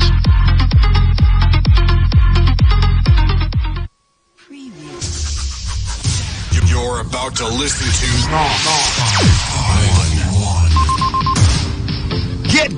Get ready. It's the world of broadcasting as Today 95.1 FM brings you entertainment, information, education as they unfold every day. Today 95.1 FM. Do you know that I'm necessarily mentioned? Do you think I used to climb from 3 alone in this? So, you say you've not benefited anything from Nigeria.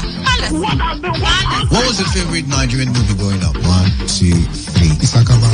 Yeah. It took time. Conspiracy. Today, 95.1 FM. Don't touch that dial. Make sure you are tuned to your numero uno. Tell me, where's your money now? This is Today 95.1 FM. To copy this tune, press 9. This is Today 95.1 FM. For current news and information, press 5. They are politicians, all of them. They know what they do. So they know how they attack each other. To stay connected all day, press 1. The person who raised the name is the one who made the public know about. Good afternoon and welcome to the World News on your Premium Talk Radio station. We are your Premium Talk Radio station. Today 95.1 FM. The station with a unique dial.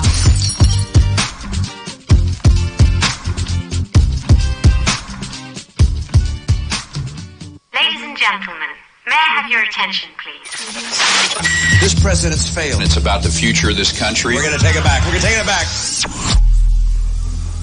You asked us to vote you into that position so you can bring about that solution. So when you vote me, then you sleep. Let me see if I can take another phone call. Hello, Today 95.1 FM. Good morning. What makes a policeman to be able to feed is the gun he's holding. They use their gun to extort money from people. Good morning. What's your name and where are you calling from? No longer news that we are truly the voice of the people. Am I not a slave in Nigeria? I refuse if you are. If you are slave. Let's not get to that now. So the Nigerian constitution. You spot the difference now? Talk radio. I listen to a lot of talk radio. 95.1 FM.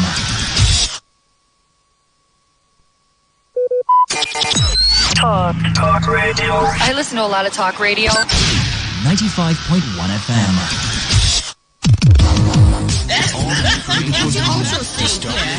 Don't worry.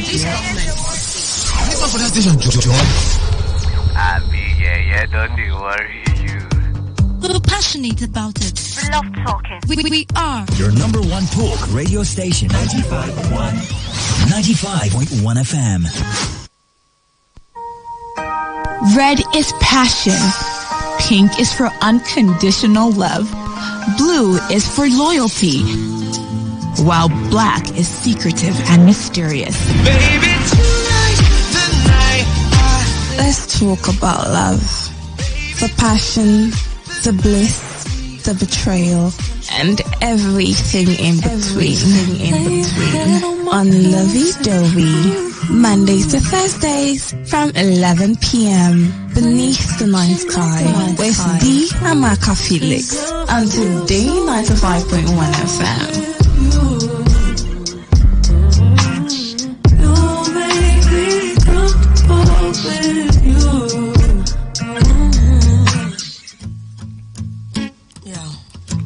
One time I was born by the river in a tenement, and oh, my poor mother, she could hardly pay the rent.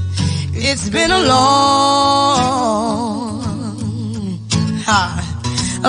time coming, but I know the change gonna come.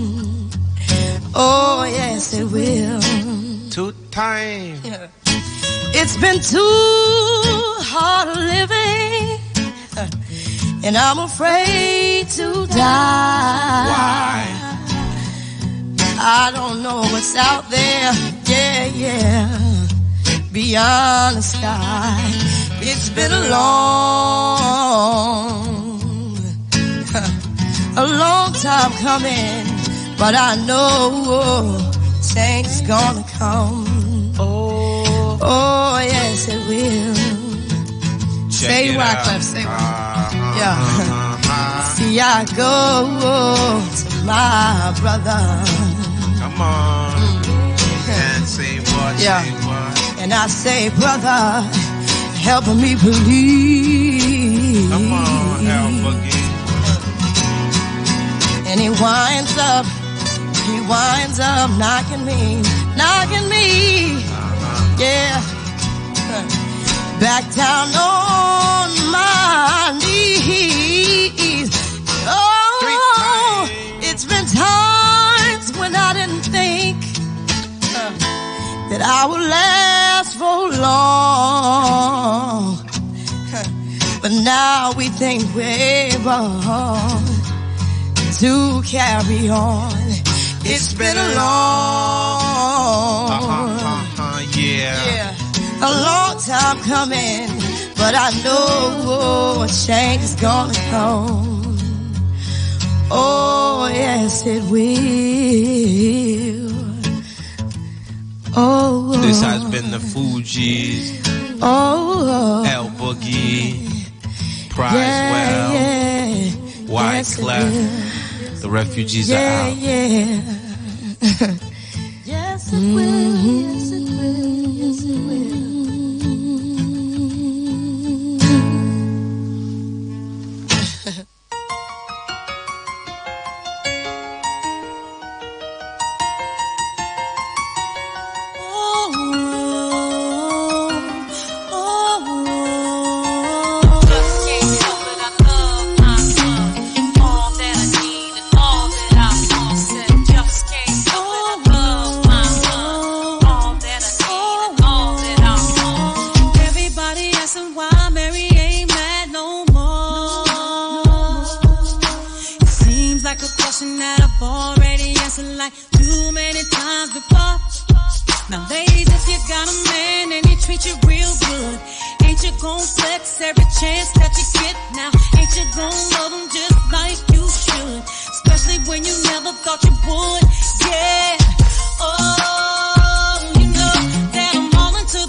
boogie to the beat. What we are is classic, you know it, because your attitude shows it. Now fellas, if you got a girl and she treats you right, ain't you gon' spend every dollar, every cent? Ain't you gon' make sure she stays fly, especially when she reppin' you for life? Oh baby, oh baby, oh baby, yeah. Hey, now how you like it now? I see the future, baby, you and I. It is what it is, and I just can't help it. What I felt, oh Lord, I just can't help it. I see the future, baby, me and you, that's how we do. You are mine, I told you before, I wouldn't lie.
stay with me. Stay with me. Stay with me.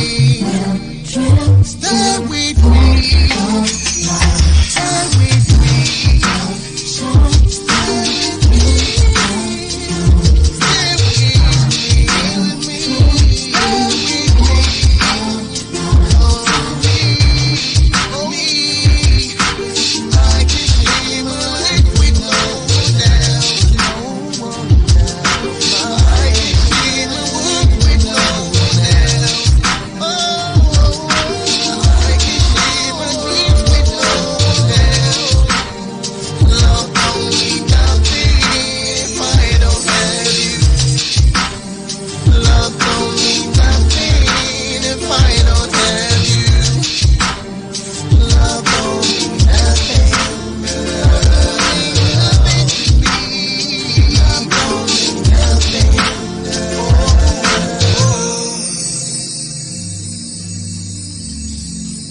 Love don't mean nothing.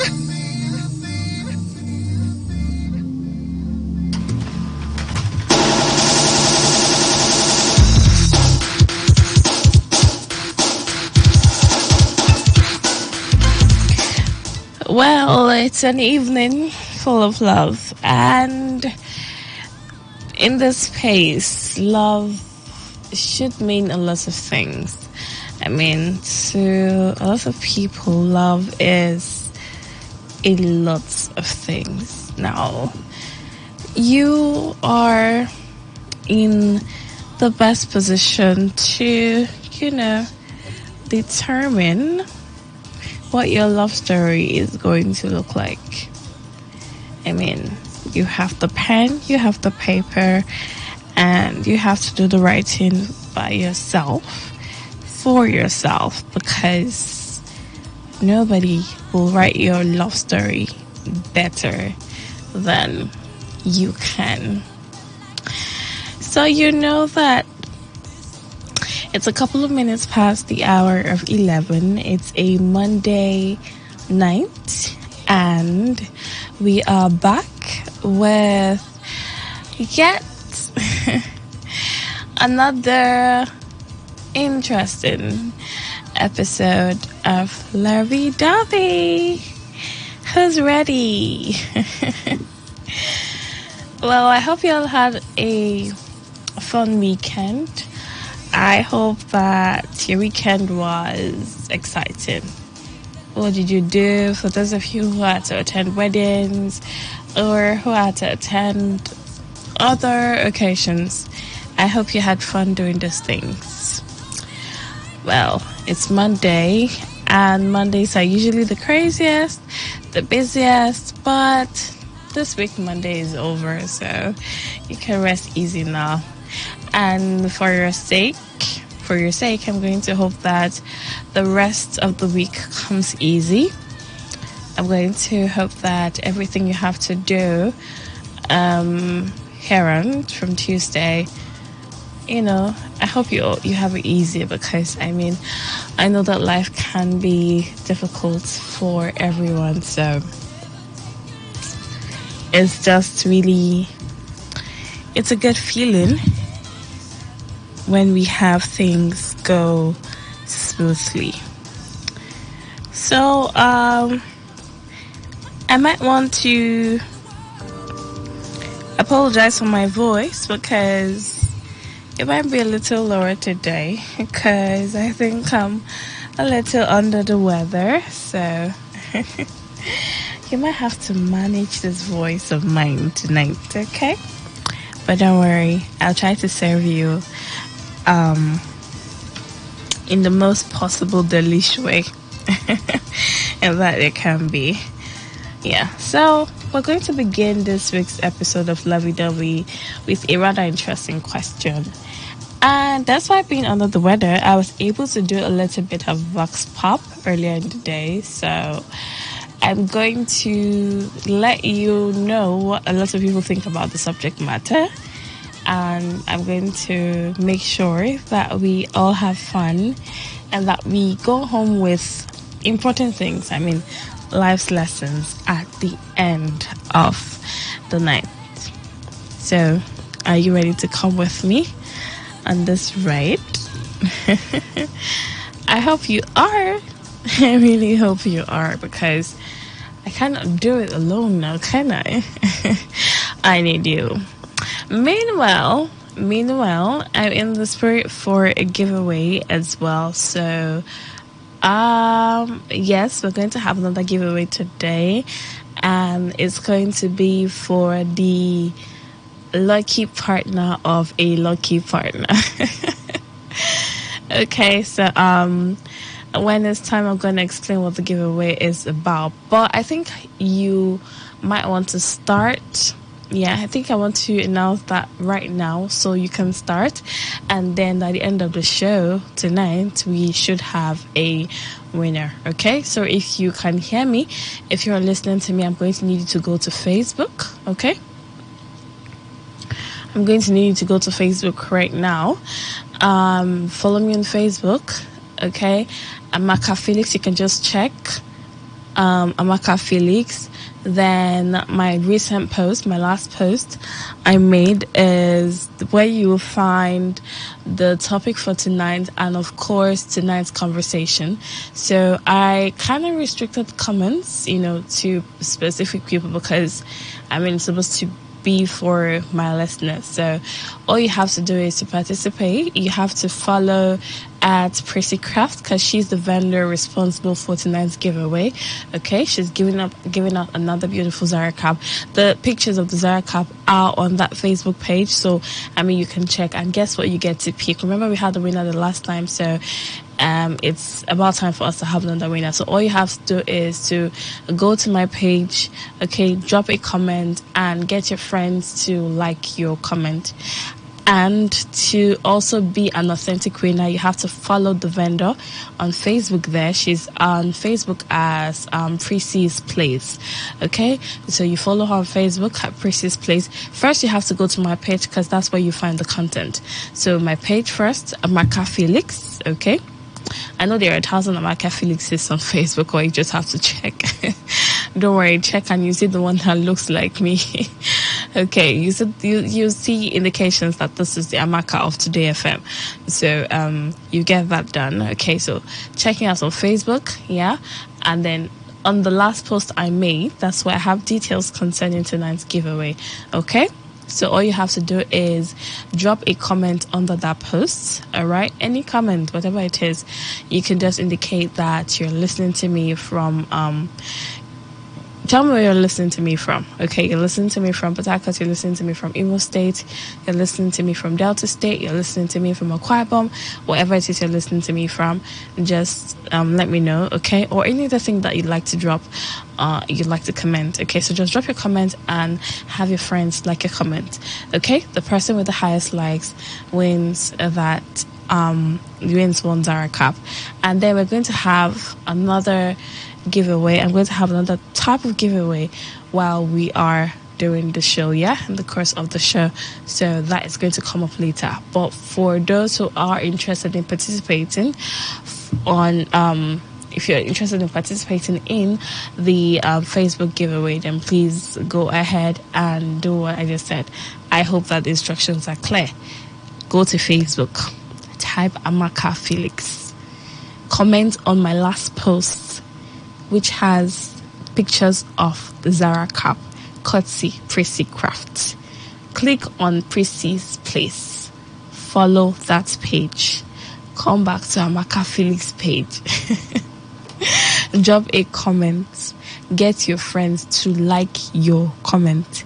Get your friends to like your comment. Okay?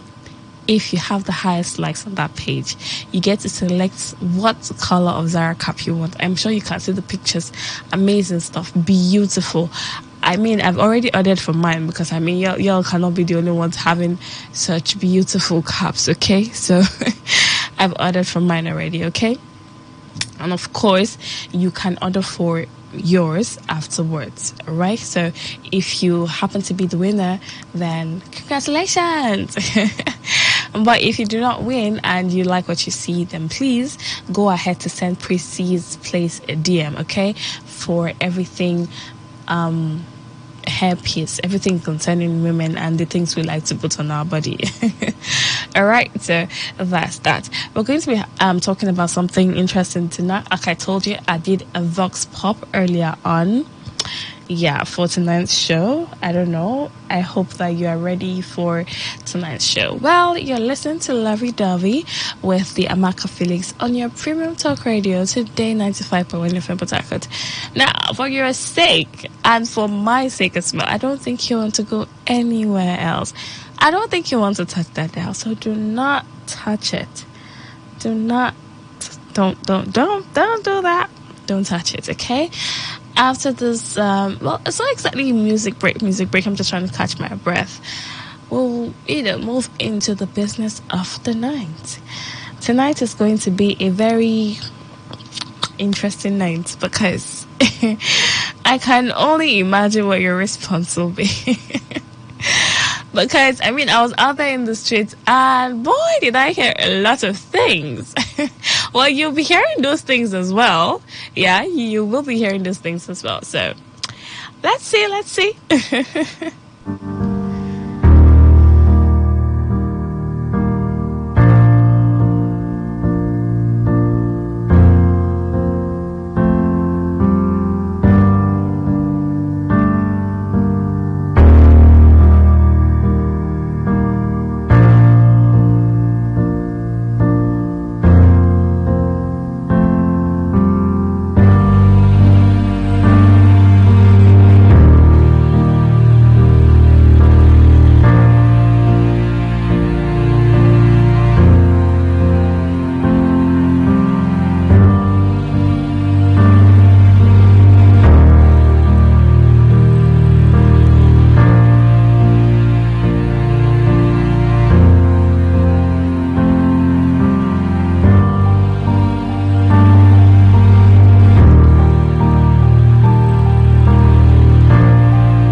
And on that note, we begin this week's edition of Larry Dovey with the assertion that men could survive alone in the world if women did not exist.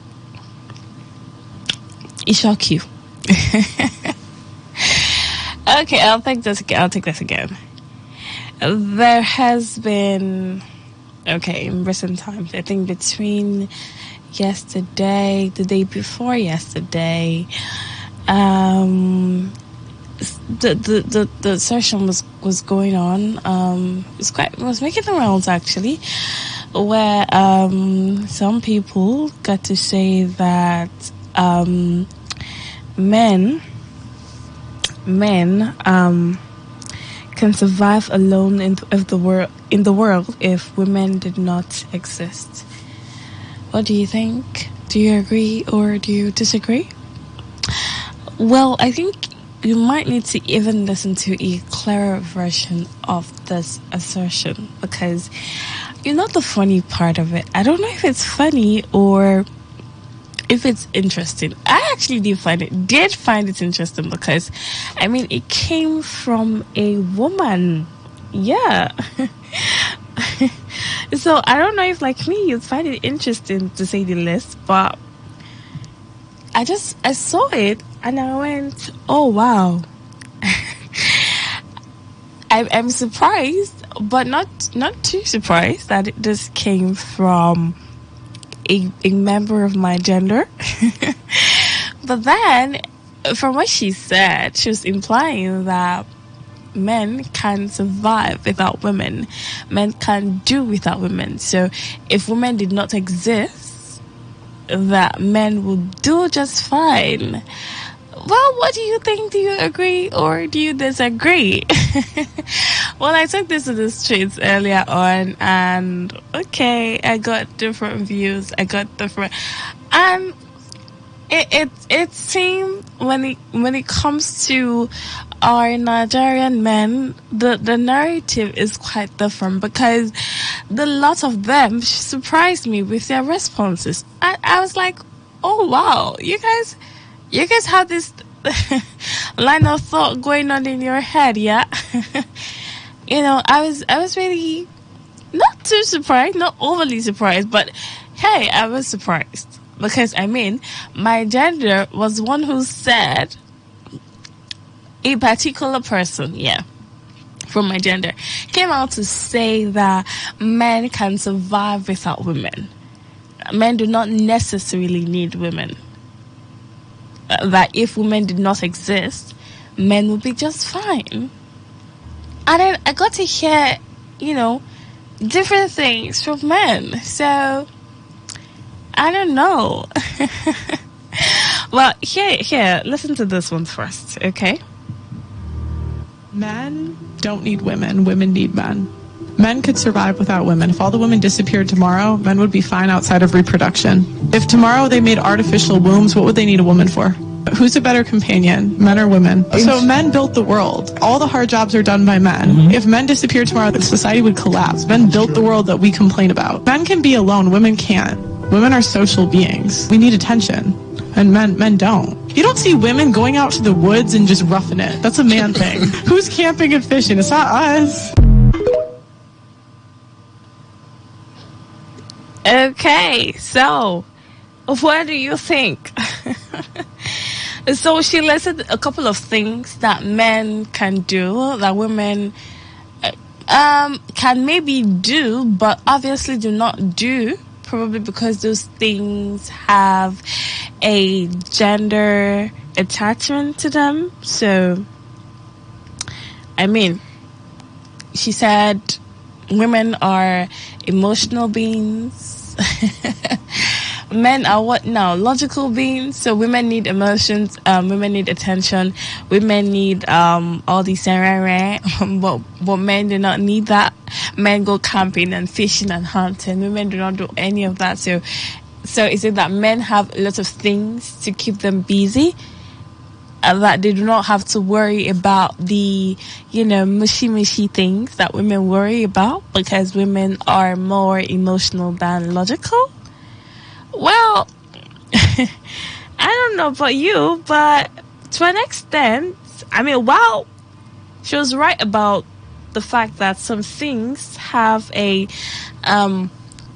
gender-based disposition. Yeah, it's not as if women do not camp or fish or hunt. It could be a woman can take up any of these sports for fun, yeah, but then it's a man thing. It's just the same way you'd find more women in the teaching profession. You'd find more women in the cooking profession. So some of these things are just gender-based now. So, how would you try to make it all make sense, okay, in your head? Do you think there can be a society that will function if it was just men in it? I put this out on social media and I got lots of responses. While some people were saying that men cannot do without women, the others were saying the negative. So I don't know. When I open the phone lines, I'd love for you to tell me what you think. I really love for you to tell me what you think. It is said that women crave attention, women crave emotion, things that men can do without. So men can do without attention, men can do without emotions. Really? Now, on that note, can it be said that women need men more than men need women? What would you say? Do you think women need men more than men need women? Because women crave emotions, women crave attention, and women crave companionship, so they want to get these things from men. So is it on that basis that we say that women need men more than men need women? And then on the general note, can one gender survive without the other gender?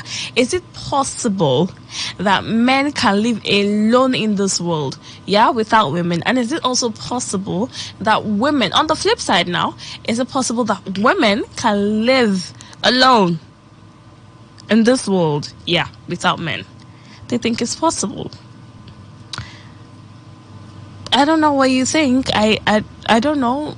I don't even know what I think. But if we are together, if we have men and we have women, it should be for a good cause, right? It should be for a good purpose. There has to be more that women can offer men, and there also has to be more that men can offer women. So it cannot be as superficial as many people make it out to be. So I'd love for you to think about it, okay?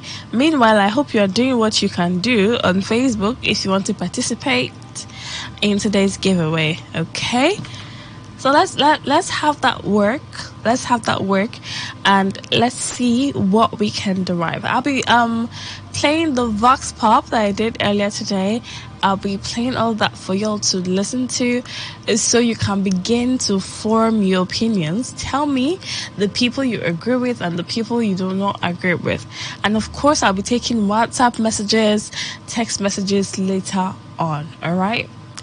Let's have this conversation. Well, what do you think? There's the assertion that men can survive alone in this world if women did not exist. So do you agree or do you disagree? And then it is said that women crave emotion, women crave attention, that men can do without these things. So on that note, do you think women need men more than men need women? And is it possible for one gender to survive without the other gender?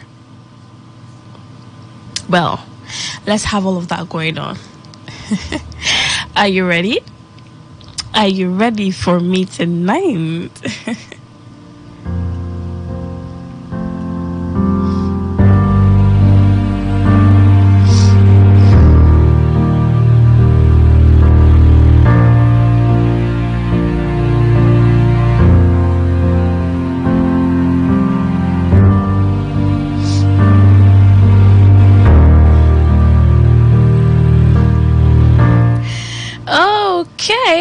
right, so here goes nothing. Let's begin tonight.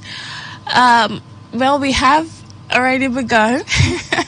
We're just going to be listening to the word on the street, okay? Let's listen to what men and women had to say about tonight's subject matter. Are you ready? Okay, let's go. Hi, hello. Hi, good evening. Good evening. My name is Amaka from Today FM. What's your name? My name is Emmanuel. Okay, it's nice to meet you, Emmanuel. So, I anchored this program on Today FM. It's called Lovey Dovey. And tonight, I would like to get your opinion on a topic I'll be discussing. Okay? So, there's the assertion that men can live without women alone in this world. They can live without women in this world. Do you think that is true? As a man, can you live without women? No, I don't really think so. Why? Because we actually came up from a woman, and I think God putting them there first knows the reason why He did that. Okay. So we can actually do without women. Okay, so do you think it's just for the purpose of reproduction that we need women? There's this what they call companionship. Okay. And I really think that it's not only for reproduction. Maybe God put us there. I'm using the word biblically in the biblical way. God put them there because He knows that a man need each other. So a man cannot survive without a woman, and a woman cannot survive without a man. All right. Thank you for sharing that. Thank you. Okay. Thanks. Hello. Hi. It's nice to meet you. My name is Amaka. All right. I'm from Today FM. What's your name? My name is Comrade Isima.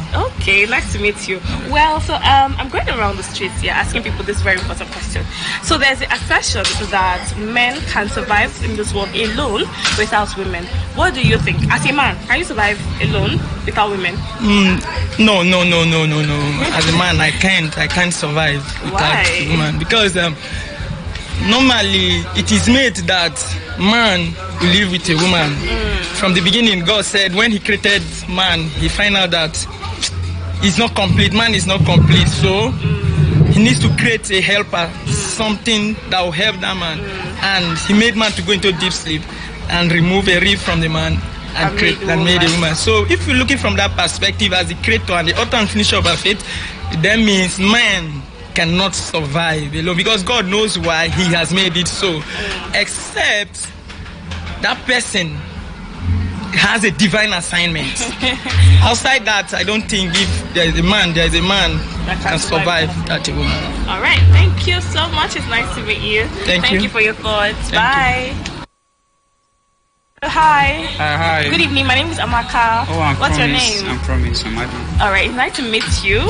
So I'm doing this vox pop here because I have this program called Lovey Dovey that I anchored Today FM. Okay. So my question for tonight is, do you think both genders can survive without each other in this world? So there's the assertion that men can survive this world without women. They can do it alone. As a man, do you think you can survive in this world without a woman? As a man, I don't think I can survive without a woman. Both gender need each other. God has created the humanity itself, made it both men and female. So as a man, I think you need a woman for continuity, for reproduction, for companionship, and for help. So as a man, I think you totally need a woman to make life easy for you. Okay. Yeah. All right, that's interesting. Thank you so much for sharing that with me. Thank you. Nice to meet you. Okay. Hi, fine girl. What's your name? Okay, my name is Grace. Okay, I'm Amaka from Today FM. I anchor a program called Lovey Dovey. Yeah. So tonight I'll be talking about your session that men can live without women in this world. So I'd love to get your opinion on that. Okay. Now, so some men say that they can live without women in this world. Now, as a woman, do you think that is true? Do you think men can actually live without us? And then, as a woman, do you think you can live without a man in this world? Okay, for me, I can actually live without a man. Really? In my life, yeah. Like, concerning financial aspect, if I'm good to go as a lady, I have all money. Yeah, if I have money, I have all it takes to be like good. I can actually do without a man, but Oh, there's an aspect. There's an aspect. In sex aspect, I actually need a man because I'm not used to this dildo, whatever. You can't use sex toys, so you need a man for that. Yes, I need a man for that. Okay, so is that the only reason why you need a man? Yes, that's the only reason I need a man. Apart from that, you can do without a man. Yeah, I can do without. But do you think men can do without women? Should be No. You don't think they can do without women? They can't do without women in any way. They must surely look for a woman to satisfy their urge. Okay. Alright. Alright, thank you for sharing that with me, Grace. It was nice to meet you. Thank you very much. Alright. How are you doing? Hi, what's up? I'm okay. How are you? I'm fine. Alright, so my name is Amaka. Yeah? Okay. I'm from Today.FM. My name is Moses. Your name is Moses. Nice to meet you. Thank you. You're actually cute. Well, so I'm asking people this question on the streets, okay? Yeah. So I'd really love to get your opinion. Okay, so there is the assertion that men can survive in this world alone without women.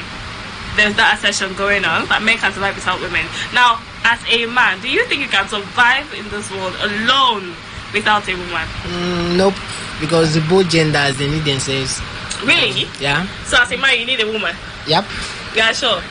Okay, so what else can you tell me? What other reason can you give? Right from the beginning, probably I'm going back to the Bible. God wasn't foolish by creating a woman alongside the man. Understand? The woman is kind of a protector and organizer in the home. So a man can't just do all those jobs on his own.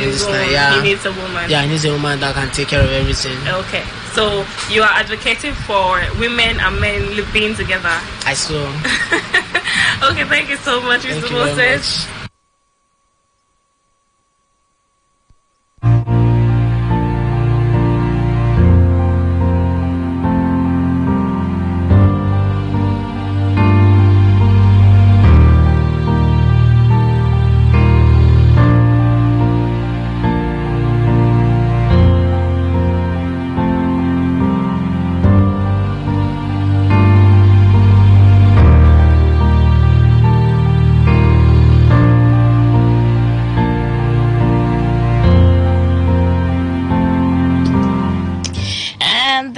Have it. Okay, so we had the I have that from I had a couple more, but I mean I need to hear from y'all listening to me right now, so I need to just that's the much I could play. I know y'all are waiting to talk to me because the phone lines are already buzzing and I've not even opened them yet, so y'all are gonna have to calm down. I'll be opening the phone lines in a bit. Okay, so you get to share your thoughts with me. Tell me whether or not you think men can do without women, and also tell me whether or not you think women can do without men. Now, I know there's the issue of reproduction, yeah?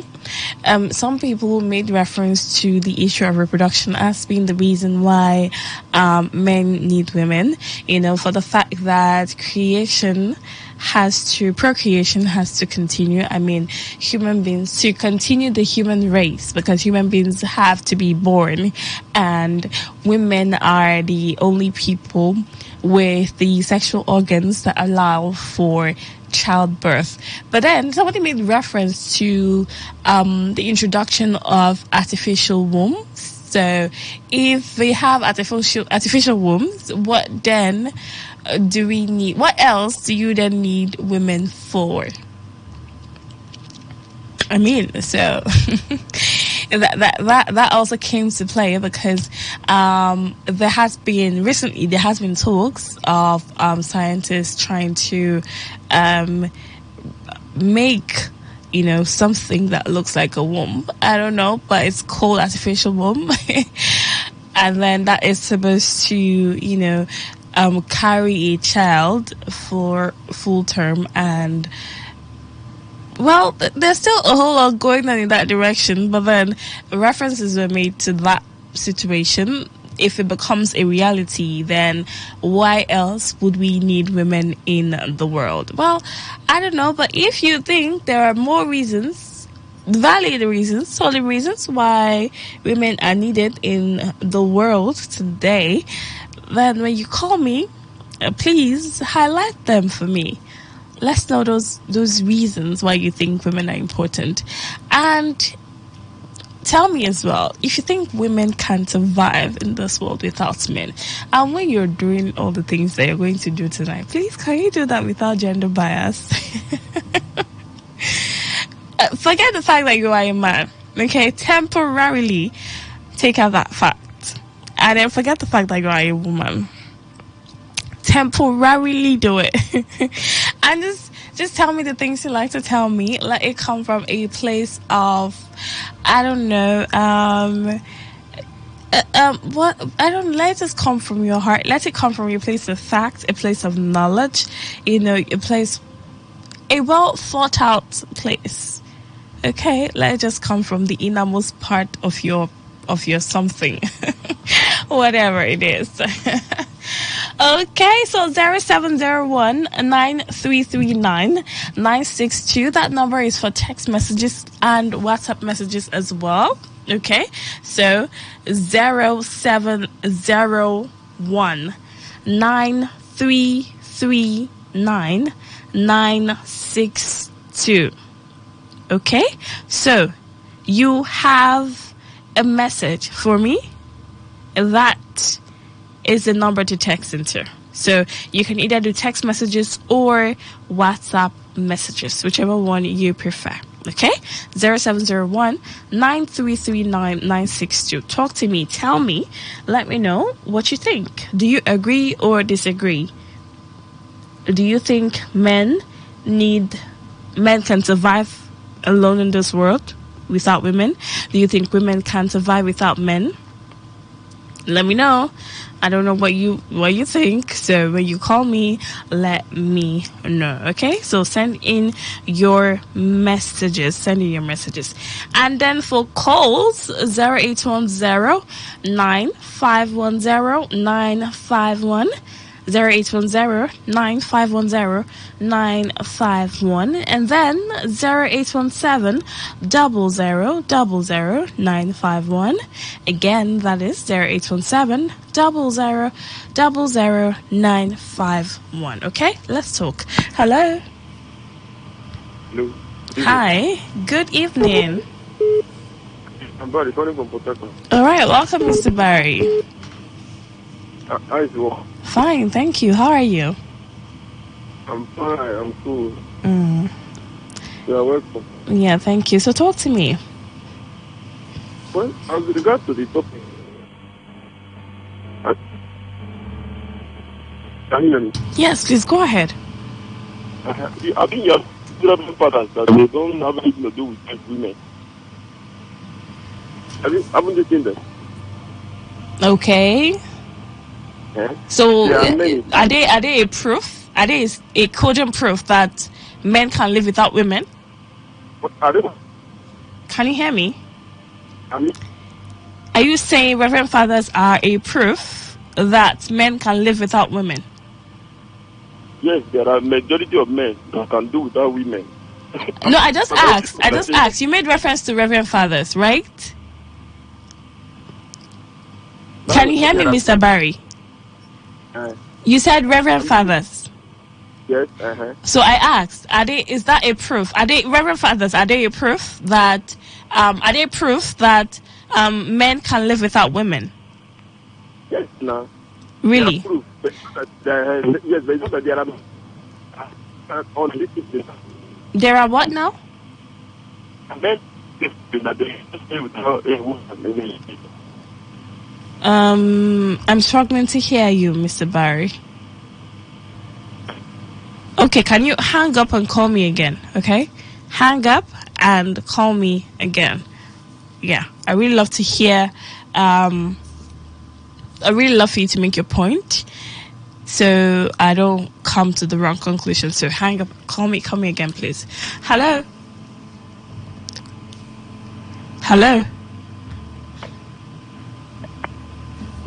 All right, do also call me again. Hello. Hi. Good evening. How are you doing? I'm okay. Name and location, please. Okay. don't think gender live in isolation. You don't think any of the genders can live in isolation? Yeah. Okay. Created this real life. It's not a particular era. Say the lunch created that is strong fact. Okay. So, as have created, yes, they take each other. Okay. Anyone that says that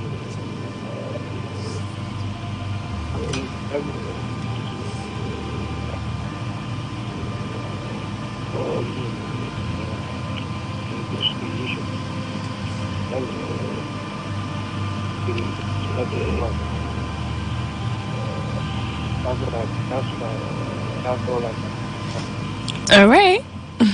Okay. All right. That's fine. That's taken. Okay. Hello. All right. Do also call me right back. Okay. You can send in your text messages via 0701 9339 962 0701 9339 962. That is for text messages and WhatsApp messages. Hello. Hello. Hi. Good evening. Good evening. How are you doing? I'm okay. Name and location, please. I'm Ken. I'm calling from Chinda. Ken, welcome to the show. Thank you. This is my first time of calling. Yeah, I noticed. Welcome. So what's the name? Amaka. Amaka, okay. Alright, so you're straight to your question about men surviving without women. But from all the messages you guys played, the people that responded, I seem to notice that the lady is the one that said they can survive without men. All the men said they could survive without women. They couldn't survive without women. Yeah. And it's quite funny because it's actually the other way around. Really? In my own opinion. Yeah. I feel the man can survive without a woman, but the women cannot survive without a man. Why? In what aspect? Okay. Now, in terms of reproduction, obviously we can't survive without each other. That's for sure. Okay. But in terms of surviving as human beings, if the women are the only ones in this world, all the things that have been created, from the road construction will not exist, to the buildings, to the car construction, even to the mic you're holding. You haven't seen women in construction? Yeah, there are very, very few. You can count them. So if you don't think that if women were all they had, they wouldn't do it? Yeah, most women don't want to do that. Most women. Yeah, we don't. Most women don't want to do it because there are men who do it. I mean, that's the situation. That's my point. That's the point. Yeah, but if women were alone in the world, I mean, if they had themselves to themselves, you don't think they would do it? I don't think they have the strength. First of all, they're not built. I don't think that they're not built in a way that they can actually build things. A woman that can carry a human being for 9 months and bring that human being forth cannot do what? You're saying human being, like actually is a giant. A baby is a baby they're carrying. Oh my God! What? A baby human being. Yes, but they can endure pain. But the thing about the women, yeah, they have men definitely. They can survive without women, but they will live a miserable life without women. That's the way I see it. They can survive, but first of all, there will be no organization, there will be no, in fact, there will be lots of wars. So is that what you need women for? Yeah, women can actually, the way I see it, women can actually... They can be your peace of mind, huh? You need women for peace of mind. Exactly. If not, the wars in this, can't you see in Russia and Ukraine? Do you have a girlfriend or are you married? No, I'm not married. But you have a girlfriend? But I have a girlfriend. Please go and buy her ice cream. She's a peace of mind. She keeps you saying, right? I'm going to keep me saying. Okay. All right. Thank you for joining me, Ken. Thank you for sharing that with me. Yeah, I hope that makes sense. I hope that made a lot of sense. Why are you looking for validation? No, because I felt you said you wanted facts and everything, because everybody was saying. Well, you are entitled to your opinion, trust me. I'm not going to take that away from you. Wow. All right, thank you, Lord. All right. Okay, let's just call. All right, so keep your calls coming in. Text messages and WhatsApp messages are in order. Yeah. I have a lot to read. I hope that I can get to a lot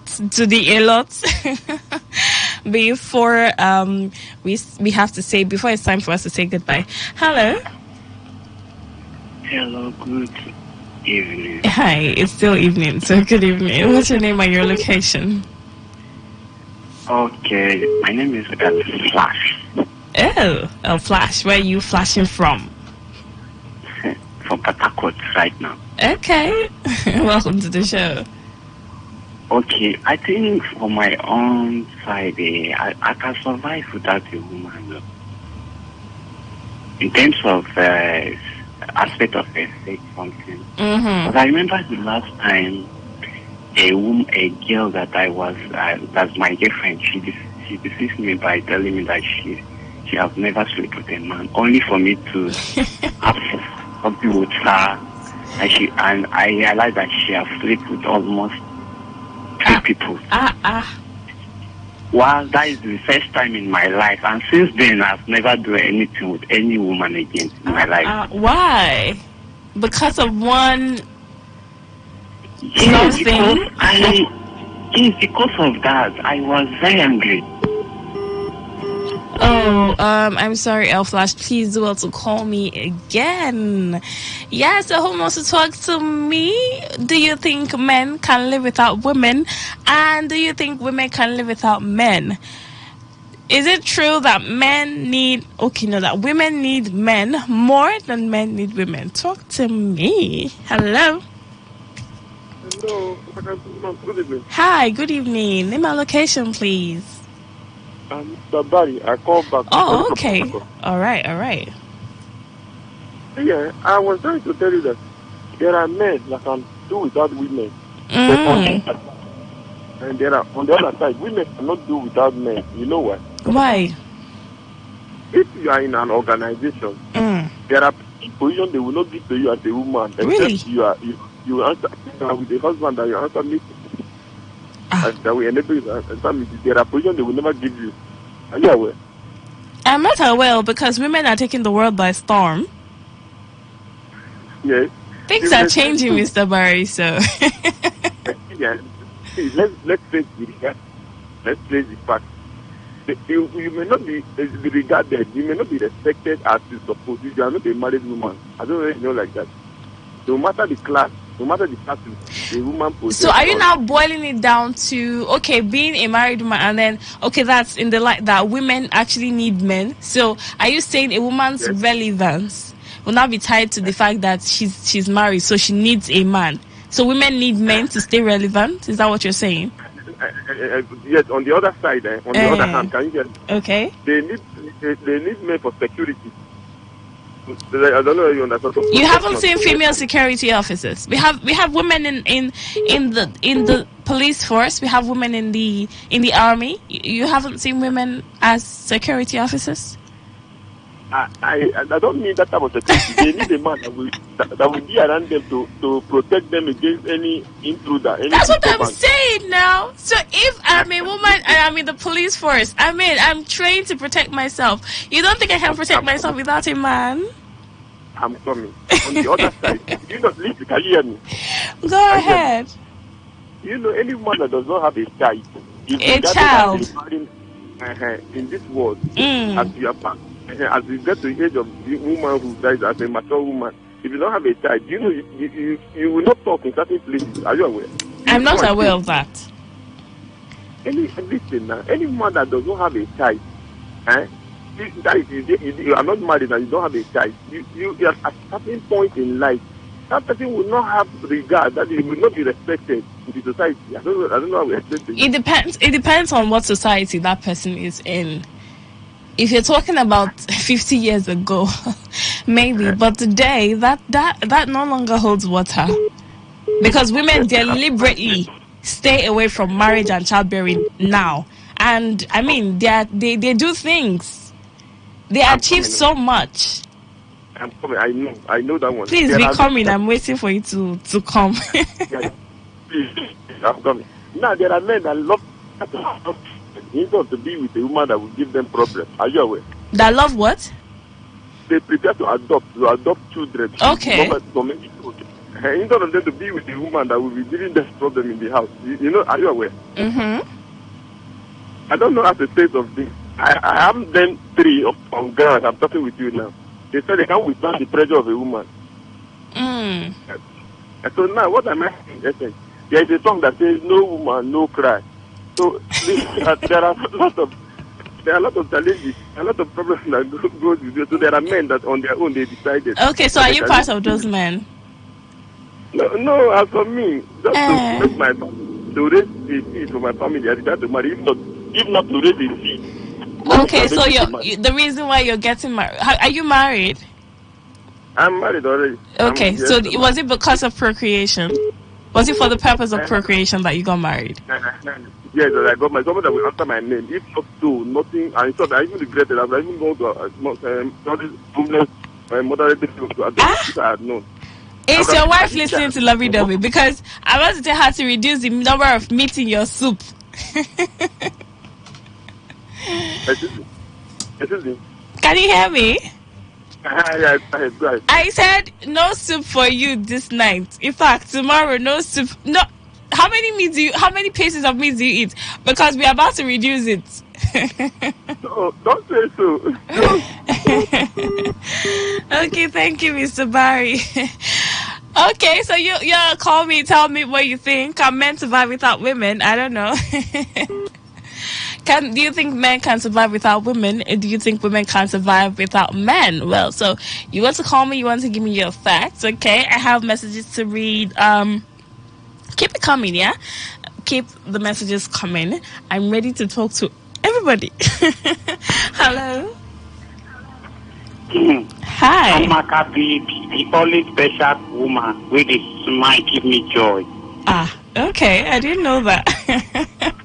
Good evening to you. How are you this evening? I'm good. How are you? This is Prince. Prince, where are you calling from? I'm calling from Elime precisely. Okay. So, baby, let's be sincere to ourselves. We shouldn't be sincere to ourselves. We are all matured. It's just let me just go straight. One thing we should understand. Prince, no. You have to call me again, please. Okay, call me again. All right, 0810-9510. I just got a message requesting for the call number. Okay, so I'm going to take that. I hope you can hear me. 0810-9510-951 and then 0817-0000-951. Okay, hello. Hello, Amaka. Hi. This time I called back. Okay.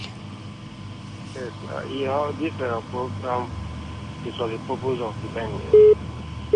The educated one, right?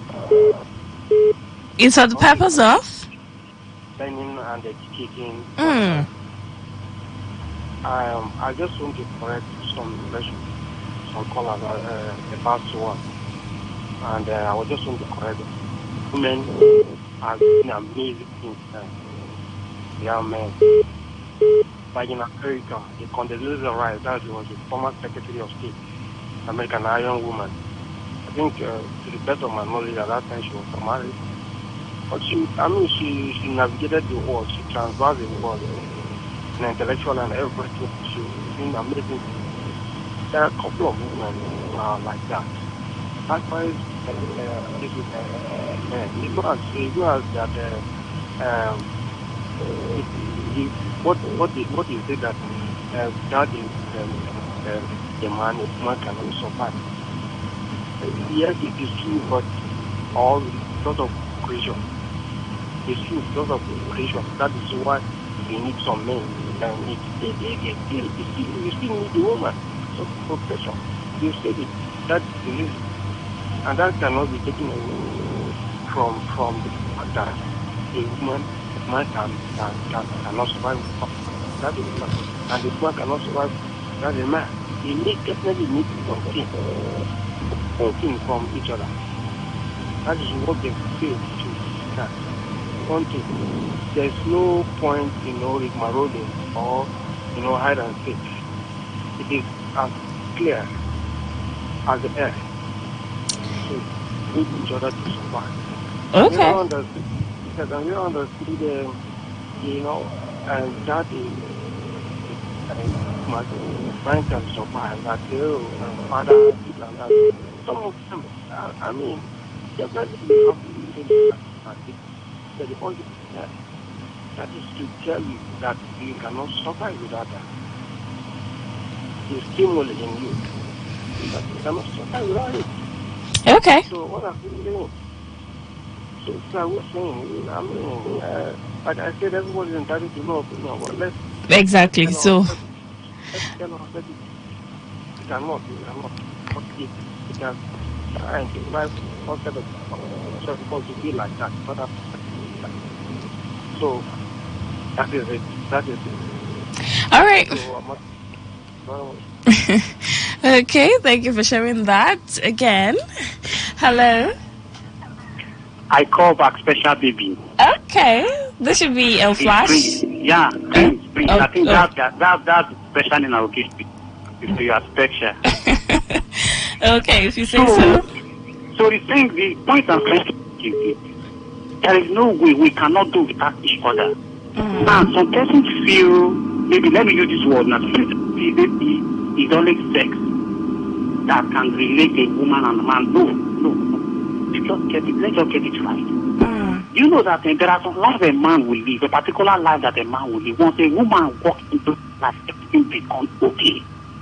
Everything becomes fine. There are some life a woman life, and once a man walks into her life, everything be just pure. And not even only that, both spiritually, physically, we have to help each other. So we cannot do that because one, for example, now there are some challenges a man will have. Women, they used to carry their husbands. Tomorrow they get the church. Just to make sure that they have a good home. So those are the work of woman. So I don't think what a man can do without our own. No. They are not always financial. Maybe woman assists you money or maybe you have no. There are some other things. There are even some challenges. All that and that's life. These men will have one kind of man who is working today. Maybe they are paying that man 1 million, 2 million.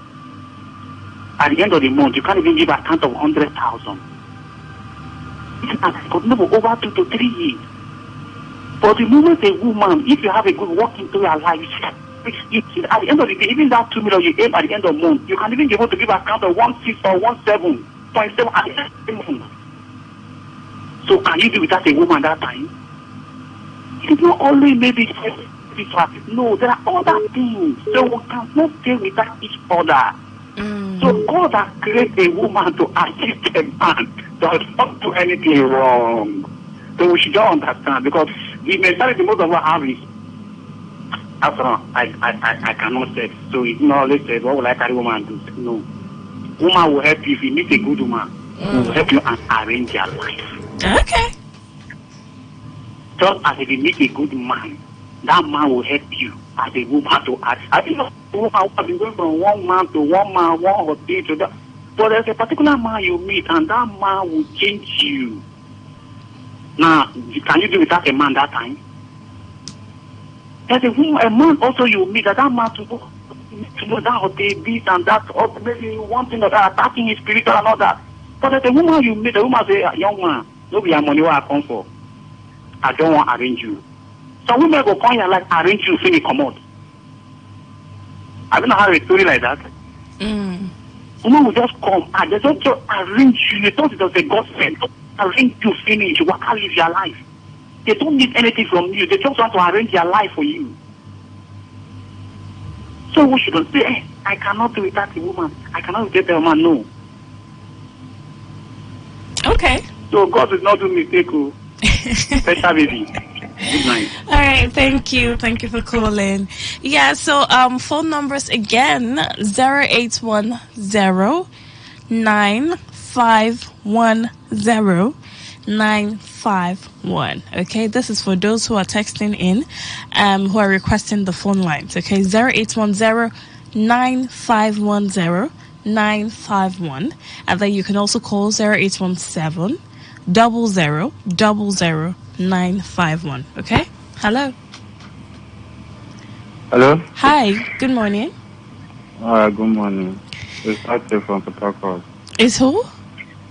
Patrick from Port Harcourt. All right, welcome, Patrick. Thank you. Thank God it's Monday. It's Tuesday now. Yeah, it's Tuesday now. All right, about tonight's topic. For me, I think for men, I agree that they can do it a woman. I must say it's selfishness or pride. It's selfishness and pride? Or pride, yeah. I can say so because first of all, the Lord that created us, that first created Adam, after Eve. You know the heart of woman, but she yet, you know that we need it. We need each other. So I know these days, there might be many reasons that want to make us believe that we can live with a woman, but that's a totally lie. So for me, I disagree with that. All right, thank you. Thank you. Thank you so much for calling. Okay, who's the next person to talk to me? Hello. Hello. Hi, good morning. How are you? Yes, I'm fine. Good morning. Morning. What's your name and where are you calling from? Hello, my name is Jacob. I'm calling you from Chuba. Jacob? Yes. Okay. Welcome to the show. Yeah. I'm speaking with Amaka. Yes, you are. Okay. I would like to contribute to what you're just saying. Please go ahead. Yes, concerning the issue of a man cannot live with a woman, or a woman can. Let's be honest to ourselves. We all need each other. So there's no way a man can do without a woman, and there's no way a woman can do without a man. The reasons are many, and the reasons are genuine. So we shouldn't be arguing about this over and over and over again. It's clear, Yes. Okay. All right, thank you for calling, Jacob. You're welcome. Yeah, keep listening. Okay, 0877 00 951. Hello. Hi. Good morning. My name is. Your name is? Delmo Bassi. I'm calling from. Okay, Mr. Omo Bassi. Where are you calling from? Batata. All right, welcome. I don't know. Sorry? I want to contribute based on. Please, go ahead, but you have to talk louder. And if you are saying man can, or woman can, where would the man come from? Because without a woman, there will be no man. Without man, there will be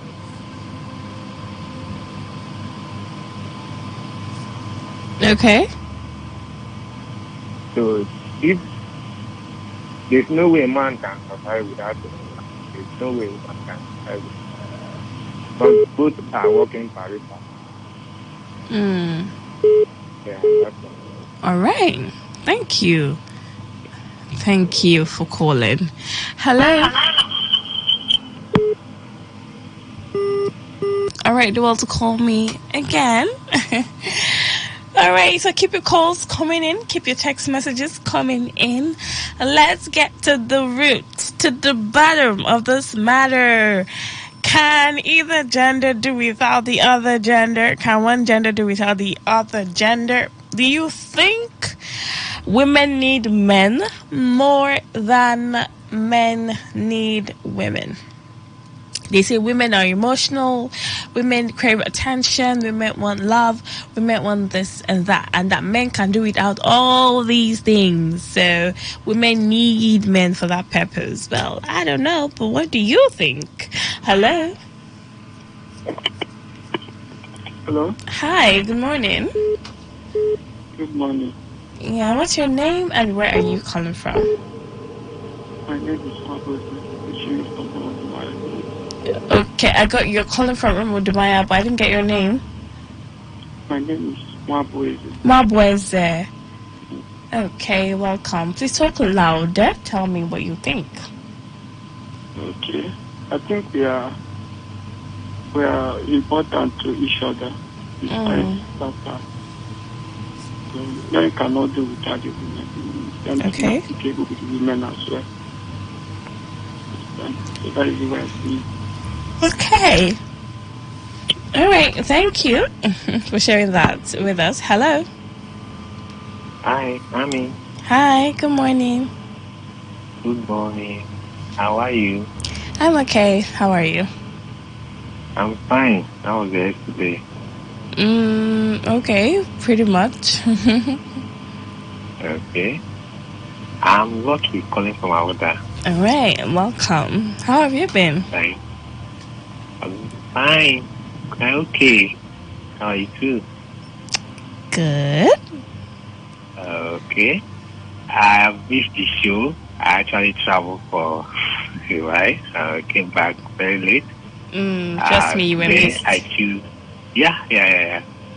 I choose to be a student today. Just got to say hi to you and to also to congratulate you. Well done. You are really doing well. Thank you. Thank you so much. You're welcome. All right. All right. Keep Thank listening. you. Don't sleep just yet. Okay. I will. All Thank right. you. Yeah. Hello. All right. Call me again. So let's keep the calls and the text messages coming in. You can also text me on WhatsApp. Do not forget, okay? All right. Hello. Hi, good morning. Good morning. Thank you, it's Amaka. Yes, you are on to Amaka, sir. May I know your name? My name is Joy, and this is the second day I'm listening to your program and the first day to call. Welcome. Thank you for calling, Joy. I love the program. I love today's topic over. I'm glad you're calling, actually. Yes. Men and women cannot live without each other. That is what it is for me. I cannot live without a man, and the man cannot live without me, because I have something I can impart in him. Neither he, if I meet the right person, will impart in me also. Yeah. So we both, God creating man or a woman is not a mistake. He is a perfect man. So whatever he creates is perfect. This is my contribution. Thank you so much. Okay, thank you, Joy. Keep your calls coming in. Ladies, where are you? Hello.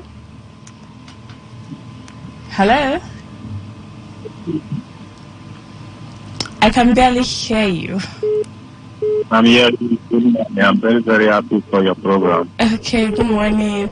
Thank you for being happy. I'm happy that you are happy. So what's your name and where are you calling from? My name is Vincent Raphael. I'm from Akwa. You're calling from? I'm calling from Imo State. I'm from Akwa. Oh, okay. That's interesting. So what's your name again? Take your name again. What I want to advise my people is that, like people that like married men. So we that married, we know that we can't stay without a woman. But if I want to compare my life when I'm not married and now that I'm married, my life is very different. Really? What's the difference? The difference is that when I'm not married, there is something I like to do. You understand? If now there is some things that maybe before I do it, I will think twice. I will think my family. I will think what will come after that. You understand? So sometimes a woman can give you advice. Then through that advice, you can escape from death or one of those things. There is many things that woman has. So you can't do without it.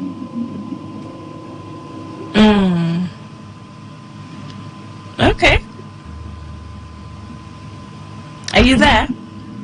I'm hearing you. Okay. All right. So you said there's a difference between now that you're married and when you used to be single. Very good. Okay. So you're saying that you cannot do without a woman. Yes, yes. Okay. But do you think women can do without men? Whether women can do without men, we are all together. We are all together. So we can't do without men. We can't do without men. Okay. All right. Thank you for calling. Yeah, keep listening. Yes, so ladies, gentlemen, do you think you can do without each other? Does one gender need the other gender to survive? Let me know. Hello. Hello. Hi, good morning. Good morning. Yeah, what's your name and where you're calling from? My name is Daniel. I'm calling from Port Harcourt. Welcome, Daniel. I really want to know the area where men can do without women and where women can do without men. What area? When you just say men dealing without men and all that, it depends on what is in the doing. Well, it's left for you to differentiate when you are telling me, when you are giving me reasons why you think men can do without women or why you think women can do without men. That's why I asked the question. Do you think men can do without women? If you think so, then tell me why. Generally, nothing specifically. So, no specific area, just generally cut across every aspect of life. If it's in that sense, the world is created for both sex to exist together. Okay. So the reason I ask is because the argument shouldn't come up at all if we understand generally that the world is created for both sex to exist together. So where is the situation there? But if it's in work aspect or there must be a specific area that if it's generally, then they can both of them must agree to agree. Okay. Did you start listening to the show from 11 p.m. like from when I started? From 11 p.m. you said? Yes, like from when I started, because I started with songs and afterwards I introduced the show. Did you start with me? I'm not sure I did start. Okay, because I played different voices from different people, and one of them was a woman who came up with the theory that men can do without women. She also talked about the aspect of reproduction, where she said that with the introduction of artificial wombs, that men do not need women. Okay, and then she talked about the things that women need, women being emotional and social beings, women wanting attention, wanting love, wanting emotion, wanting all of that, and that men can do without those things. So men can do without women. I highly disagree. She is not a man, so she wouldn't understand what men equally need. Men equally need those things she outlined there. Who told her that men don't need romance? They don't need care. So that's why the question came up, so people can give me their different thoughts and their different views. Let's know where we're at. Okay. All right. Right now, my position is that they both need each other. Okay. Because the truth is that the man needs adequate caring, love from his wife or his spouse. And the same thing with the lady. Okay. It's not a one-sided issue. The men, maybe because they don't just bend and roll their eyes and all that. If any woman that understands the man knows when my fact that usually that the man is usually romantic. And the same thing goes to the woman. So when you understand each other, you can deal with it perfectly. Okay. So they need each other. All right. Thank you. I wish I started earlier with the music you said that generally they need each other. Okay. Okay. No problems. Right. So same time tomorrow, 11 p.m. Start early. Tomorrow, 11 p.m. Yeah. Or today. Today actually it's Tuesday, so today. Is the discussion just going to be Different whether topics for different days, please. We keep it fresh here. Okay. All Copy right. that. Okay. All right. Thank you. Keep your calls coming in. Let us have this conversation as we are already having. So 0810-9510951. Talk to me. Let me know what you think. Hello. Hello, good evening. Hi. Okay. The women are in a large army. What's your name and where you calling from? Yeah, Chuku Amaraki, the winner of Zara Cup. Oh, okay. Are you in town now to get your gifts? I told you on Thursday. Oh, okay. Okay, that's fine. I forgot that part. How are you? I just came back today. Yeah, I'm fine. I just came back from GRA today. So I'll be picking it up Thursday. All right. It's fine. It's here for you. Yeah, thank you. Concerning the subject matter, I think I disagree. Yeah, because men and women, we all need each other. Okay, to survive. And if there are no need, if we don't need each other, God would have created a man after man. You understand? And God doesn't make mistakes, okay? Yeah. So I totally disagree. and again, people that say that the Reverend Father doesn't need man. I also disagree on that because I've seen some Reverend Fathers who have children. How does those children? Yeah, how does those children come to existence? So finally, I think I conclude by saying that we all need our children.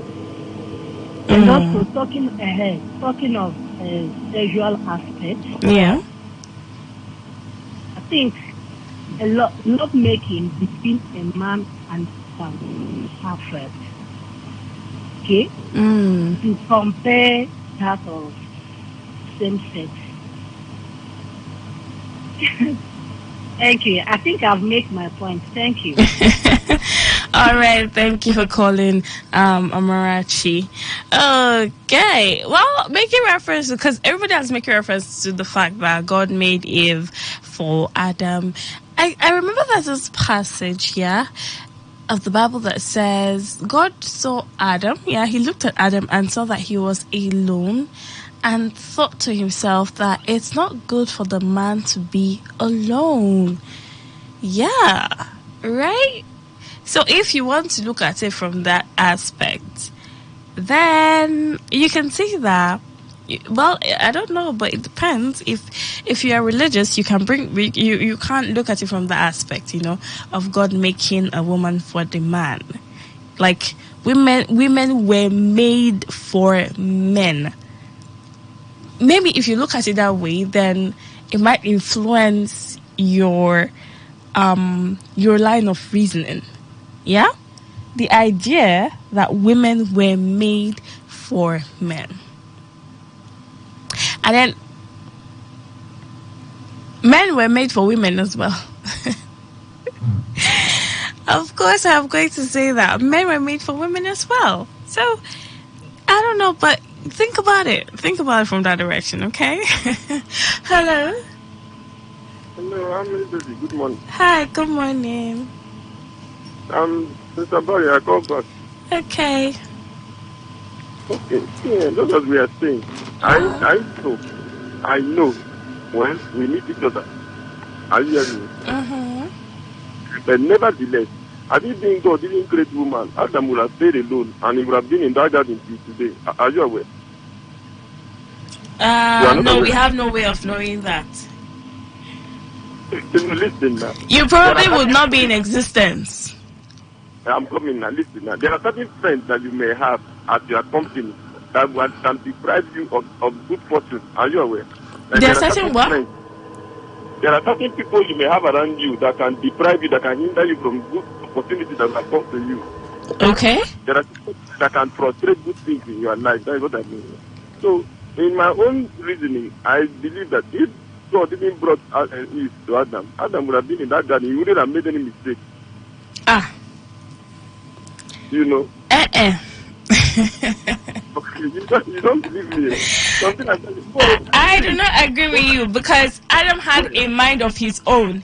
He had a mind of his own. He made the decision. I mean, he even received God's instruction first. So it was left for him to be the man of the house or the man of the garden, and even correct his wife where she was going wrong. So Adam had a mind of his own. You cannot pin the whole blame on Eve. No way. I'm not listening. I'm coming. See, you know, when Adam fell, that is when Adam made the mistake and ate the fruit, he told God, "You are the one you brought to me that made me fall." Yeah, he shifted the blame to God, like it was God's fault. So why I'm saying that, if you read the book of Hosea, you see that God sent Hosea to go and marry an harlot. Hosea chapter 1. Like, to go and marry that prophet never wanted to marry just a woman. So God said you should go and marry an harlot so that you will know what he is feeling concerning Israel. And the man went and married an harlot, and that harlot continued in her harlotry. Thereby provoking prophet Hosea. Are you aware? In the book of So Hosea? there was a reason for that. I hope you read the passage to the end to know the details. Yes, I have read it before. So what I'm saying, well, what we have seen, we don't accept that we have seen it on ground that God has brought man and woman, say, for this cause that man leave his father and sleep with his wife. But nevertheless, it's not that God has brought the women. They would have stayed on their own. No, you are not aware. Oh, please. But nevertheless, it's just that somebody has brought money. If somebody has given you money, you will say, well, I can't throw the money away. I will take it. But nevertheless, without that person bringing that money, you would have managed your life better. You have managed your life ahead without that money being given to you. Not in all situations, though. There are some situations that had if the money not come, wahala good day. So. No, let's look at it on this. Yeah, I've gotten your point. I think we have. I need to talk to other people now, Mr. Barry. Yeah, you too. But we're not sleeping just yet, so stay awake and keep listening. Hello. Hello. Hi. Daniel, I come back. All right. Good morning. Good morning. See, we bring it to Adam and Eve issue. First is that it's recorded that God looked at it and said it's not for him. God knows why he never wanted him to provide the hypertension or get some distractions or get some help. Recorded there. Okay. Then nature, him too is a matter of nature, that sort of reproduction made her available for him. It is his fault. It is not the lady's fault. It is the man's fault in charge, but he made in charge of the garden. Okay.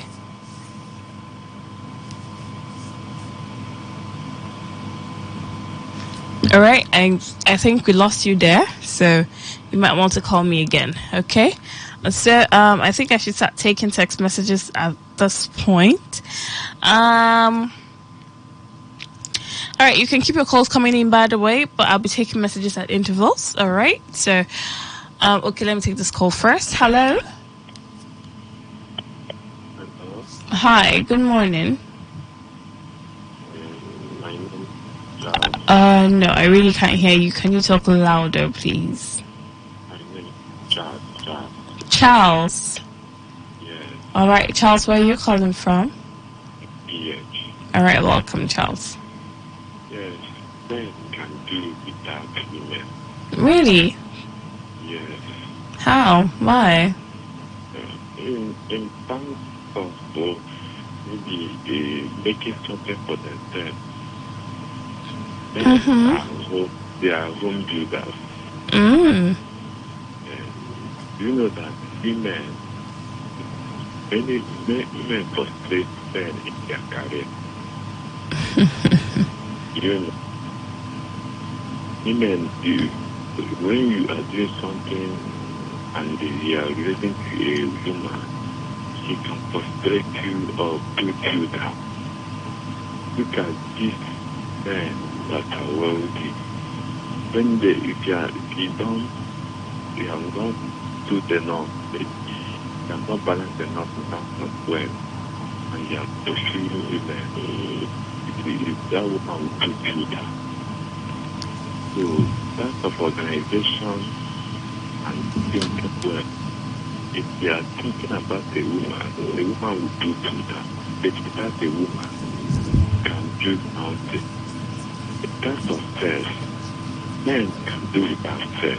But women Can they? But women cannot do without sex. Really? Yes. If you leave a woman now for 5 days, you will be so horny and you're looking for a man. But a man can stay for months, years without sex. That is not what I know. That is not what research shows. Because men be thinking of how to make money and build their career. And because they need power and money, this is what they will be thinking about. And so, you think that is all that matters to men? That you think that's all that matters to men? In your opinion, that is all that matters to men? How to make money and build their career? Yes, but what women are thinking is to how to satisfy themselves sexually. Okay, Mr. Charles, I'm going to ask this. Are you married or are you in a relationship? I'm married. You're married. Why did you get married? Okay, I was going to ask why you got married. I mean, if you think women have sexual urges more than men do, and that men are in a better position to control their sex drive, I mean that's not what we know, right? I think we seem to know the opposite. We seem to know that it is men who actually have the very high sex drive, you know. That women can do without sex, can stay away from sex longer than men can. Or am I wrong? No, I don't think I'm wrong. Hello. Hello, I'm baby. Hi, good morning. Good morning. The only voice that can heal any broken heart. Oh wow. I'm grateful to you. I hope your heart is not broken though. But no, your voice most of the time do heal broken heart. Oh, it does? Huh? It does? It does, yes. I didn't know. You may not know now unless somebody tells you now. Unless somebody can tell you, so you will not know now. So by His grace, God has given you a voice that can heal wounds, can heal the broken hearted. Oh, thank you. No, so you are a gift to our world. You are a blessing to our world. Thank you. My head is almost leaving the studio now, so it's okay. So I must confess to it. So see, I want to tell you something. Yeah. I'm Mr. Barry, speak for God. See, I stay up to 32 years. I never knew a woman. Are you aware? Really? How would I be aware now, Mr. Barry? Okay. So why I'm saying that, no, you are asking the recent caller that is not maybe back and may say, it's not the inducement of my friends and colleagues. I never wanted to marry because I don't like where somebody keeps on pressurizing me or disturbing me. I like to live a cool, decent life. Okay, so you're an example of a man who stayed for a long time in his life without sex, right? Yes. I know of women who also stayed for that long and even longer without having sex. Are you sure? Are you aware? I mean, Yes. Are you sure? Yes, I'm sure. If that's what you were going to ask me, yes, I'm very sure. Some of those women, maybe a man must have broken her heart. Did any woman break your heart? No, it's not that they broke my heart. So why did you stay without sex for that long? I was intending to do the work of God. I wanted to be... those women are also doing the work of God now. You will not believe me. Yes, now. I mean, if you believe so much in God and you want to keep His rules, I mean, why can't the next person do the same thing? Well, I may not know, but what I mean, when I was sharing my opinion to one of my friends one day, he told me this thing that you say almost 29 years. You never knew a woman. So there are men on their own that. Yeah. Are you hearing me? I know some men too. Yeah. Who do not indulge in any sexual activity. Yeah, I know them. I know some. No, but person to God bless you. May God enrich you and power you. Yeah, I also need you to accept the fact that there are women who can do without sex. Well, they are, or they may be, but I have not come across them. Oh, you've not come across. Okay, well, I've come across them, and take it from me, they exist. Okay. God bless you. Continue with your good work. Thank you. Yeah. All right, so let me go into my inbox for a little while, please, and read some messages. All right, this one says, good evening, Amaka. I'm Fortune from Ruma Hollow. I disagree with the fact that men can survive without women. Ordinarily, seeing the same sex every day will be so boring. In the family sense, the man needs the woman in decision making. If my father was the one making all the decisions, there would have been war.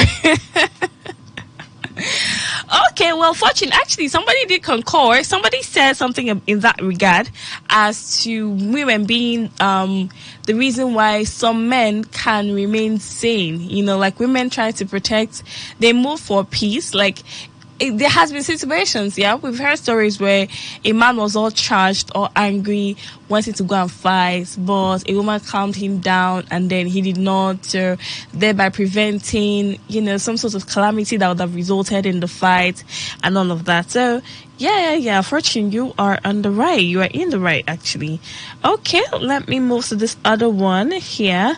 It says, good evening, Amaka.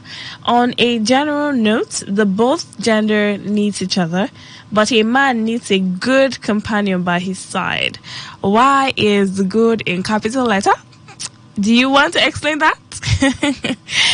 Okay, so it says, but a man needs a good companion by his side who can help him become and remain successful. As logical beings, we men tend to have little or no knowledge about what life talks because we spend most of our time on our work. In a nutshell, men cannot live without a woman. From Benny Keys. Okay, Benny Keys. Thank you for your thoughts. Next one says, hello, beautiful Amaka. Kessie from Port Harcourt. Oh, hi, Kessie. It says, I feel women need men more than men need them. Also due to sexual contact. It has been programmed that way from birth. A single man can stay as long as, but to a woman, it's a bit hard even if she does, though she may not open up. Now, the funny thing about it is that it is men who are actually saying that women cannot stay for that long without having sex. How did you all know that? I mean, it's different if a woman is the one calling me to tell me that women cannot stay without sex for a long time. But men, how can you say women cannot stay without sex for a long time? Where did y'all get that from, please? Where did you get that from? Because, and why are you trying to change the narrative now? There is an existing fact. There is something that we all know. And that is the fact that men do a terrible job at controlling their sexual urges compared to women. You know that I know that you know. That's a fact. So why are y'all trying to turn it around, please? Why are you going in circles? What's with the whole twisting thing going on tonight? I mean, I'm quite lost, actually. Well, I'll be moving into the WhatsApp space, to take messages from there. But if you still want to call me, please go right ahead. I'm sorry if I missed a couple of calls. Please call again. So 0810-9510-951.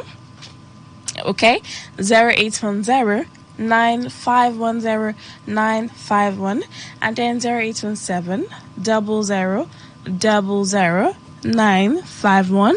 Again, it is 0817 0000951. And then for text messages and WhatsApp messages, 0701 9339 962, 0701 9339 962. Okay. So we have those numbers out there. All right, I'm going to sort through our WhatsApp messages. Let's see what we have available. I'll be reading some messages for us here. Hello. All right, you want to call me right back with the little time that we still have available. Okay, let me read this message from Joseph Andy, texting from Pawtucket. He says, for sure, we will. Men were doing that before God decided to give Adam a woman, and the rest, they say, is history. If only men were in existence, the world would have been at peace. That is from Joseph. Joseph, are you sure? Okay, let me take this call before I proceed with my messages. Hello. Hello. Good morning. Yes, it's morning. Good morning. Yeah, this Steven. Steven, where are you calling from? GRA houses. Okay, welcome to the show. Yeah, and this is the first time of calling. I know. You are so welcome. I've never had call like this before. Like, I just tuned into the radio and I had a voice, so I don't even know what is happening. I just pop into the numbers and I have to dial the number and call. Okay, thank you for calling to share your voice with me and the rest of the listeners. Okay, but then we are talking about women and men, okay? If any gender can do without the other gender, there's the assertion that men can do without women. So what do you think?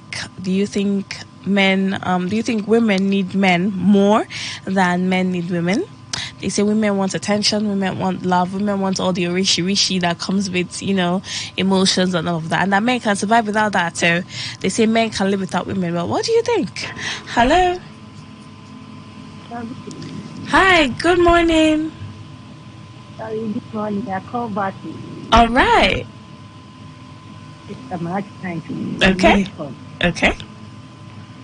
Yeah, I heard a guy that said that men can stay long.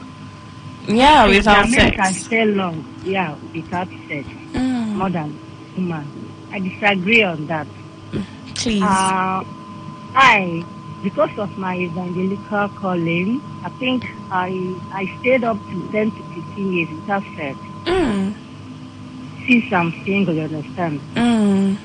Yeah, I can remember when I was in secondary school, in Enugu State precisely, and a man invited me over. So I was planning to go. That time I was in JS1. I was planning to go to that place. A man of God just came and said, Amarachi, I don't know him. He said, Amarachi, God said, you should not go to that place. That man wants to destroy you. I'm telling you. And I said, who am I that God is sending someone to tell me something like this? So since that time, I noticed and I believe that God is watching me. So for me to go and meet a man, since I'm a single lady, no. I always fear that God is watching me. Do you understand? So, me, I conclude by saying that I think females can bear sex without men. Yeah, they stay long than men. Okay. Thank you. Bye. All right, thank you for sharing that with us. Okay, moving on. My next message is from Ed. Okay, let me take this call first. Hello. Hello. Hi. See Daniel. Okay. I just understood something now, okay? Okay, what's that? This competition between stays longer and who doesn't stay longer can only be effective where there is no love. Really? Yes. If you have ever been in love and it's your person yearly, it's like crazy, it's like food, it's like life or bread. Both of you can feel headache at the same time. You have this emotional exchange at the same time. It's like magnets, can't stay away from each other. It's not about whether you're doing fasting. So for the fact that you're doing fasting for 10 years, you're able to stay longer. You now say you're clapping and jumping. You're a woman because you stayed for longer. You think for the fact that you had the particular reason to stay away, it's like repeating yourself. But if you're naturally in love, whether you're the man, any of you could trigger your romance. And it's usually within 2 days or 3 days or every day randomly. You can't have control because both of you are not counting. You're just there, you're just existing for each other. You can't separate yourself for each other. If you haven't even to travel to Enugu and someone in Port Harcourt, it's like magic. You always want to see each other. So if you have a reason for staying away, different from when you now stay naturally, who can stay, but we've not really measured it. I am serious, we've not really measured it. Everybody is saying their own. Keep people inside rooms together. Let us not see how they are now stronger than the nature God has created. It's passion. You can't pretend over it. Except there is the reason let's say you took a vow, say, look, this year, or because I'm fasting, or because I want to be father, or what was the other one? The babies, the women. No, it? It just has to be that decision. If you're really existing freely, thinking about the nature of what God put of them, not measured. Okay. That if you're deeply in love, whether it's in man or man, you can't stay. Okay. Thank you. All right, thank you for sharing that with us. Okay, so this message from Air texting from PH says, "It's not possible normally. Anybody will tell you say it possible, not lie. No human on earth can survive without 1, companionship, 2, intimacy, and by intimacy I don't mean sex." Okay. All right, moving on. I will check some other messages and try to read through. Okay, let me take this call first. Hello. Good morning. Hi, good morning. What's your name and location, please? Daniel. All right, morning. Daniel, hi. Cool. How you doing? I'm okay. The voice sounds so sweet tonight. This morning. Maybe it's because I'm under the weather, so it's it's influenced by a lot of things. All right, let's get down to business. Yeah. All right, so let's do this. I heard what you said. To be sincere, let us not be running around the bush. See, women can endure. Yeah, they can. Yes, 80% of them, they can stay without us. Yes, true, because let me tell you, because sometimes, in fact, I have seen women, I have dealt with, like, I have seen women, they can stay. And let me tell you, so if a woman take a decision and says she can stay, she will hold herself for 2 years without a man. Yes, but my dear, we cannot stay for 1 week without this. Yeah, we can't do without a woman. When it comes to men, yeah, we can't stay. It's too hard for us to stay. But women, my sister, will not lie for you. Women can endure. And especially when a woman looks into your eyes and takes a decision and say, I won't stay without you for 1 year, she will stay. Yeah, so women can endure. For men, we cannot endure at all. We can never endure. We can endure. Even I'm a man, because I know what I used to see. Yes, not easy. But sometimes, even now, person like me, if I did not see that now, look as if the whole world, the cloud want to fall down. I'll start looking around to find in Kechi. If my girlfriend, she's in her ovulation period and all that, or she's I'll start looking for the next step, the next door, what to do, so that I can get myself. So women can stay, we cannot stay. Okay. All right. All right. Yeah. Good night. Good night. Thank you for sharing that. Okay. So I'm trying to check for what's happening on our Facebook page. Okay. So that we can check.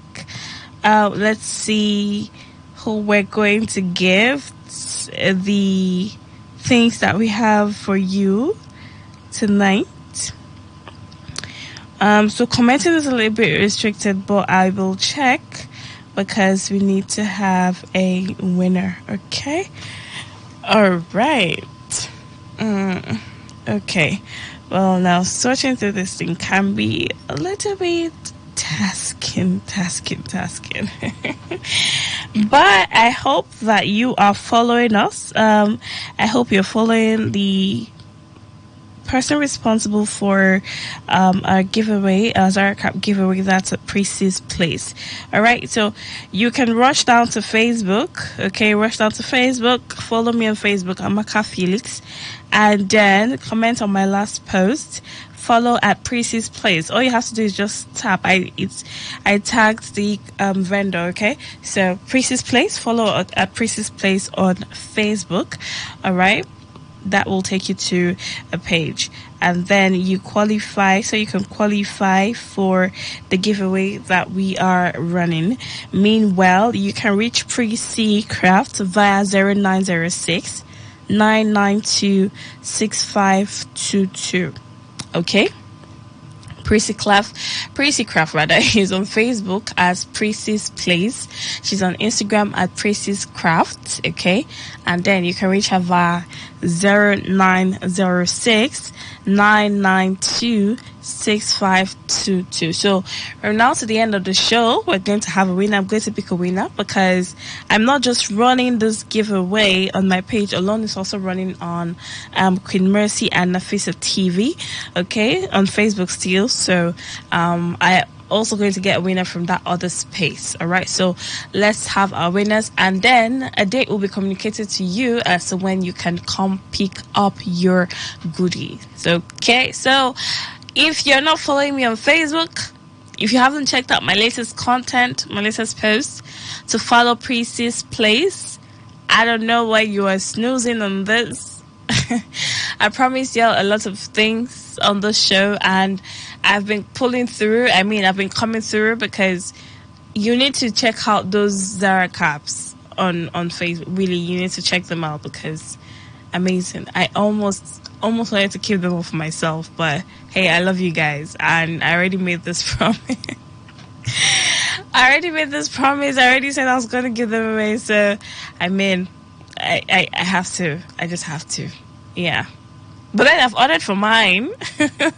I had to order some more for myself because a girl has to look good, right? So, dear men, I know you say you don't know what the Zara cap is, but ask your wives, ask your girlfriends, they know. So, if you want, you can participate in this giveaway so you can win a prize for your wife or your girlfriend. Or you can also go ahead to Prissy's Place and order a Zara cap or an Otto Gilly or a hairpiece for your wife or your girlfriend. That woman in your life who gives you peace of mind. The woman who is the reason why you are saying that you cannot do without a woman. Yes, that woman. That very special woman. Oh yeah, move to Priest's Place on Facebook now. Just go to my page, Amaka Felix. Tap Priest's Place. Just check that last content, my last post. Tap Priest's Place. Move this. Go to her DM straight up. Make your orders. Meanwhile, if you want to win the giveaway, if you want to win the Zara Cup, okay, just check. The pictures are there. Drop a comment. Just drop a comment. That's all. All right? And highest likes wins. All right, so I'll announce our winners tomorrow, and you'll probably come pick it up on Wednesday or on Thursday because they are available. They are right here in the studio. And oh yes, just in case you do not know, there's going to be a meet and greet. Yes. Just in case you are snoozing and sleeping on this opportunity, just know that there's going to be a meet and greet. So, if you want to meet me, you might want to shake your body, body, and go to Facebook, all right, and do the needful. So when you come here to pick up, then we can meet up and we can have a chit chat. Yeah, so we already have a winner from last week in the person of Amarachi Joy. So I'm going to be meeting her here on Thursday. So if you want to join Amarachi Joy to meet with me either on Thursday or on Wednesday, then go to Facebook. I wanted to do this thing on Instagram, but y'all came to me and said telling me you were not on Instagram. But lots of people said they were on Facebook. So I brought it down to Facebook. But what are you now waiting for? So do you really want to do this?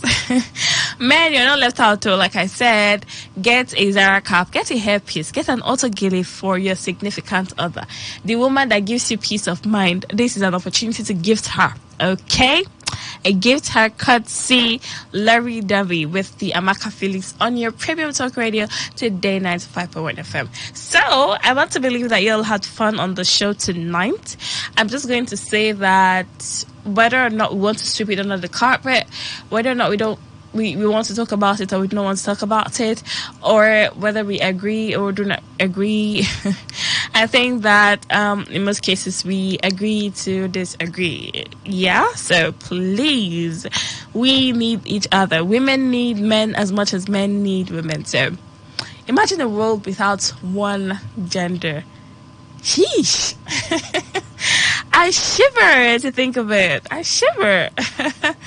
Well, it's been beautiful, doing this with you. Do not forget to connect with me on Facebook, connect with Prissy Craft on Facebook.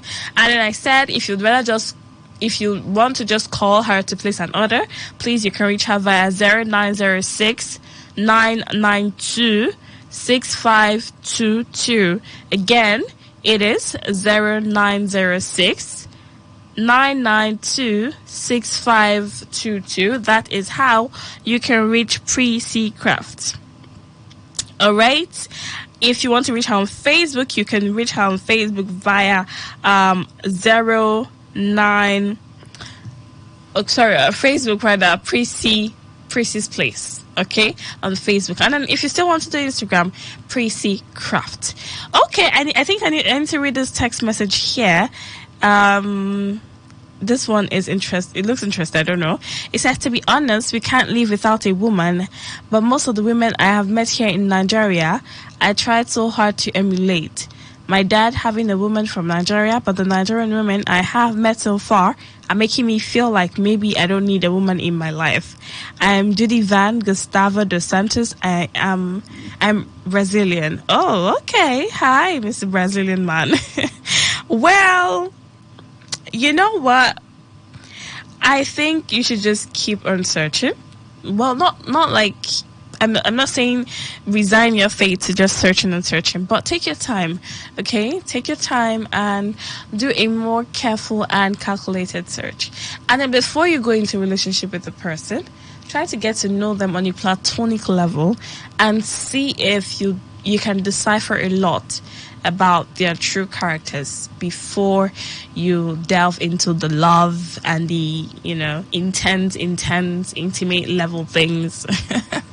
All right. Well, Nigerian women are good people. So, women, aren't you good people? Trust me, you'd love them. Okay, so are we doing this? Yes, I'm going to be on Facebook for a couple of minutes after now, and I will pick the winner. I'll probably go into the winner's inbox. Okay, so please continue. Hit me up, and then let's see who wins today's giveaway.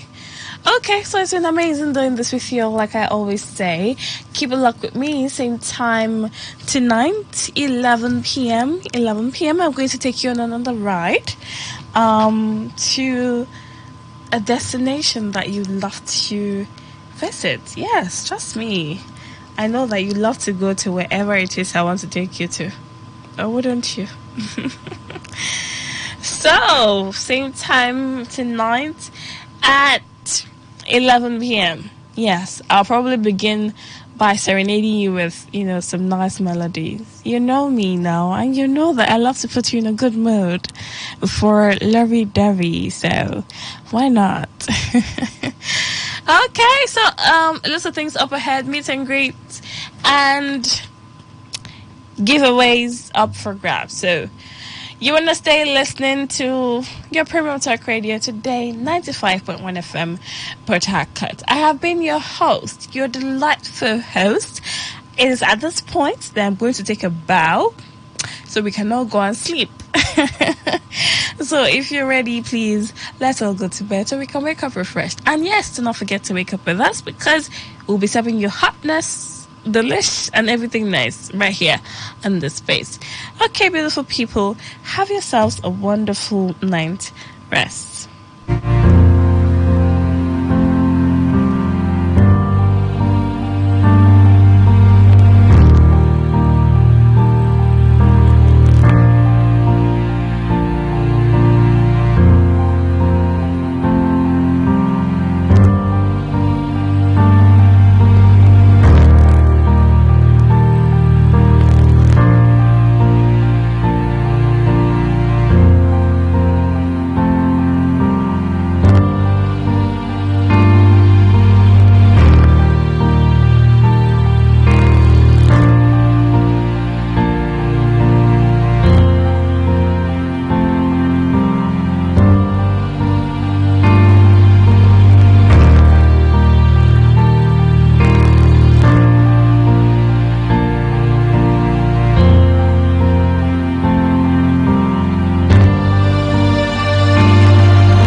Stick around quite long enough to make it. I apologize, but once again I'm not in love. But it's not as if I mind that your heart ain't exactly breaking. It's just a thought, only a thought. If my life is for rent and I don't learn to buy, well, I deserve nothing more than I get, 'cause nothing I have is truly mine. I always thought that I would love to live by the sea, to travel the world alone and live more simply. I have no idea what's happened to that dream, that there's really nothing left here to stop me. It's just a thought, only a thought. If my life is for rent and I don't learn to buy, well, I deserve nothing more than I get, 'cause nothing I have is truly mine. If my life is for rent and I don't learn to buy, well, I deserve nothing more than I get, 'cause nothing I have is truly mine. While my heart is a ship and I won't let it down, while I'm afraid to fail, so I won't even try. Well, how can I say I'm alive if my life is for rent and I don't learn to buy? Well, I deserve nothing more than I get, 'cause nothing I have is truly mine. And if my life is for rent and I don't learn to buy, well, I deserve nothing more than I get, 'cause nothing I have is truly mine. And nothing I have is truly mine. There's nothing I have is truly mine. There's nothing I have is truly mine.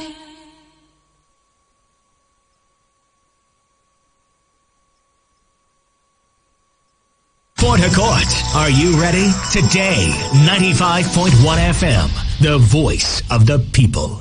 Radio has never been this good. Today, 95.1 FM, Port Harcourt. This is Today 95.1 FM, Port Harcourt, voice of the people.